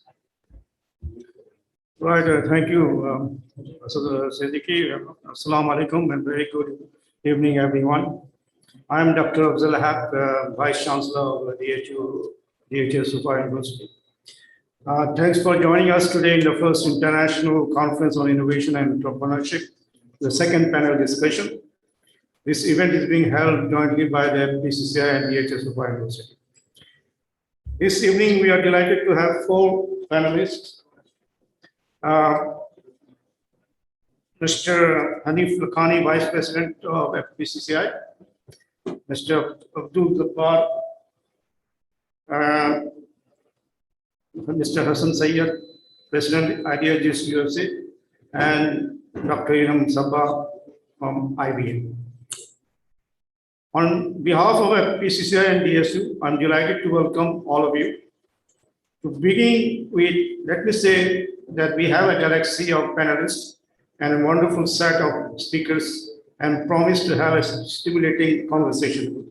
But the only problem that we are running short of time. So I'll try to keep it very short. Okay. Sir, sorry for the interruption. 2 of our speakers they are waiting online. So while the panel can just deliberate on the topic, we would just like to hear from Mr. Usman Nasir and Mr. Asim Sheriar for a short while, and then we'll continue the panel discussion. I was initially told that their speeches are going to get delayed, but now that they are waiting online, so we are now going to take online Mr. Usman Nasir, Managing Director, Pakistan Software Export Board. And we would like to hear from Mr. Usman Nasir, his remarks and his thoughts on this topic of innovation and entrepreneurship.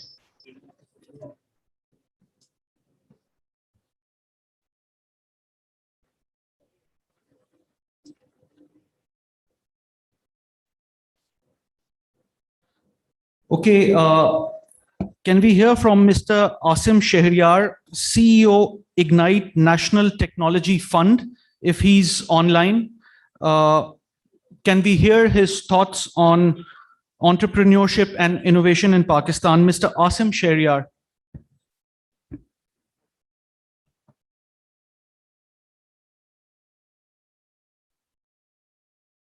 Assalamu alaikum and good evening, everybody. Let me try sharing my here. Can you see the slide?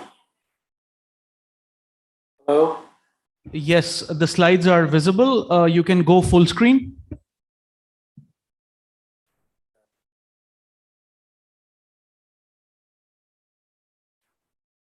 Full screen now? Yes, we can view the slides. Okay, great. Well,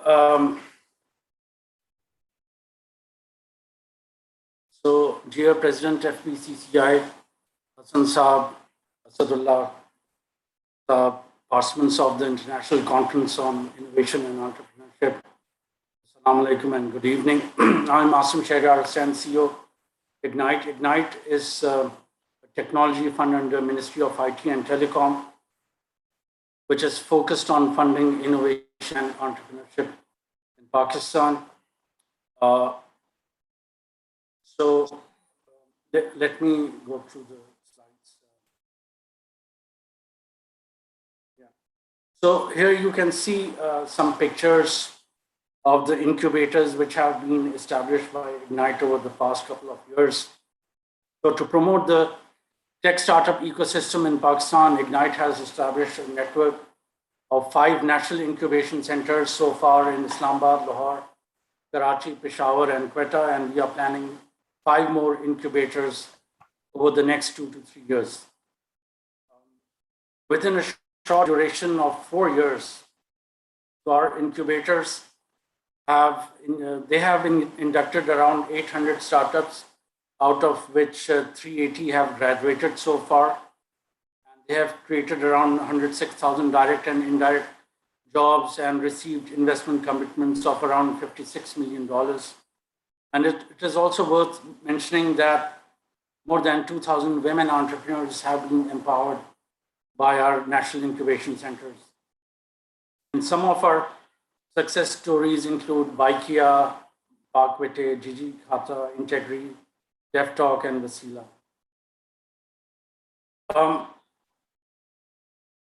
So International Telecommunication Union had announced Ignite's National Incubation Center as one of the champion projects in the Enabling Environment category at this year's World Summit on Information Society Prizes 2021 in May of this year. So this is a major recognition of Ignite's contributions to Pakistan's startup ecosystem. And Ignite will continue nurturing the startup ecosystem of Pakistan by launching more incubators in the second-tier cities of Pakistan, like Hassan was mentioning, such as Faisalabad, Hyderabad, Multan, and other cities, and also specialized incubators in specific verticals such as agri-tech, gaming and animation, aerospace, etc. Another thing I want to mention, so these are some cities which I had mentioned where we are planning our incubators in future, as well as the vertical incubators. So 2021 has been a remarkable year for Pakistani startups. In just the first 8 months of this year, there has been an investment of $258 million in 38 Pakistani startups. Now, this is a growth of 335% over 2020, where Pakistani startups had received funding of around $77 million in the whole of 2020. And the hot sectors for investment are e-commerce, fintech, retail tech, and health tech. 6 of these startups, including Airlift, Bazaar, Tajir, Cheetah, Educative, and Finja, have raised more than $10 million each. And like Hassan was mentioning, just last week, Airlift closed a Series B round of $85 million. And just yesterday, Bazaar closed another Series B round of $30 million. So things are really heating up in Pakistan's startup ecosystem. And when you have leading VCs, such as Kleiner Perkins and 20 VC, investing in Pakistani startups, it means that our startups are accelerating and are getting ready for global expansion. The Pakistani startups are the next big thing, and many of them are ready for growth and acceleration now. Ignite also focuses on innovation. Here are some of the R&D thematic areas which we have funded over the last many years, around 49 projects over the last 3 years. And these thematic areas include 3D printing, augmented reality, AI, blockchain, newer tech, robotics, Internet of Things, wearables. And some of our projects have received excellence awards, both locally and internationally. And we have filed 14 patents and 5 have been granted so far. And then some of these projects have been mentioned in international journals and publications also. Some of our successful innovation projects include Electrocure, which is a smart meter for preventing electricity theft. It is being used in different cantonments at present and is also undergoing trial with PESCO. And they also received funding from DSMA. Then Bionics is Pakistan's first peritoneal kidney dialysis machine. And they are planning on launching their production plant by next year near Lahore. And then Knowledge Platform is an e-learning system for students in grades 6 to 8. And they have offered it to around 180,000 students in around 400 public and private schools. And they have raised investment and they received a grant from DSMA also this year. And then finally, Bakhabar Kisan, which provides live updates on crop, weather, and disease to more than 4 million farmers. They have also received investment and generated revenue. So Ignite will continue funding innovation and entrepreneurship in Pakistan. 2021 has been a great year for both innovation and entrepreneurship in Pakistan, and we hope that this momentum will continue for the remaining 4 months of this year and next year also. Thank you all.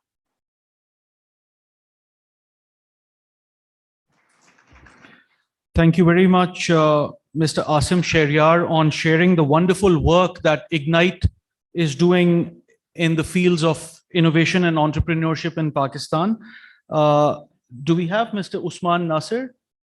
Yeah. So Mr. Usman Nasir, who's the Managing Director of the Pakistan Software Export Board. We would like to hear his thoughts on this topic of innovation and entrepreneurship before we move on to the panel discussion.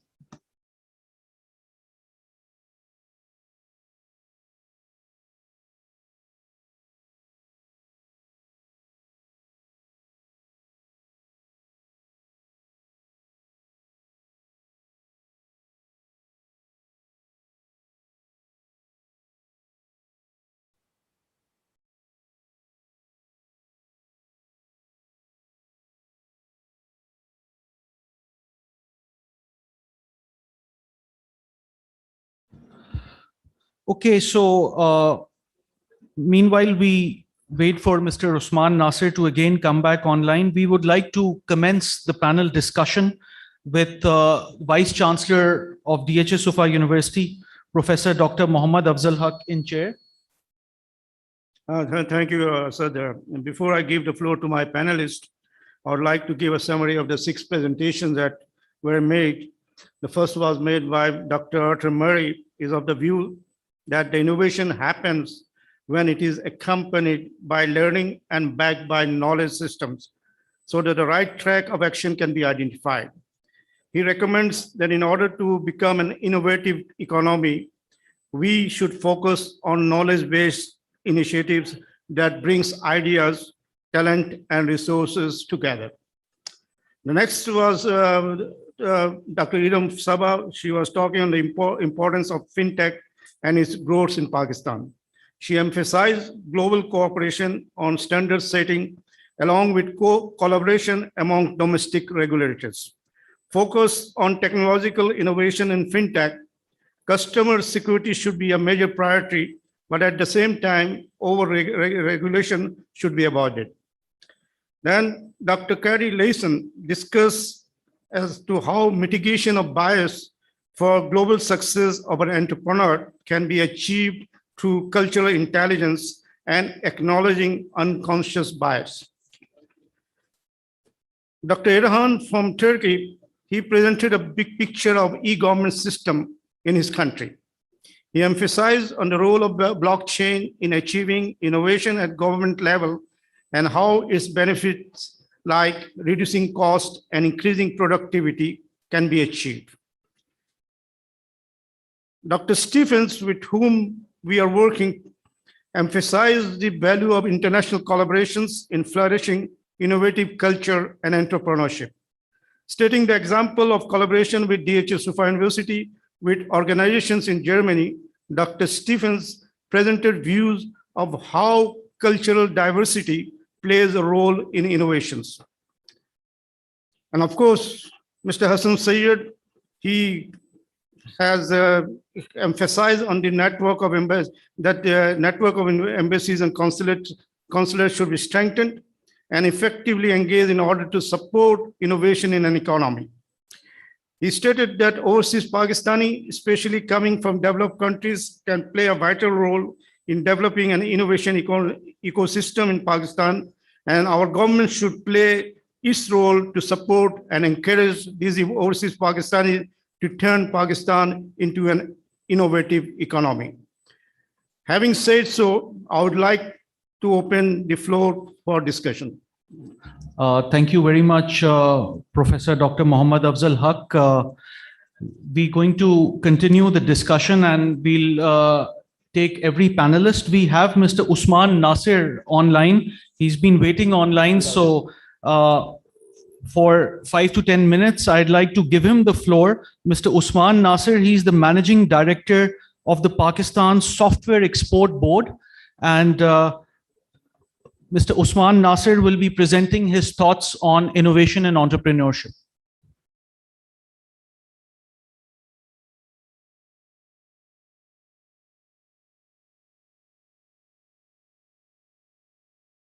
Okay, so we'll take him in a short while. I think the floor is now open for discussion, and if I can request Professor Dr. Abdul Jabbar to present his thoughts on innovation and entrepreneurship in the light of what the international speaker said. So if we can hear from Professor Dr. Abdul Jabbar. Thank you very much. And certainly I highly appreciate this move initiated by Sufa University. And the excellent is the name of this university, unparalleled, especially in Pakistan and even in the Muslim world. I have never come across with the name Sufa. And the people who are the believers, who the Muslims, know the background of the Sufa related to the education, and the topmost teacher of the world, the universe, Holy Prophet, was the teacher himself. Anyway, when we speak of the innovation or the entrepreneurship, I talk of the research. Nothing but research happens to be the pioneer in any field, whether it's education, whether it's a private sector business, the public sector business. And certainly it's a very good topic. And our speakers have been talking about the cultural intelligence and the, innovation via blockchain, et cetera. Well, I'll refer to the sustainable goals, the poverty on the top of the 18 goals fixed by the United Nations Development Program. I, being the student of poverty alleviation economics, I call it the country like Pakistan need very special emphasis on the socio-economic sector for the development of the proper youth bulge and a youth, that is the true reflection of the development lenses, what the World Bank has been talking around for the last 7 or 8 years. So my emphasis of my brief sort of interaction here or the intervention with me, Dr. Saab, we should encourage the youth with a special motivation towards the research by the Higher Education Commission, by the federal government as such, and having got the presence of the president in this ceremony, I would suggest to the president, Mr. Nasir Hayat Magoo Sahab, he should take up the summary and the recommendations of this August conference to the president himself and give him a note requesting him to put up an innovation center under the auspices of the Federation of Pakistan Chambers of Commerce and Industry. That is the true, the representative body of the entire sector of Pakistan in the trade industry, et cetera, banking and finance, insurance, And we can have, like the German participant has been saying about the international collaboration, we should seek the collaboration from Turkey, from Germany and others. The Federation had been doing for 30 years back. There was a German, firm, GTS something, they used to have an office here in the Federation office, Federation headquarters. So we can have multi-dimensional research innovation. The name should be the Pakistan Innovation Research and Development Center, to be controlled and managed and supervised by the Federation of Pakistan Chamber of Commerce. That is my humble request, that this organization should, this conference should adopt a resolution today. And that resolution should be summarized and put up before the President of Pakistan. And that is the best opportunity. Who can ask give his recommendations or put the case forward to the Prime Minister or the Prime Minister Secretariat within the next 3-4 months. I believe we can do this. And when the SUFA is the university from the defense, the GHU as such, the core commander here in Karachi is going to be a very, General Nadeem, I know him very, very young and very energetic person. He can be very helpful for the cause of this, putting up and setting up the center. Anyway, these 2 or 3 things that, I wanted to make the special reference to the special development goals that I have already: poverty alleviation, research and development, and in the background of the cultural intelligence, I refer always to the emotional intelligence in the higher education. That subject has been missing in Pakistan. Emotional intelligence has never been referred. We talk of the IQ, we talk of the EQ, we talk of the cultural intelligence. So we should take the benefit of we are moving ahead with the artificial intelligence and the IT and the transformation of the the educational system through the artificial intelligence and the database and data science system. But to me, emotional intelligence is not less than important than the IQ as such. So with brief observation, the recommendations that I had been discussing in my mind for the last 2 or 3 hours, in my having got that said, my conclusion would be that there should be a very strong appreciation and the applause and the constructive and the quick, swift work done by the entire team sitting across. Thank you very much. God bless you. Thank you very much. If I can request Hanif Lakhani Saab to share his thoughts on what is the roadmap forward in the context of innovation and entrepreneurship, considering Pakistan's business climate and considering Pakistan's economy. Thank you very much. Well, it was a very informative session for 4 hours in which we heard a lot of speakers and their experiences and ideas about how to go about the entrepreneurship or how to increase your country's youth population or to businesses to flourish. The way forward is that in Pakistan, I believe that businesses are very innovative. I personally feel that businesses are innovative in Pakistan. The only problem I see it is that we do not have once we have the ideas, but once we have the ideas, we are not able to transform that idea into a venture which becomes profitable for us. I have seen lot of things. Lot of people have many things to share with people, but they just don't know what is the worth of that idea. And it is very heartening that now this private universities and the government of Pakistan is also, and like entrepreneurs like Mr. Hassan, I believe Hassan, right? They are promoting these people, these young people who are having ideas. So the way for it is definitely not going to be the way I did the business. The business is going to change, and I think I'm left out now. Personally, when I hear this, I feel that my understanding level is very low compared to the world is where the world is going. So but it is, we have started, and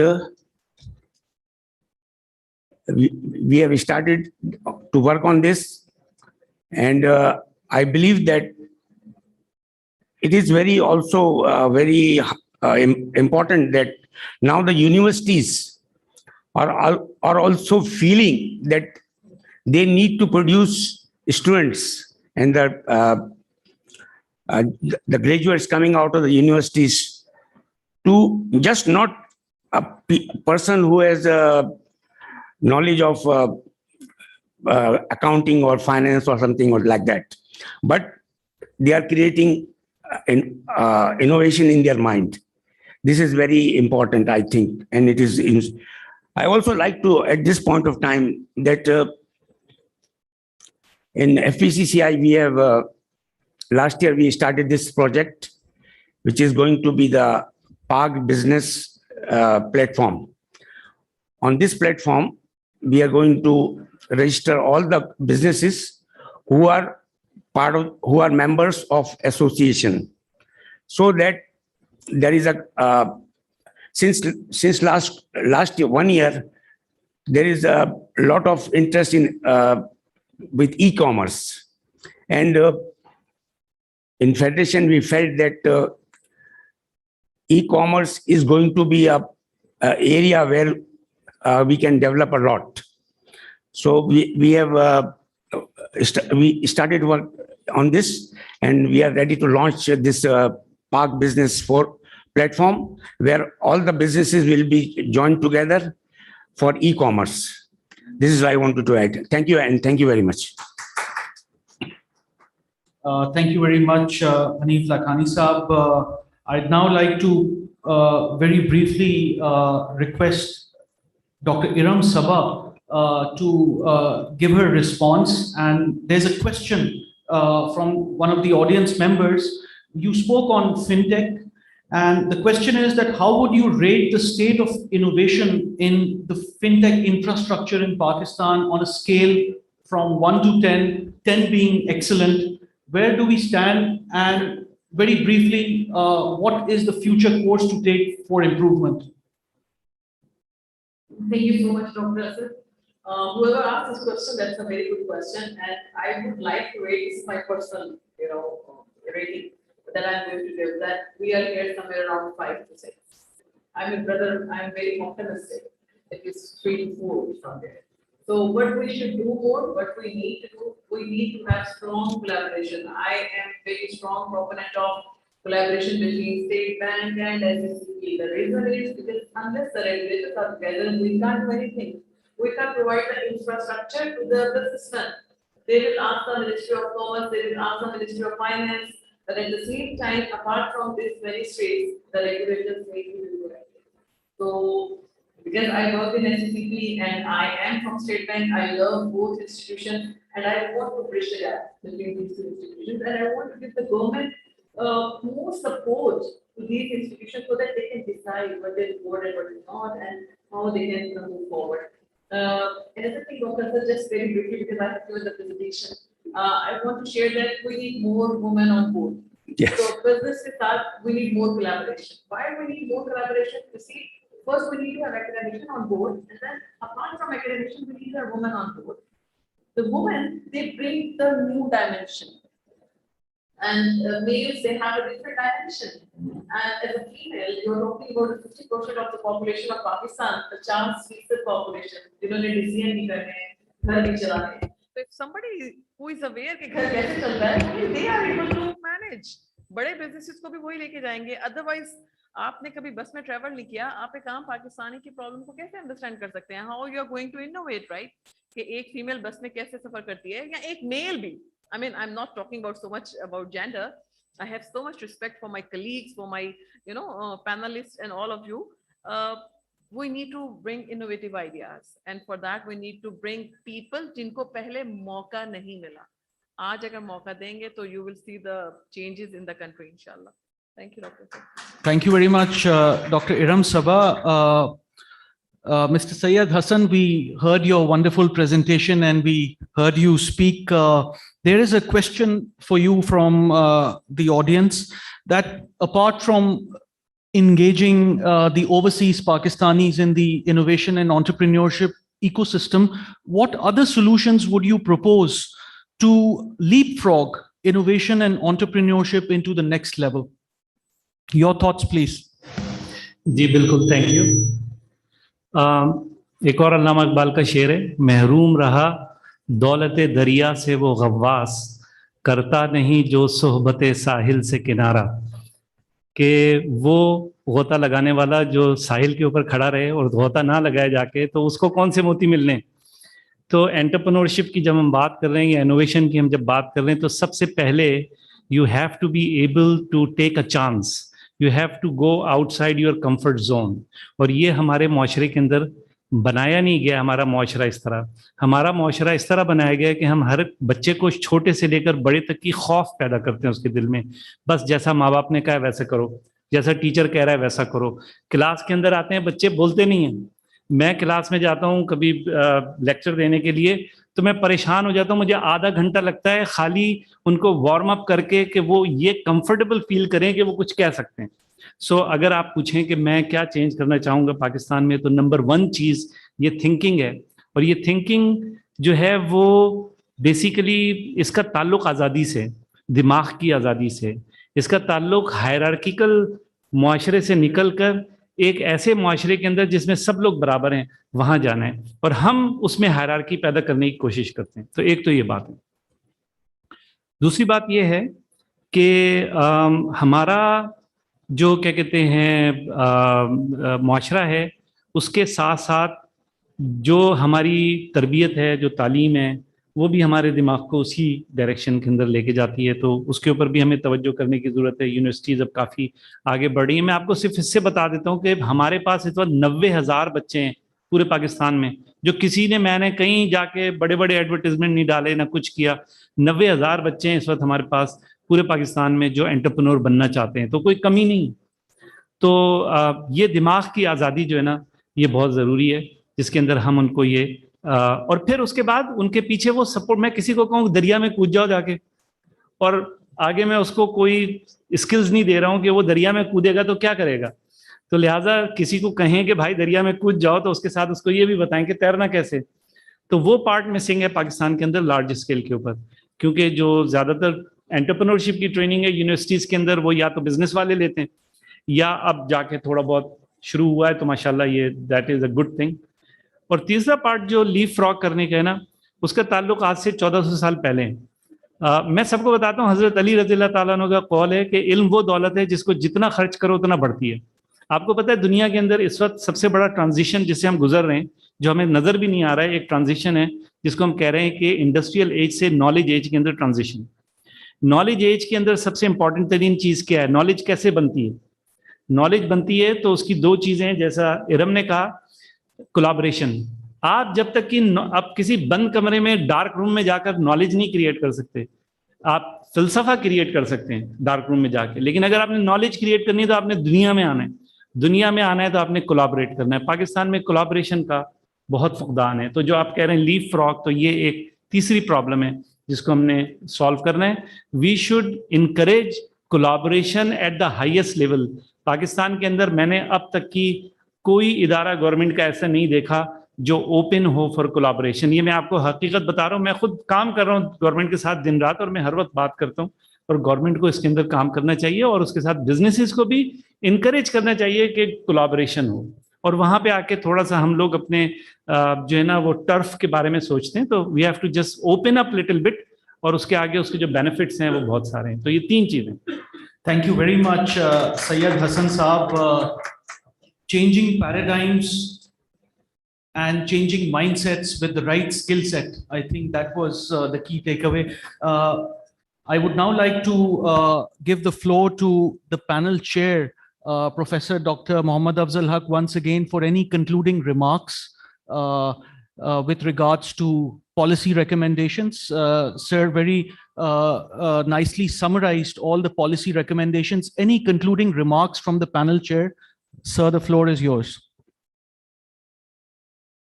Before concluding, I have a question for you, actually. One of the biggest challenge in Pakistan, and you have rightly mentioned in your recommendations also, that the government should ensure customer safety, but should not over-regulate. Now, this balance would always be a challenge as to how much can be considered as an over-regulate, as the need of the various startup would be different. So would you like to comment on that? Sir, definitely this is a big dilemma. I recently read a paper from the European Central Bank, and there was a very good report presented by Galandas about the fintech, and one report is launched 2 days back in Pakistan as well. So this is a dilemma: how much the central bank should regulate, and how much you are going to, take care of the safety of the customer. If you over-regulate, then you are killing the ideas, you are killing the business. But if you don't over-regulate or regulate even, then you are not taking care of the customer. We saw the financial crisis 2008, and Pakistani central bank was appreciated. Why? Pakistan के ऊपर 2008 crisis का इतना impact इस वजह से नहीं आया था कि we were over-regulated already. So we were not allowing those derivatives and bubbles and all these things. So, it's a double-edged sword, and you have to compromise. How much you can manage? Then again, we need to have a very diverse group of people. वो लोग जो कि ज़्यादा से ज़्यादा research करें और थोड़ा इसके अंदर balance ले करें. So we appreciate regulation of Pakistan जो कि central bank कर रहा है, लेकिन at the same time businessmen को suffer इस वजह से नहीं करना चाहिए कि we are over-regulated. Looking at our time, actually, I conclude it was a very exciting discussion from my point of view, and on behalf of DSU. I'm really very happy that we were able to organize this international conference with FPCCI. This brings us close to the panel discussion today. We thank all of you for your participation, and we look forward to see you more in our event in future also. I also want to thank all the 4 panelists. We have some useful insights, and I do endorse what Jabbar Saab has said. And I think I'll request the president of PCCI to put forward this suggestion by Mr. Jabbar to the president of Pakistan on that. And in the end, I would like to thank Mr. Nasir Magoo, president of PCCI, Sultan Saab, Jabbar Saab, Rana Jabbar, Oh, yeah. He has remembered me. Yes, he used to come and visit me and NID for quite a few times. We had exchange discussion, and I'd love to again to exchange further discussion if you would kindly come and visit me sometimes in my university. And I'm also like to thank Mr. Sultan, because he was the one who initiated the whole thing up. Mr. Naki Azam, who was the main architect of organizing this conference today, and the DSU team that has worked day and night for that. So with these words, I thank you very much for giving us an opportunity to hold the conference. Thank you.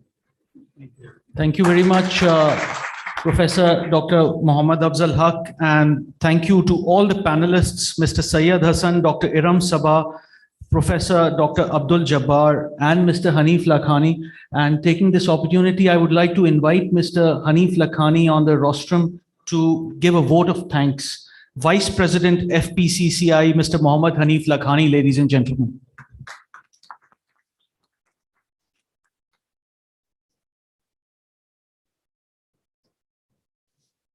Bismillahirrahmanirrahim. Assalamu alaikum, everybody. As Vice President of FPCCI, I feel honored to say vote of thanks at this August gathering of businessmen, scholars, diplomats, and policymakers who are gathered here today to create awareness among the business community of Pakistan on the importance of innovation and entrepreneurship as the engine of growth for sustainable economic and social development.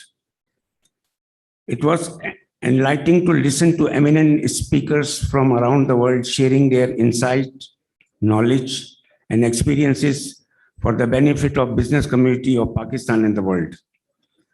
The concepts and ideas shared today are truly thought-provoking, very informative and learning experience for all of us. I hope we are able to benefit from these valuable deliberations and come up with solid proposals for utilizing innovation and new entrepreneurship models for sustainable development for Pakistan. On behalf of Federation of Pakistan Chamber of Commerce and Industry, I would like especially to thank Honorable Dr. Arif Alvi, President of Pakistan, for gracing this international conference on innovation and entrepreneurship and for his keynote address. I would also like to thank Mr. Nasir Hayat Magoo, my President at FPCCI.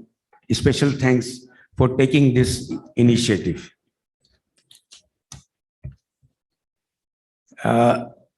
We are very much thankful to Mr. Philip NG from Philippines, Mr. Gabriel Yu from China, Mr. Johari Ali from Malaysia, Mr. Behram Zulfi from Malaysia, Mr. Arthur Murray from USA, Dr. Iram Sabah from Pakistan, Dr. Kari Lezon from Spain, Dr. Erhan Ateh from Turkey, Dr. Carl George Stephens from Germany, Mr. Syed Hassan from USA, Mr. Usman Nasir, Mr. Asim Shehryar for their talks. I would like also to thank all the panelists, Mr. Amjad Rafi, Engineer Abdul Jabbar, Dr. Ahmed Minas, Naki Azam, and President FPCCI, who surprisingly has been sitting and listening to all the ideas today very patiently. I would also like to thank Shahid Khan, Dr. Iram Sabah, Syed Hassan, and Dr. Muhammad Afzal Haq for chairing the second session. Mr. Sheikh Sultan Rahman, our immediate Vice President, Mr. Amjad Rafi, our convener international forums, Brigadier Iftikhar Opal Saab, our Acting Secretary General, FPCCI, Mr. Amjad Qureshi, our Additional Secretary General, FPCCI, staff of FPCCI, who did all the planning and work to make this event successful in collaboration with DHS of our university. In the end, I would also like to thank all the participants who who attended this session, and I hope they got something useful and valuable to take with them home. Thank you very much. And I request you to join us for dinner. Thank you very much.